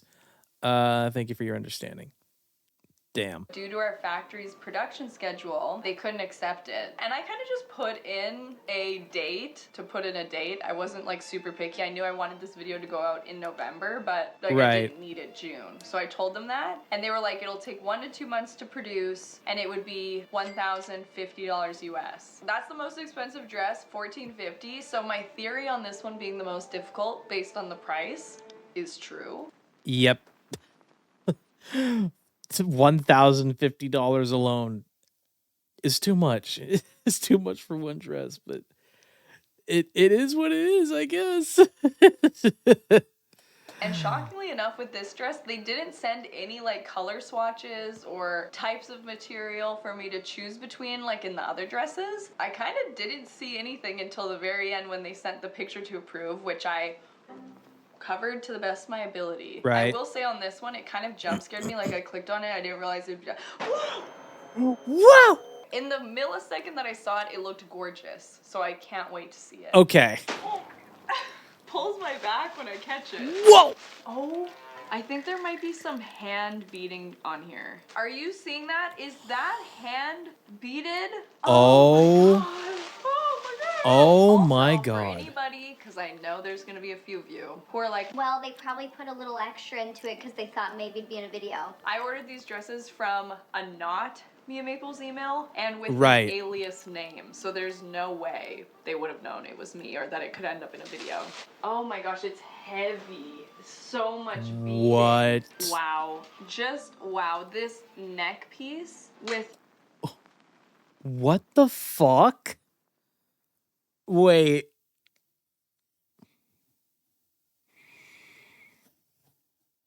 This is insane. Like this is genuinely an insane dress.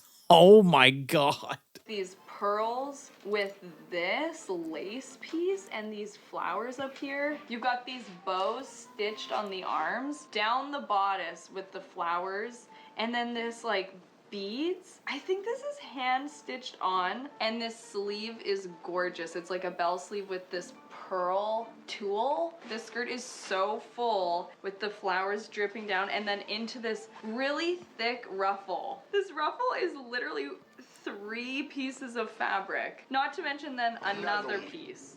Another piece. Sorry, I had to stop by the bathroom to throw up. Welcome back, Kibo. Hope you're doing well. Another one. Another one. Oh This in my real life fucking is God. prettier than the AI photo. Reveal. I love the combination of green and pink. Maybe because they're my 2 favorite colors. I don't know, but I'm Fair. excited to get into this one. I'm gonna try and jump in this. I don't remember how I jumped, so hopefully that lined up. There is so much to take in with this dress. Like, the amount of ruffle layers to this skirt is ridiculous. Like, you literally don't need an underskirt with these dresses. They've, like, accounted for it in the amount and mass of layers. This is what's blowing me away. These hand-sewn beads. The fucking hand-sewn beads on this dress are fucking insane. Holy shit. And all this detail. I actually can see Oh. where this is supposed to be sewn on. It still has like a little needle in it. Oh, see, that one didn't get. Oh no. Oh Okay, no. I'm gonna leave that in there. Taking a really Yeah, close leave look that at in the there. AI-generated photo, I honestly feel like there is nothing they missed. Like, it is so detailed. There is no confusion as to why this was the most expensive dress, because although it's shorter, it has so much going on. The one thing I will say is it is longer than I expected it to be. I think I thought it was gonna be like up here, but it's almost between short and T-length, which I think is really cutesy. And I mean, come on, turtleneck, long sleeve green, check, check, check. Here's what it looked like. Oh my gosh. That's amazing. It's so, like, it's spot on. And the fact that they were able to make it in real life, I mean, like, this is some talent, people. Yes. This is so difficult because I feel like this might have to dethrone number one. This might be first. I mean, Yeah, the detail work, the that bead one's work, first. and also just how much it looks like the photo. These dressmakers went off. Whenever I see AI dresses on Pinterest or casually when I'm scrolling around online, I always am just like, that could never be in real life. Yeah. But these dressmakers proved me wrong. They brought these visions to life above and beyond the AI picture. Especially this one, where I thought this would be impossible, they were like, bet. So although I was curious to see these Pinterest AI Oh, dresses absolutely that just kept showing bet. up on my feed, I do think it is best to hire a real human being dress designer and dressmaker. I mean, obviously Yeah. in this video the dressmaker was Of a real course. person. I don't think AI can sew yet. But yeah, these designs were all AI, but they were made Thank God an AI cannot sew. Thank God for that. by real dressmakers. So not sponsored by Lens, but I had a really great experience with them designing my custom pieces. I am gonna part with one or two of them. I know. It is literally taking every ounce of self-control to not keep all three of these dresses, but I have decided that sharing is caring. And so I am going to keep one of the dresses. I am torn though, if I should keep the roughly tiered one or if I should keep the green one. So I'm gonna make a Google entry form for all three You of them, gotta and then keep I'm the gonna keep one of green. them. So let me know in the comments below Fuck. which one I should keep. I'm really, really torn. Also, this is what I look like while I'm filming this audio snippet. This is the person who's trying to keep all three dresses. And before you leave, don't forget to check out What's worse is it would be able to because it's following math. Now that I think about it, that's kind of terrifying. Yeah, no, that's absolutely terrifying. and use my code MIA50 for 50% off your first order and free shipping. They've got holiday dresses and closet staples, all for an amazing price. I will link the Google form in the description. Make sure to subscribe and enter for that dress if you're interested in it. As always, thank you so much for watching. I hope you enjoyed. It's been an honor and a privilege spending. Actually, what I did realize, Raven, is that yes, for on one hand, yeah, an AI could absolutely sew because it knows math, but on the other hand, an AI could be absolutely unhinged. They can absolutely be unhinged, no fucking question. So you never know. You never know with these things. This time together, and I will see you in the next one. Bye! Oh my God. That was kind of insane. I'll admit. That was insane. Oh, Lord. What other videos do we have here? Okay.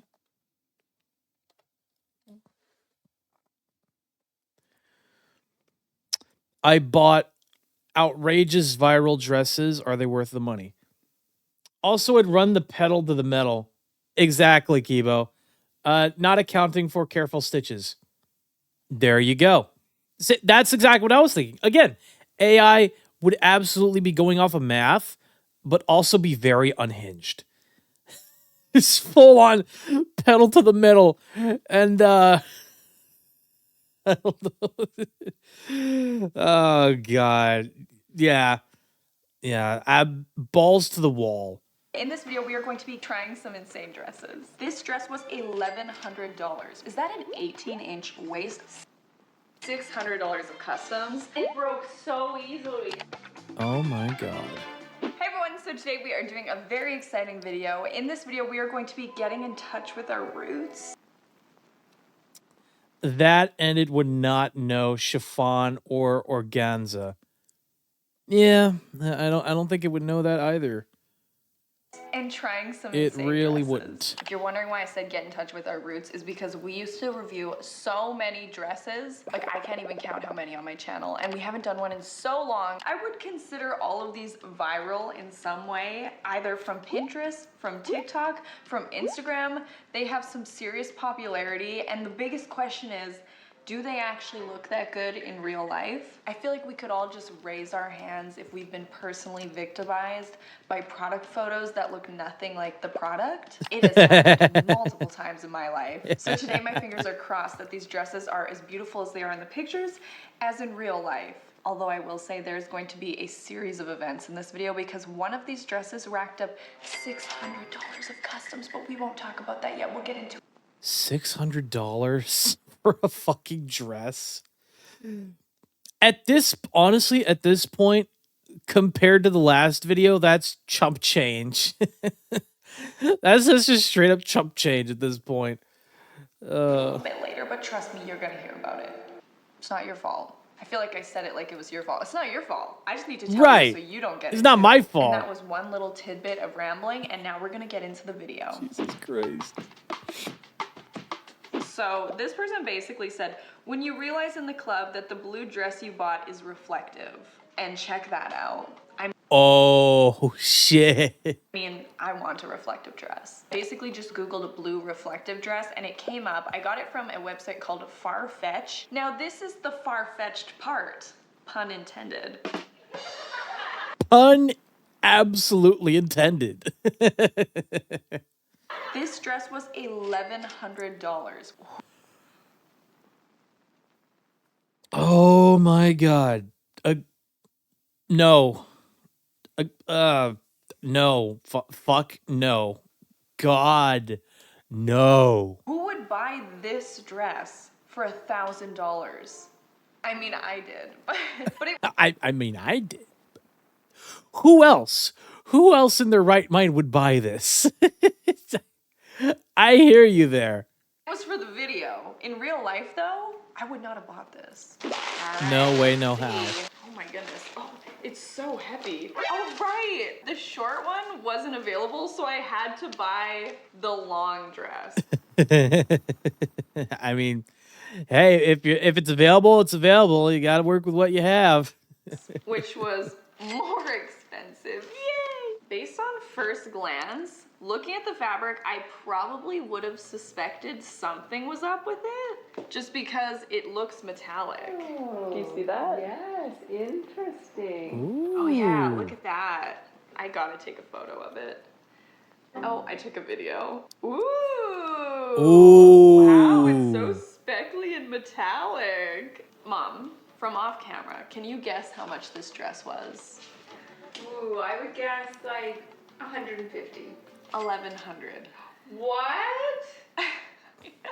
It's I know. That's kind of insane when you think about it. nice. You know, that's amazing. Really? Like, honestly, I know you're not huge on royal blue, but it looks smashing on you. I don't know how to take a compliment, by the way. Is that what that was? That's how I take a compliment. I don't know how to take a compliment. But now that I'm looking at it, I'm like, maxi, long sleeves, turtleneck. Like, that sounds like a perfect Mia dress to me. It has all of the makings of things I like. And it's fun and exciting and a conversation piece because guess what? When I go anywhere dark and there's a flash, I'm gonna reflect. Oh, yeah, no. She's absolutely right about that. She's going to look like a disco ball at that point. So, I'm actually quite into this dress. I think it's really pretty. I think the cutouts are like nicely placed that I don't feel uncomfortable with them. Yeah. I feel really good. And it's like the right knit that it holds you in, but it's also really stretchy and comfortable. I was not expecting to like this dress. I also think the sleeves are really cool. Like it's got all of this like knitted detail and then it goes back to this and they're like extra long. I kind of feel like we should go out to the garage. Every time I say garage, the Garage. Garage. People, garage. comments just explode. And I truly have been trying to figure out how to say it right and I don't know how. Like garage? Garage? Like Garage. Garage. That's how you say it. You had it right that time. anyways though, we'll go to the garage because that's the darkest spot and we'll take a video with the reflection because that's why we're here. You were so close and yet so far. Let's be honest. Boring, not worth $1,000. And with the flash, it is worth $1,000. Oh yeah. Oh yeah. Mm-hmm. Abso-fucking-lutely.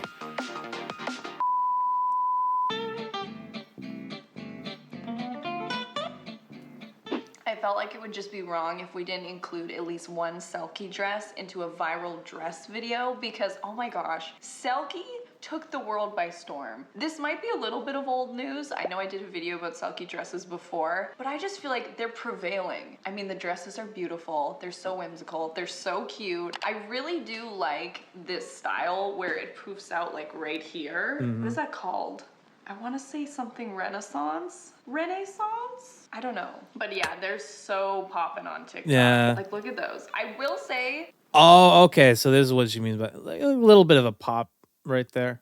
the Selkie dresses for me are a little bit short. You really can't bend over without accepting the fact you're gonna flash anyone. You can't bend over without accepting the fact that you might flash someone with your pussy. You might flash someone with your pussy, and you might not even know it. Let's just hope that you're wearing some underwear under there. Hopefully.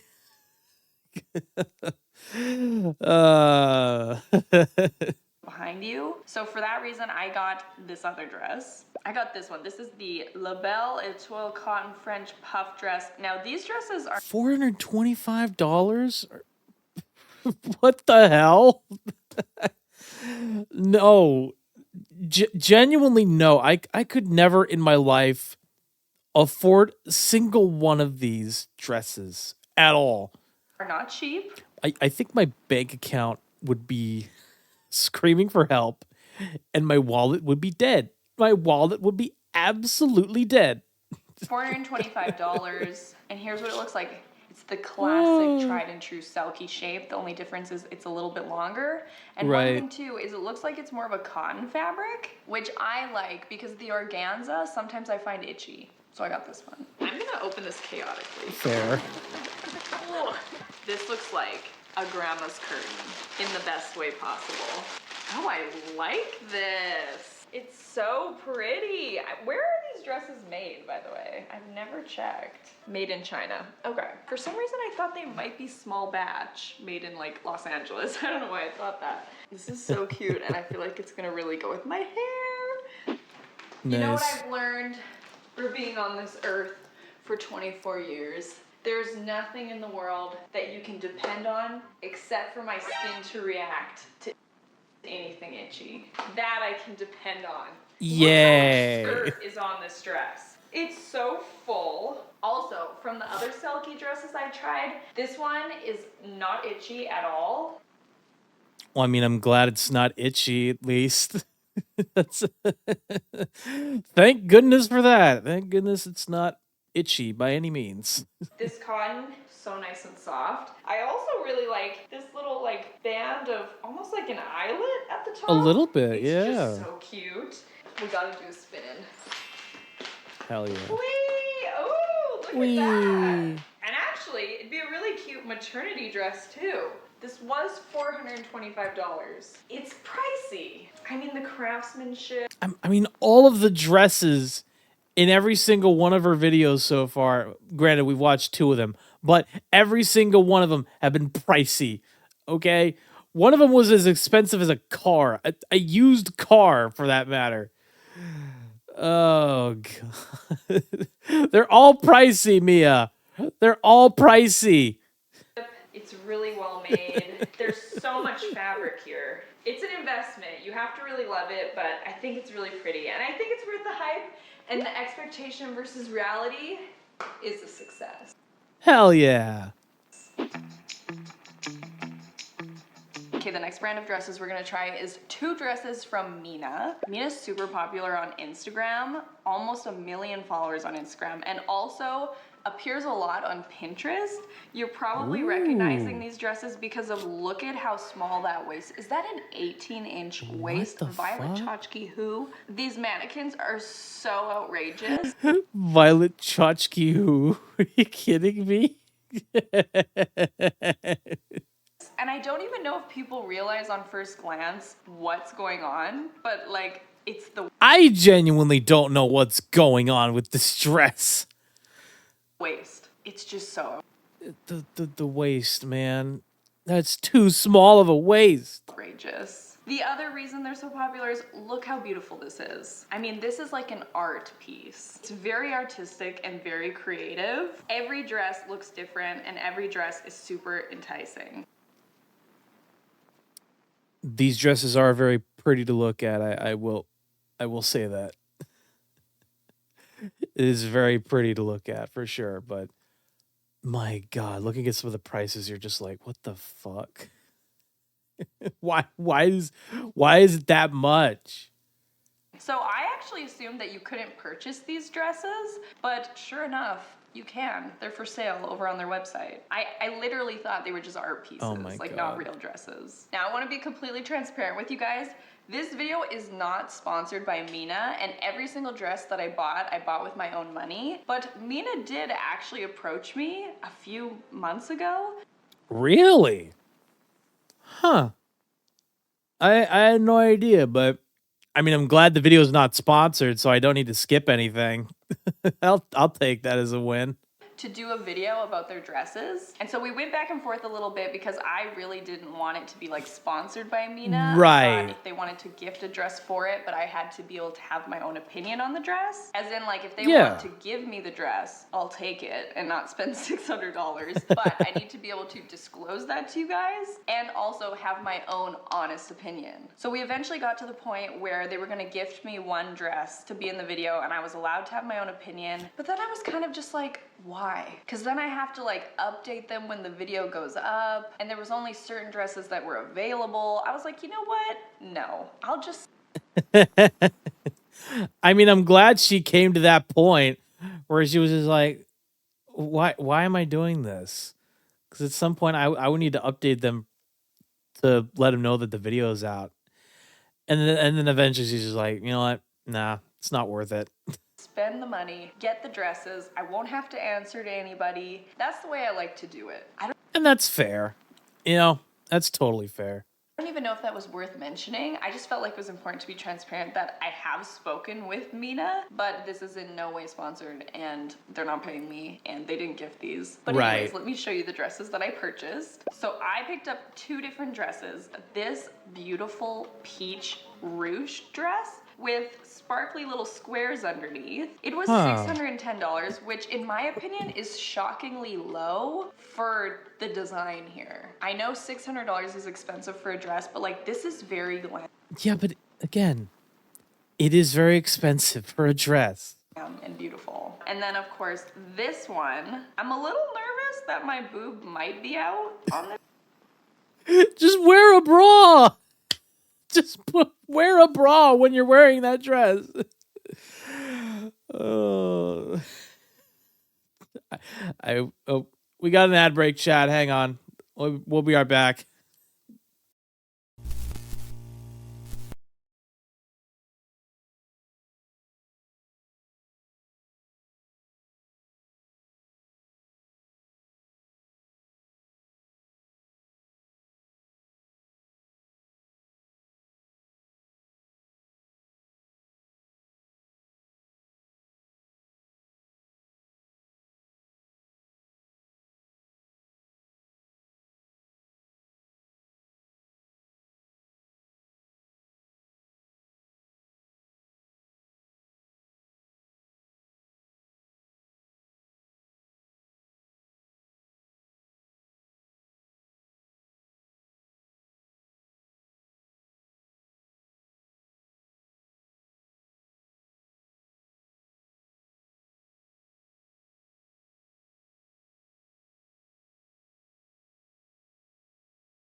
Welcome back from the Ad Breaks chat. Odd, no ads. Huh. That is odd. Anyway. This dress, so we might have to do something about that. Maybe. Very pretty. This one was $720. I really don't know why the difference here. This is our biggest potential to have expectations versus reality, so let's see. I didn't even say, but Mina was the package that racked up $600 of customs. Let me just tell you where all it went, because me and my mom were looking at the tracking and we were like, wow, this literally went everywhere. It went to Kosovo, North Macedonia, Bologna, Leipzig, Germany, London, UK, Heathrow, UK, then finally it got to Canada, $648 of customs. I don't know where it racked up the most, but I am so upset. If you're ordering from Mina, be very wary of the custom charges because obviously I'm in Canada, so it's gonna be different for everyone, but that is shockingly a lot because the total of this package was probably like $1,300 and then $600 of customs. That's like a whole nother dress. Jesus Christ. What? $1,300 just for a couple dresses and then an additional $600 just for customs. Oh God. Yeah. I am so thankful to not be her. I'm sorry. I'm sorry. I mean no disrespect, but just anyway. It's crazy. And I understand some customs. Like I was expecting to get like $50 of customs on this. I wasn't expecting $600. That's the highest I've ever gotten.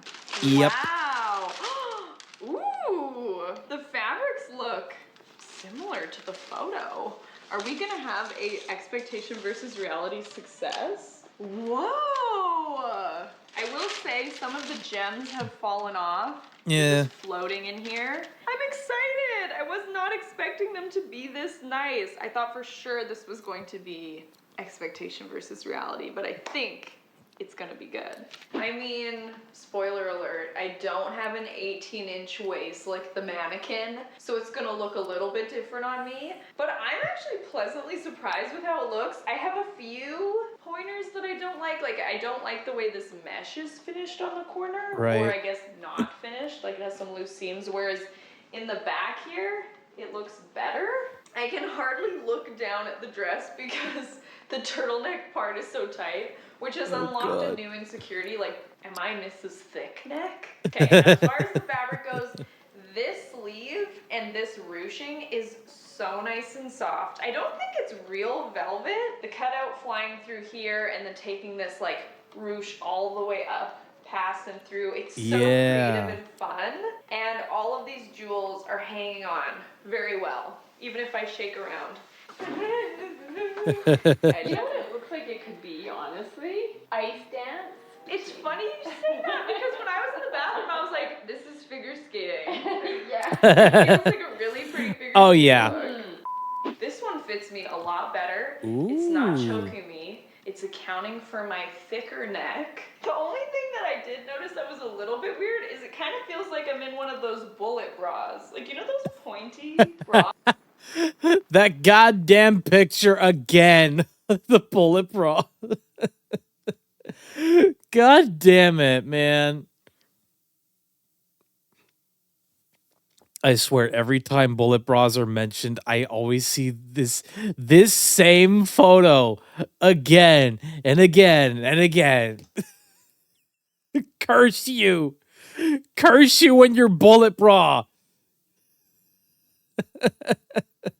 Like, can you hear that? I can. Can you see it? Let me show from my Yeah. Miss Torpedo Tits indeed. angle. Look at that. Look at that point right there. And is the other one the same? Like less. I don't want to do this close up, but. Also, I was nervous about the nude illusion, but it's not a concern because, like I said, there's a built-in bra cup here, so you're not flashing anyone. Okay, please excuse my voice. I caught a cold. But one thing I was noticing about this dress is the built-in bra cup is like my nude color. So people with deeper skin tones, it's going to really like show. So I wish there was an option to change that to be a deeper skin tone if you wanted to. I feel like that's necessary. Anyway. Oh, I think it's pretty. I love the blue. I think I definitely prefer the blue over the salmon-y color. And the only reason I'm describing that other color as salmon is because my favorite crayon color is salmon. And it's like that exact same color and it's called salmon. Fun fact. This lace up at the back is actually like a figure skate boot where it just has these little clips that you wrap around it. We're liking it. It's easier to get into. And I like this puffy full sleeve. Honestly, this might be my favorite dress. Nice. All right, last one. Okay, the last dress we are going to try is this full beaded head to toe dress, which actually now that I'm looking, pop up, excuse me. Now that I'm looking at it, I'm a little bit worried about if I'm going to be flashing my That's fair. to everyone. I guess That's I didn't really totally think fair. of that. I just have always wanted to try on one of these beaded dresses and see how it actually looks in person and how heavy it is, because I always hear people wearing full beaded dresses. They're like, this dress is 60 pounds. I'm carrying it around. So I really want to live that fantasy. So this is from Alamore, which I've never heard of before, but they have a lot of beautiful dresses. They are not affordable. $950. No. For me, even though I'm not into dresses necessarily, just seeing that price, I'm just like, no. No. $15. Now, I don't doubt that a beaded dress like this is worth that. I'm just saying, it's expensive. Okay, Yeah. this was a very It's nice very box, expensive. but unfortunately, it broke. It wasn't me, though. It actually broke in the shipping. No big deal, though. I'll get over it. So this is a beaded dress. Ooh, feels quite heavy. By the way, everybody always asks if I return the dresses after I try them on for videos. I don't. We usually donate them, but some of them we've been collecting. That's the price of a graphics card. Yeah. Yeah, no, that sounds about right. Actually, I think graphics cards now, oh god, they're getting into like the thousands range. So that's like a pretty good price for like a mid-range graphics card. I don't know at this point. We're gonna try to do a charity Like, auction. dear God. So make sure. Oh no, wait, no. It's not for graphics cards. It's for RAM? I think it's for RAM. I'm not sure exactly. Keep your eyes peeled for that. Oh, here it is. Holy. It's pretty. Oh my gosh. It's so pretty. Wow. This is Whoa. gorgeous. And I don't see any beads flying off. We've got sequins and also pearls with these little rhinestones on there. Right. They don't feel like real pearls, obviously. Otherwise, this would be a lot more expensive.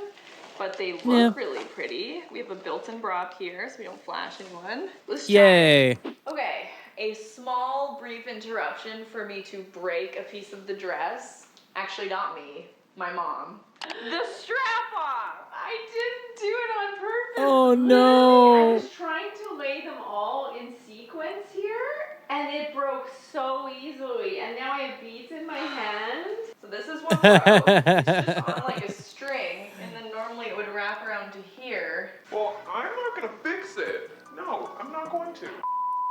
My concerns were reality, because if I wasn't wearing underwear, you can probably see I have my underwear on. This definitely would be me flashing everyone. Oh, yeah. It reminds me a Absolutely. lot of this Met Gala look I saw, not this year, but years ago, of Kendall Jenner where her whole butt was just like out. Of course it was Kendall Jenner. I Yeah. was like, I don't think I would wear that. Not me personally, but clearly there's an industry for it. Kendall wore it, so I'm sure everybody likes it. So this is one of those dresses where you can expose your butt to the world. I do like the back moment, and I really do love these on the straps. I think is really pretty. It looks like the picture. Honestly, the expectation versus reality, it's pretty close.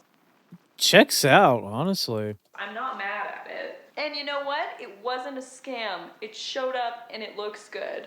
Yay. Wow, we are finishing off this video looking very glam. I put this one back on. This one is my favorite from the video. It is so beautiful. It's so beautiful, I almost forgot that I paid $600 of customs for it. Honestly though, I am pretty impressed with these viral dresses. I feel like we didn't get caught with the expectation versus reality. I think we did pretty good. And one thing that I found after the fact, and I was like, what are these gray undies doing down here? What are these? And it turns out they were in a package with that jewel dress. So they don't expect you to just flash everyone. They want you to wear these gray undies under it. So that also makes me feel better. First I was like, I'm not gonna wear these. Okay, but this was so much fun to try on some beautiful gowns again. I definitely missed doing this. And we came back with a bang. These dresses were gorgeous. And I'm so excited for what we do with these next. And yes, I'm curious to hear which dress was your favorite, or if you think they were worth the money, or if you think the reality actually wasn't as good as the expectation. Sound off down below and we could talk about it in Yay for free undies. Hell yeah. Cheers to that, at least. the comments. As always, thank you so much for watching. I hope you enjoyed. Make sure to click the subscribe button before you leave, and I will see you guys in the next one.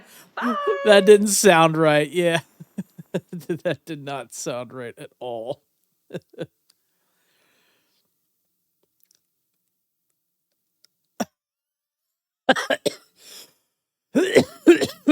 Oh god. They were the color of your ass and cock. God damn it. Gray undies. Oh, okay. You know what?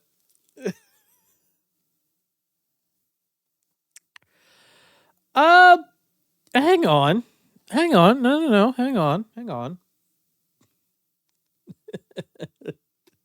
Hang on.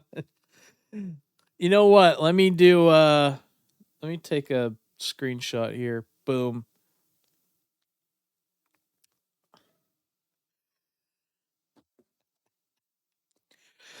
Let me open this up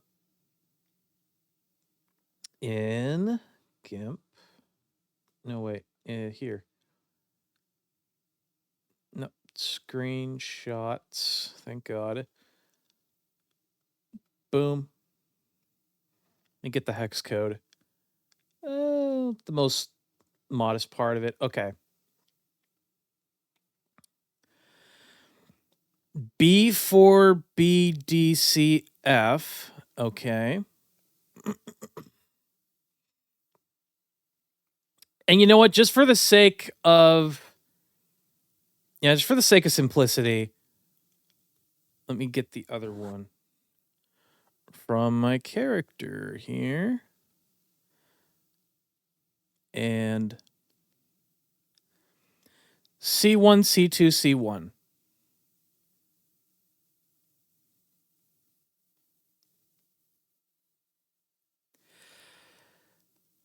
Not quite the match, Kibo. The underwear, as it would seem, yeah, it's got like a little bit more of a little more blue to it compared to this one, where it's pretty even. It's actually just pretty even in regards to like red, green, and blue.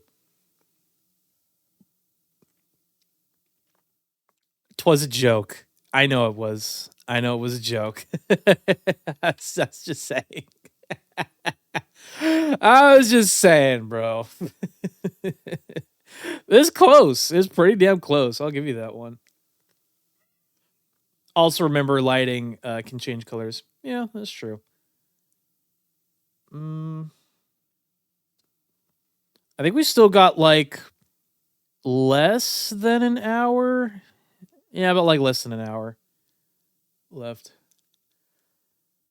So I got that one.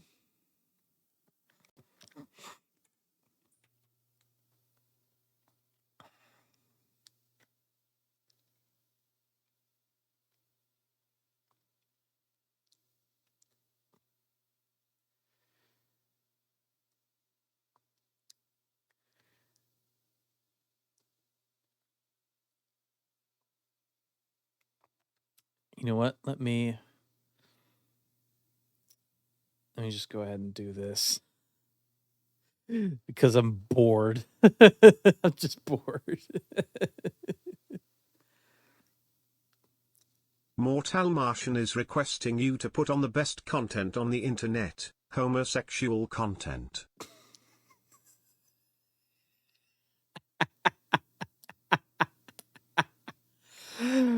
Ah, man.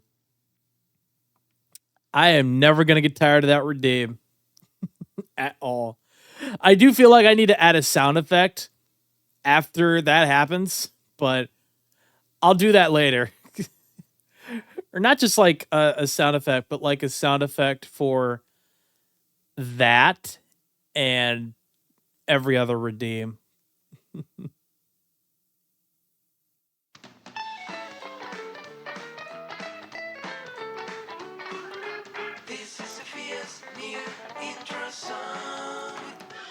TikTok, same dress hall. Okay. And welcome to another video. This week, I'm going to be buying these. Oh god, I think we already watched that one. Shit. What about this one?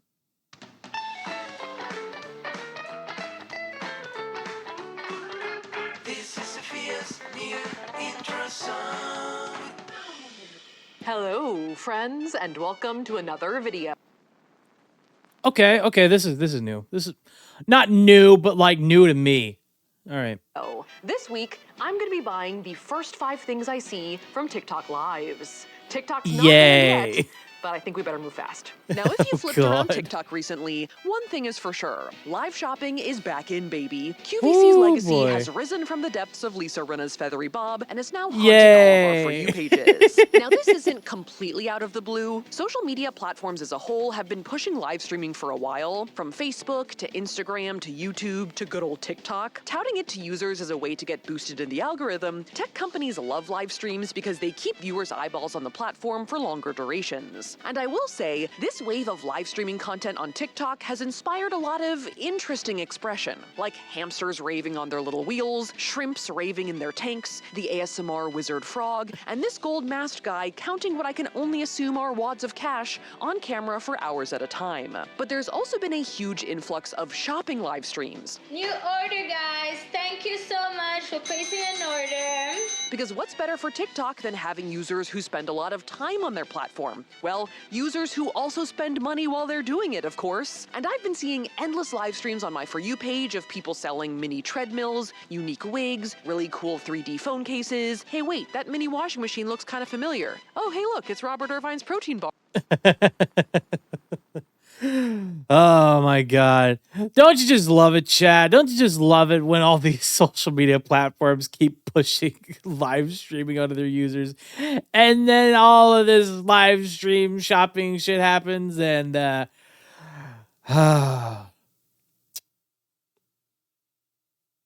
this feels like we're living in a post-capitalist society and it's on steroids. It's on fucking steroids. And to be honest, these streams are kind of effective, as a lot of these items have piqued my interest and I do kind of want them. But I've always been hesitant. That is a fucking demon and you cannot convince me otherwise. I don't care. Oh god. I specifically remember there being a fucking was it an Instagram video? I think it might have been an Instagram video, but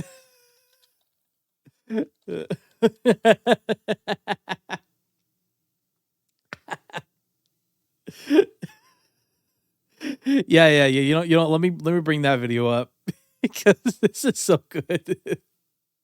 This is so funny because clips, as part of their like "Let God Sort 'Em Out" album rollout, reacted to a fucking Labubu.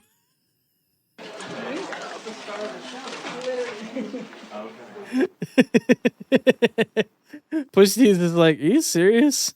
Is this it? Look at Malice. Go back. Hang on. Oh, come on. Go back.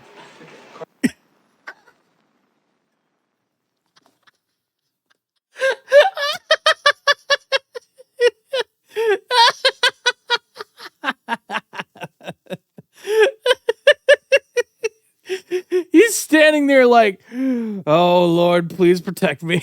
Keep me safe. Oh, he does not like that Labubu. To click in and participate in any of these live streams because not only am I generally suspicious about buying things through TikTok, but there's also an interactive element to these streams that is kind of intimidating. That's right, we gotta do our first giveaway. You guys, I'm sorry, who am I? Am I brand new here? Especially when I'm mindlessly scrolling on the toilet. But all the more reason to test it out now. So I'm gonna become an ideal TikTok user for a day and buy something from the first 5 live streams I see. Yay. And we'll all see, together, what it's like and if the products are any good. All right, guys, we got a live one. Get it? Okay, so the first stream we found was this one from Halara. I have to join the live and interact with her, right? For some reason, I'm always terrified of joining lives. I'm terrified. You know what's funny? I have not used TikTok in a long time. Laboo. Yep, pretty much. Pretty much. I haven't been on TikTok in a long time. I've never interacted with any of the live streams or shit like that. So do with that what you will, I guess. I'm terrified. Right now, I'm scared. Now, Halara is a pretty popular shop on TikTok, and they are pretty much everywhere. They do normal TikTok ads, TikTok shop, and I've also been seeing their stuff on TikTok Live a lot as well. Hi, welcome in, you guys. Hello. They sell like viral athleisure products, like workout dresses, comfy waist-snatching leggings, and in this case, some type of wide-legged pant. Miss Joe, she asked if they're stretchy. Girl. Now, our host was greeting people in the chat and modeling the items. I do kind of like those purple pants, though. I love the purple. As well as offering to help people with choosing a size. Okay, so drop down your height and your weight, guys, if you guys need help. Otherwise, guys, get those orders in. You guys are down to under 2 minutes in that flash sale. But I also entered the stream right as a flash sale was ending. Oh my god. Check out. So much pressure. 1 more minute. And so she was also kind of shouting for everyone to get their orders in now, or else risk losing the discount. So much pressure, only a minute. Do I only have a minute to buy these pants? Why is this all happening to me at once? And so I panicked and immediately ran to add stuff to my cart, even though I barely knew what was going on. We're getting it. Mellow purple, that's what I want. Oh my god, this is so much pressure. No, they don't my size. Okay, different color. They're all gone. Obviously, the premise of the video is that I'm gonna buy an item from each live stream I see. So if I wasn't filming this video, I could have just not bought anything. Okay, they have apricot. Are we going with apricot, I guess? Buy now. God. But I totally got swept up in the moment. No one look at my credit card number. Of course.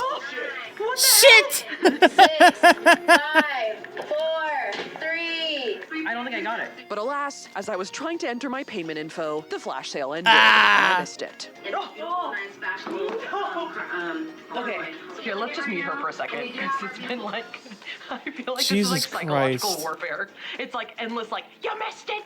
You're missing it right now! But honestly, I think it was for the best. Yeah, like, did I even want these, or was it just that it was a flash sale and I was being yelled at by someone who didn't even know I was in the room? Let me try again. Thankfully, she almost immediately started another flash sale for waffled comfy work pants. There is a flash sale for another 17 minutes. Okay, so we're in a better position now. Which I think was the same or a very similar product to the one I originally tried to get. The mink ash is kind of good. How about that? Mink ash. Mink ash is good. Mink Ooh, ash. okay.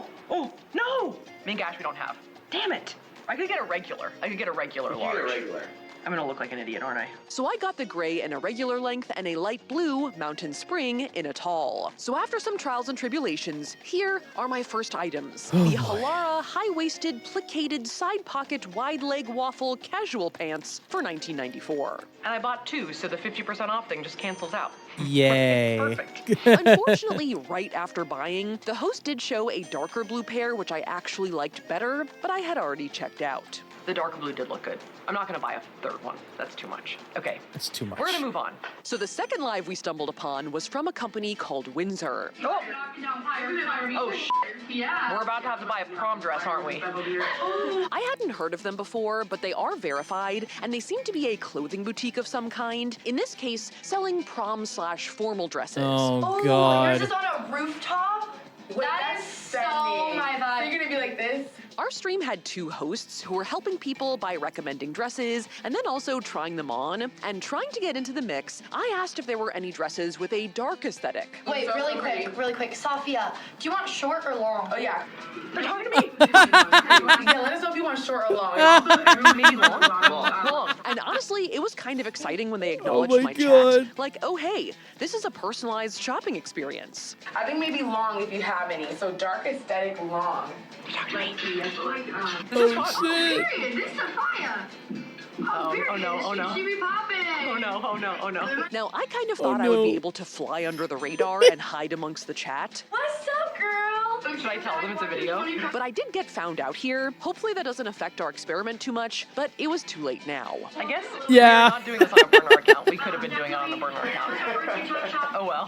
Oh well. Verified TikTok account, actually. Now, rewinding back to my dark aesthetic request, the hosts brought out a purple dress and a black dress, and trying not to be too predictable, I was leaning towards the purple one. But also not wanting to be too demanding, I didn't ask to see any other ones. You like the previous purple a lot. I could try that one on for you. This one is Vivian. And after one of the hosts tried it on for me, Oh, nice. Yeah. They said the split. I love it. Yeah, this dress, girl, is so gorgeous. I felt like I was far enough down the pipeline that I should get it. All right, I feel like we should get this dress. Yes. I feel like I've Yep, also asked get them that to one. try it on. So I feel like I've invested enough. We've interacted. Gotta get that I one. gotta get it. And there was no exploding flash sale this time, so I was Yay. able to calmly buy the Vivian Cowneck mermaid mesh formal dress for What a relief. $64.90. You got the purple, yes, girl. You obviously have to tag us. Yay. Yes. Oh my god. So item number 2, a check. This is fun. A I check. hope I look good in this dress. I did kind of just buy. It was an impulse buy, right? It's all impulse buys. It's all things I've never seen before, and then I'm immediately Yeah, they're all impulse buys. It makes too much sense. deciding to buy it. On to the next. I threw them a follow. They're trying to get to 200,000. Got to do my part. Now, the next live we encountered was one that I was very excited about. Okay, guys. A dress. The dress. I think we found it. I think I'm about to get a crystal scoop. Yes, yes. All right, let's do it. This is the Holy Grail. This is the Holy Grail. It was from an account called Highland Crystal, which is a company that sells like crystals and rocks. They sell crystals. That makes sense. I wanted the freaking. And for this stream, They have this like vibrating sand table in the middle of their set that like unearths different crystals, and you get like a random I wanted. I wanted this metal thing there. Not a colander. That's not the name of it, but you know what I mean. That would have been nice. scoop of crystals. and Highland Crystal is not the only one that does this. It's a pretty popular format on TikTok Live because there's so much suspense involved. Yeah. Let's go. But they are one of the bigger accounts I've seen, so I was pretty pumped. I have literally always wanted to get one. Always. How do I do it? At first, I was a little confused about how to go about buying a scoop, as there's no product listing on the stream itself. How do I place an order for a scoop? Sophia, you can check the comment section for help. Thank you. Okay. All right. Okay. You can go read the instructions. Thank you very much. I think we've realized that the reason they're so cryptic about it is that TikTok doesn't want streamers to say the word website because they don't want them pushing traffic off the app. We caught Windsor doing this as well. But definitely hop onto our WEBSITE. WEBSITE, I can't say it on here, But someone in the comments helped me out. All right, Jasmine's helping. Okay, link in bio. There you go.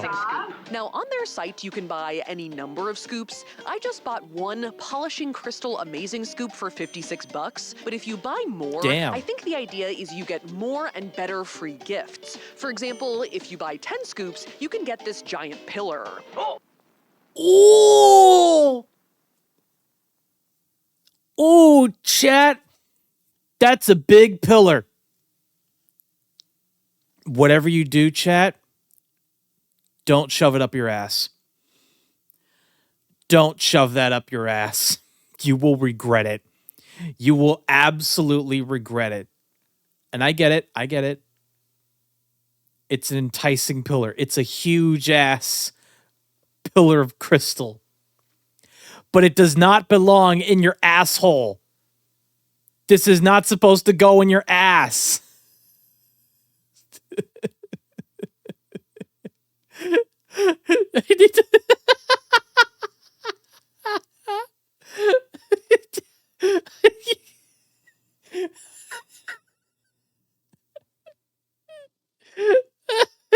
Oh my god.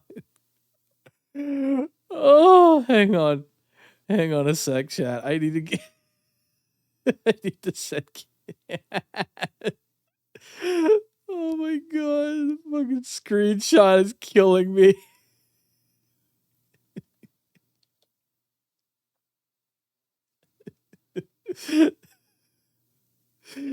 Oh god. You know what it looks like? It looks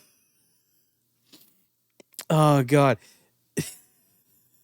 This has the same aura as that Dead Space Eldritch crystal thing. I don't know what the fuck it was called, but that whole cursed shit. The pillar has spoken. It is time to open the hole. Jesus Christ. Do not shove this up your ass.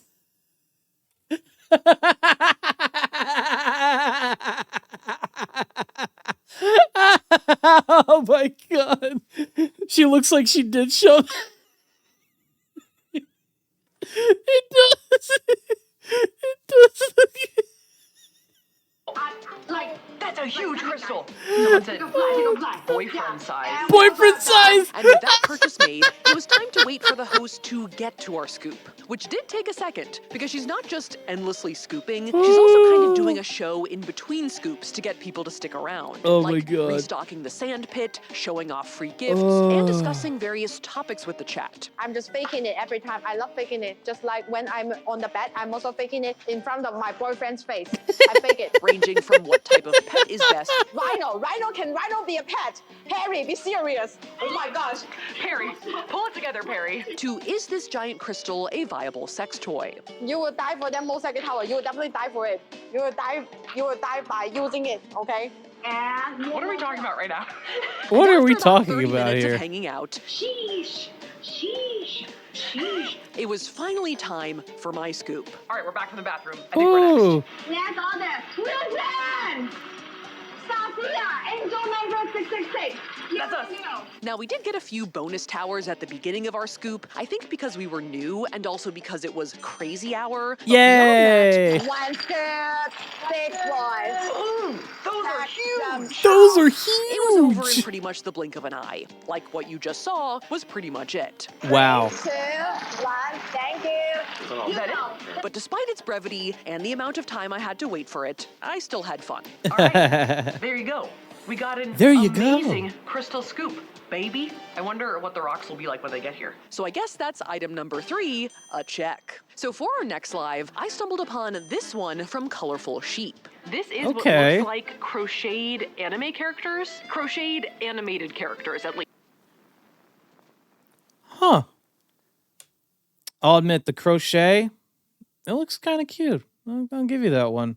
Now, I had never heard of this account before, but they seem to be a small business who crochet figurines and then sell them. Thank you so much for joining our live today. But interestingly, I have seen a good number of live streams of people selling crocheted and other handmade tchotchkes before. It seems like a good fit for Ooh. selling on TikTok Live. I see a Grogu. I see a Mario.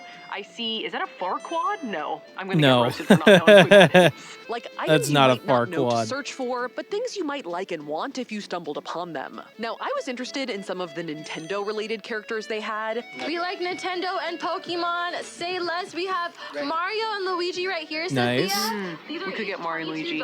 And though they didn't have a Princess Peach, they did have a complimentary, larger Princess Daisy. Ooh. Oh, she's pretty cute. Is she Luigi's girlfriend? Nice. Not really. Unclear. They're kind of like by default paired up together, sort of. Now, the purchasing system is kind of different here, as once you see the figurines you want, you have to be the first one to claim it in the chat. If you're interested Oh. in Mario, you can type 1 in the chat, and Luigi, you can type 2, but if you want both of them, you can type 3. Which is a little high stakes because other people can beat you to it. All right, should we get Mario, Luigi, and Daisy? Let's get the whole gang. But once you have Get laid the whole claim to your gang. desired figurines, the shop generates a product listing with a specific code right then and there. Sophia, you're gonna purchase CP1 for $79. And it's kind of an honor system that no one will swoop your listing and buy it first, but it's not a guarantee. I did purchase our 3 figurines right away to make sure we got them. Ring that bell, ring that bell. Yay! Sophia, for your purchase. But after purchasing, they did pull out a few more things that looked enticing, like a Lapras, which someone else scooped up very quickly, and an endearingly strange-looking Bulbasaur. That does not look like Bulbasaur. It doesn't look that much like Bulbasaur. And though I felt the urge to hang around to see what other figurines would be revealed, it was time for us to move on. Yeah. I am pleased with our purchase. But they're also pulling out new ones. You gotta cut yourself off. Yeah, you do have to cut yourself off. So our final stream was this one from Lovely Wigs USA. Now, I was very happy about this, since I would say wigs are the #1 thing I see being sold on shopping live streams. I was hoping for a wig. And we found a wig. And it's always in this kind of format, where there's a wall of wigs in the background, and the host is quickly trying on different wigs and showing them off. Hey, Wendy, what's good? Happy Friday. I think it's just both visually interesting enough to get you to stop scrolling, and also interactive. She's a lot. There's a lot of wigs happening right now. Also, all the listing photos have different models, but we're gonna address that later. We're gonna see how it goes. And in terms of a wig I would want, I figure for a synthetic wig, a longer style in a crazy color is probably the most versatile. 46 is blue, and there's bangs. Something that could be used for like a cosplay or something. 79 is blue and long. That's kind of interesting. That could look good. Blue and long? Yeah. So I settled on this long, deep blue one. Why do you ask her to try on 79 so we can see it? Okay. Yeah. Should I say more than that, or just try on 79? You could say, can you try on 79, Can you please try on 79? You could be nicer. Be polite.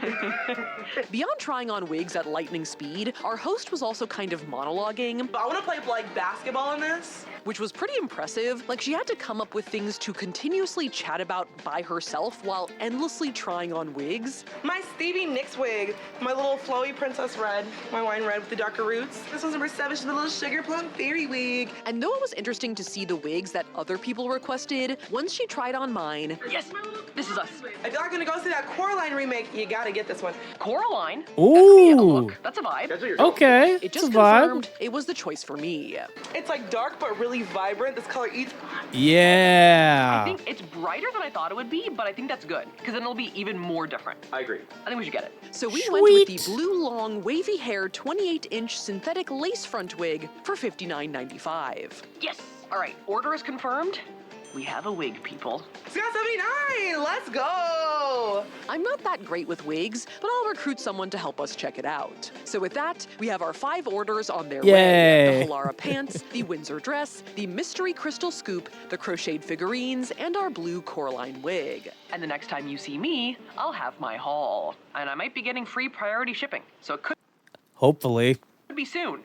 All right. So it's a few weeks later, and I have now here many items from TikTok Live. Yay. One is falling slowly. And we're going to start off our haul with our 2 clothing items. All right. So first up, the Halara pants. Halara, let's go. Pants. Ooh, and a coupon. I'm getting deal boozled once again. Now, after looking into it a bit more, Halara is definitely some kind of fast fashion company, but not necessarily a full-on TikTok catfish scam. Like, if you order 2 pairs of pants, you're probably going to receive those 2 pairs of pants. Ha! Pants! More than What do we likely. think? They look pantsy. They smell a little bit like glue. Oh no. Oh no. A pair of pants that smell like glue, bro.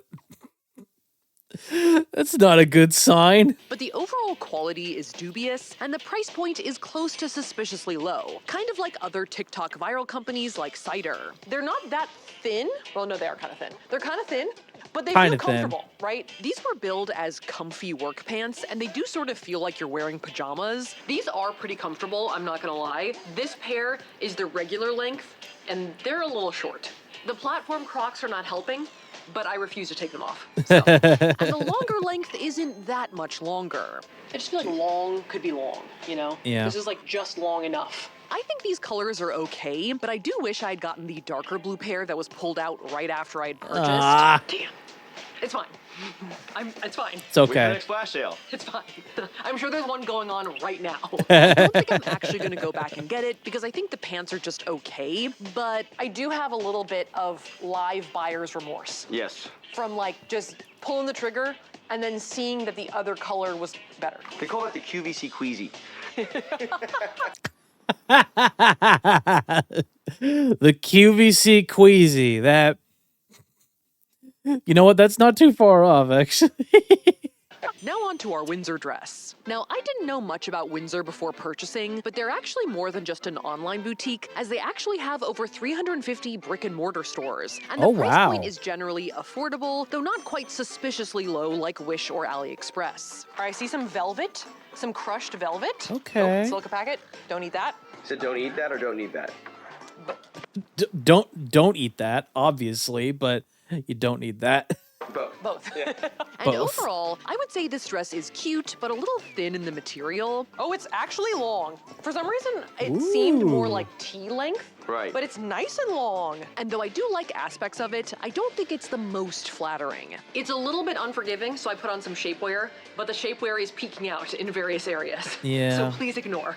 As it's clingy, but not tight enough or thick enough to do any shaping, and the bottom just kind of hangs there versus flaring out in like a mermaid shape. But, you know, overall, I'm having fun. It looks like a comfortable dress. Now, though I did enjoy my time in the live and do see the benefits of people being able to see dresses they might want tried on in front of them, similarly to my dark blue Halara pants, I did see our friends from Windsor streaming the next day with some items that were more my style, like this tasseled corset top. So there's a bit of a theme emerging of impulse buyer's remorse. So next up, we have our small tchotchkes Pretty / much. display items, starting with our number of crystals from Highland Crystal. I can't really say that I could totally understand what I got when I got it, so we'll see what we get. Yeah. It happened quickly and loudly. And as you can see, they packaged this thing to high heaven. Quickly let's and enter the loudly. lump. That's yep, the name I of the see some game, rolls. folks. I think we have 8 items, so it's gonna take a while. Now, apparently there have been some controversies with Highland Crystal, as in 2022, they got accused of scamming customers by shipping broken items and also not sending customers their full scoop. And they've also been banned a few times by TikTok for promoting gambling with their random scoop system. But after looking it over, Look at that. It was in the thing. I see it on TikTok. Wow. it seems like I got everything that I saw on screen in my scoop. Yoink. It's the love scoop. And seemingly all in one piece. Ooh. That's a hunky one. But to fully determine whether or not these crystals were legit, we took them to a local crystal shop to see if they would check them out. And though they weren't comfortable judging another shop's crystals on camera, they did let us know that most of the crystals seemed legit, including the Aura Howlite, which I was the most suspicious of because of this rainbow shimmer. Huh. So at least they're all legit. I don't necessarily think that I don't necessarily think that crystals do anything, but I mean, at least they're legit. Ooh. This one is iridescent. Yeah. Is this a real stone? Yeah. But apparently this is an extra coating that people add to the stone all the time. The only exception was the Orca agate, which they thought looked a little bit like glass. And I think the size and the markings also set off alarm bells of potentially being fake. So I guess they were like 7 for 8 on this one. Thrilling all around. And then we did also get the crocheted figurines. Oh, they're cute. Which I was very excited to see were still in the bag we saw on screen. Yay! That is the bag. This looks like the bag. The famous bag. That's the I saw it on bag! camera, the bag. Which I think is like the opposite of the what I ordered versus what I received meme.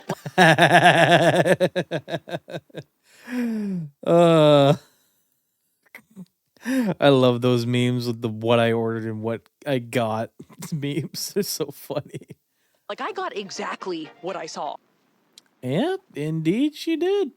You gotta give her that for damn sure. That's where she wrote out the price. Wow. I remember that. That's how much money you spent.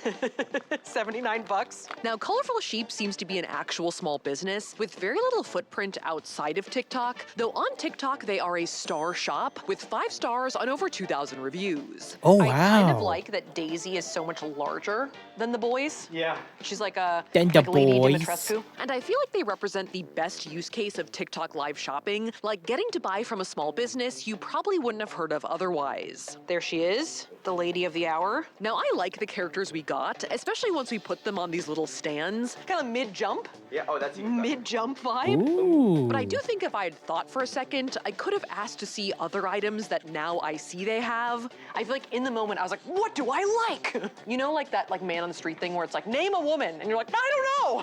It's kind of like that. Yeah. But I am pleased It's very much like, name a woman. I don't know what woman. with my purchase, and I will pursue a Peach figurine if if they make one. I hope Peach is also tall. I like this dynamic we're building.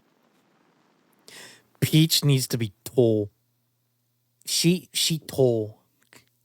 The boys can be small, but Peach, if they ever make a Peach figurine, tall. Here. You like them towering over the two brothers? Yeah, absolutely. I won't elaborate, but I like it. Now, our final item was, of course, the wig. I have wig. I will wear wigs now. When will I wear wigs? Yay! Now we purchased this from the account Lovely Wigs USA. I'm gonna chop in and try not to chop the wig. Don't chop the wig now. But actually, the item comes from the store VIP Select Shop, which seems to specialize completely in synthetic wigs and has 4.6 stars and over 1,900 reviews. So it doesn't seem like they are shady necessarily in terms of delivering their products to customers. Oh, she's deep.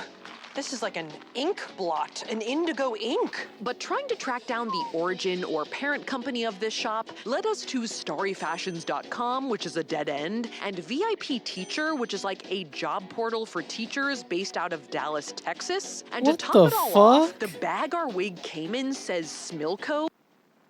What the fuck is happening? Time for me to judge. No, no, genuinely. What the fuck is happening? I am so confused.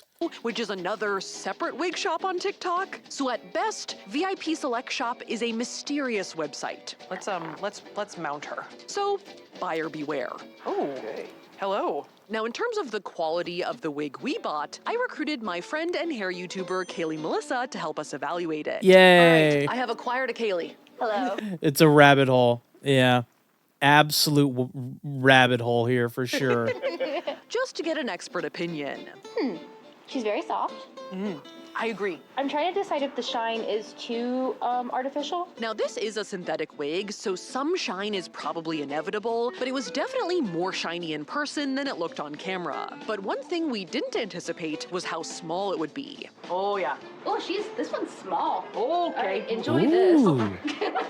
As not only was the wig cap they gave us quite small, the wig itself was also a bit of a tight fit. Resist, I'm gonna give it a really good tug. Now, I may have kind of a large head. We have run into this with wigs for you before. Okay, maybe my head's just She large. got a straight up Large forehead. and egg-like, not like a little light bulb head over here. But once on, the wig didn't have any sideburn coverage at all. Like, it barely covered the sides of my face. Oh no, that's not good. That's not good at all. Oh no. Well, as long as you don't wear your hair in a ponytail, this wig fits. Great.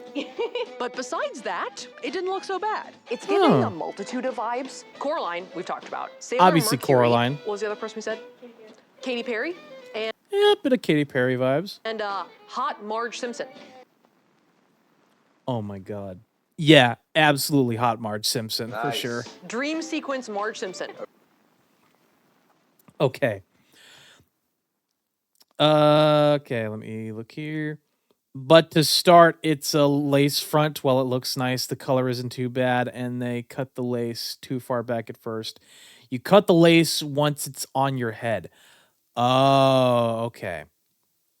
That makes sense. That makes sense. Okay. Marge Simpson on a date. How do we feel about that? Besides me dazzling as hot Marge Simpson, Kaylee thinks the wig is okay. Maybe not a great deal. $60, it's not bad. I was looking around on Amazon earlier, and I was seeing stuff like this in the $40 range. The length, softness, and hairline seemed pretty good, but the shine, size, and large knots of hair at the part seemed a little less good. Yeah, Is it the part? If the shine wasn't giving you away, yeah, it's these really big little bumpies in here. So all in all, an okay wig of mysterious origin. Thanks to Kaylee for her help.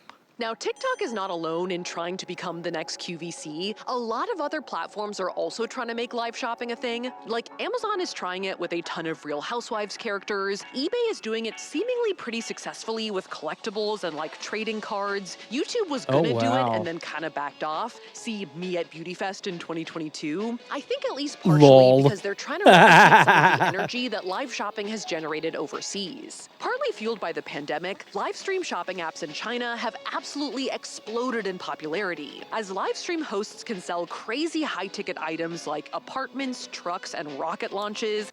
Wait, what the fuck? overseas. Partly fueled by the pandemic, live stream shopping apps in China have absolutely exploded in No, that makes popularity, sense. as live stream hosts can sell crazy high-ticket items like What the fuck? They could sell you an apartment. They could straight up sell you an apartment on a live stream. like apartments, trucks, and rocket launches. Rocket launches? Holy shit. No. 5.6 mil. Oh, Lord. Oh, Lord. You cut the lace once it's on your head. To fix that, you add a bit of makeup to match your scalp color. Again, that makes total sense. Oh, holy shit.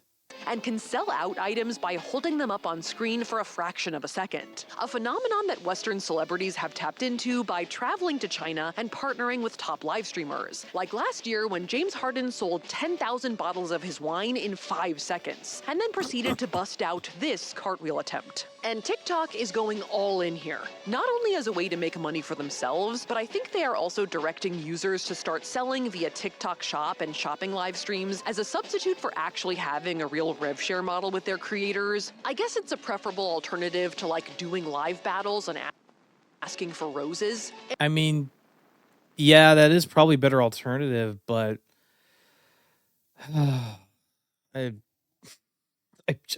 I'm astounded. I'm genuinely just befuddled by all of this, you know? And on one hand, there are positive elements to this. One of TikTok's best aspects has always been that small businesses can use it to grow and go viral, and small businesses are using these streams to get boosted in the algorithm and that's convert amazing. New viewers into new customers. And that is fucking amazing.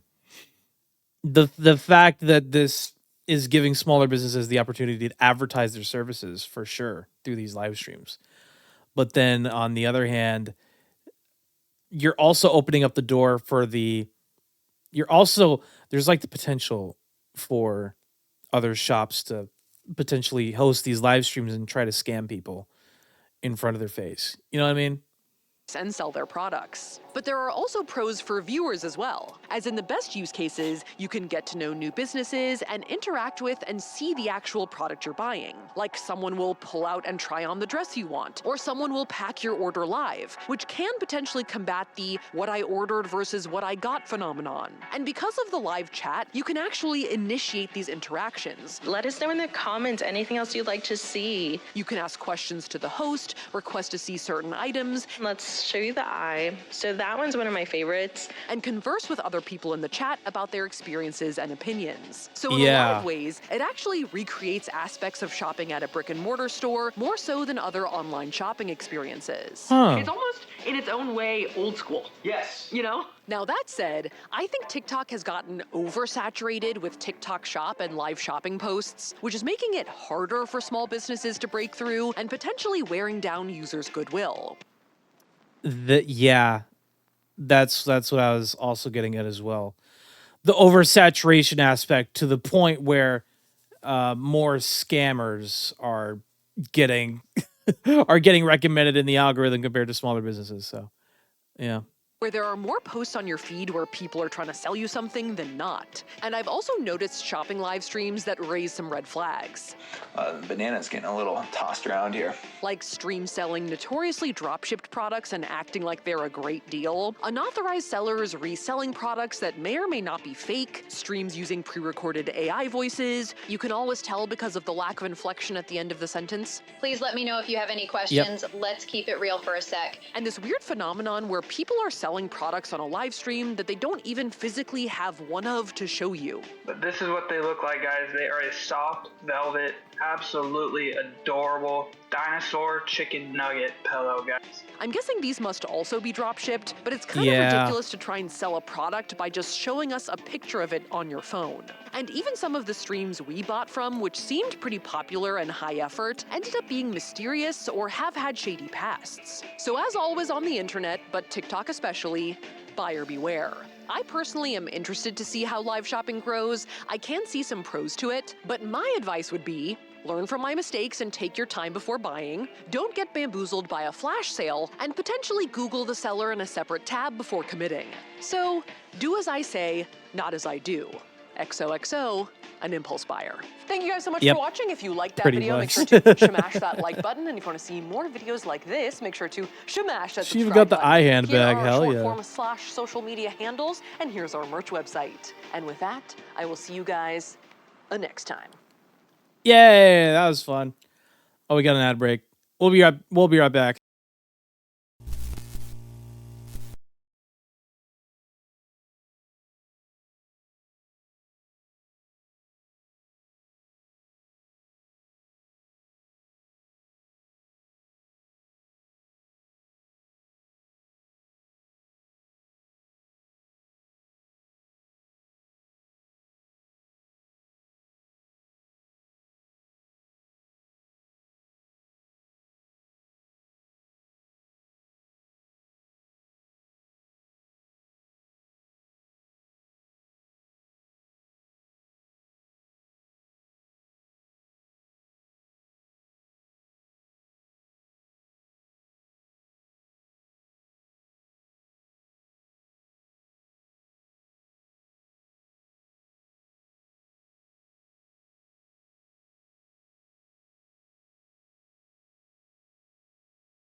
Actually, you know what? Let me switch back.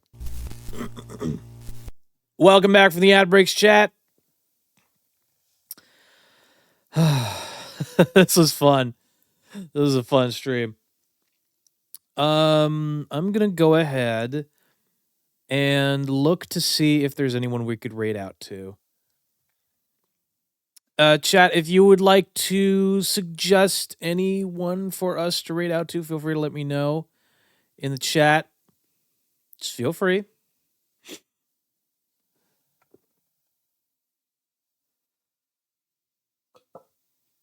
Oh, God. Oh, excuse me. I'm looking at the moment. All right. Ooh. God. God damn.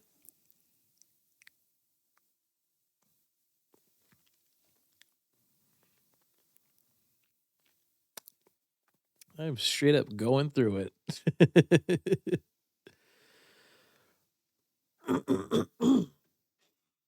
Whew.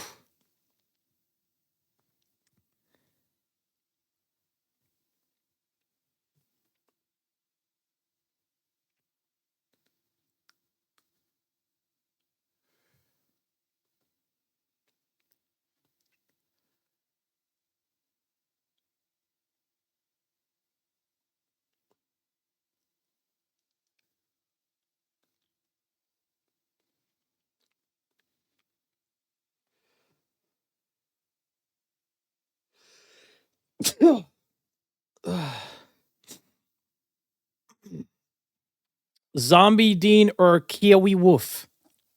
Oh shit, Kiwi's live. Let's go. Oh god, he's playing League.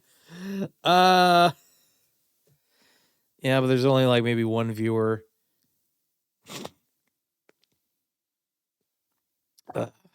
Okay, what about Zombie Dean? What is he up to? Is he even? No, he is live. He is live. Yeah, yeah. Let's give Zombie Dean some love.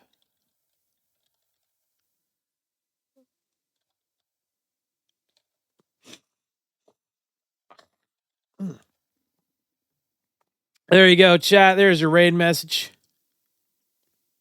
Make sure to copy and paste it if you want to be part of the raid. Or just copy.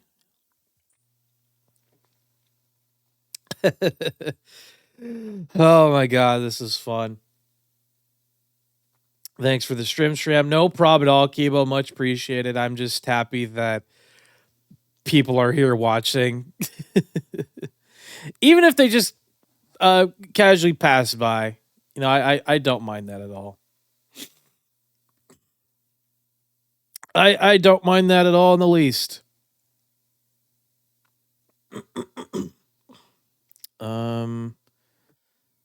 Oh god, what else is I I am really happy that I decided to finally just decide, you know what, we'll do a partner shove. If I want to be Twitch partner, I gotta be aggressive with it. But like, the only problem now for me is figuring out what to do next in order to really push for that goal. You know what I mean? Like, there's got to be a strategy to this somehow, aside from just like, you know, posting clips. But thank you everyone so much for watching. I'll see you guys again tomorrow for more Detroit Become Human. Bye bye. Bye.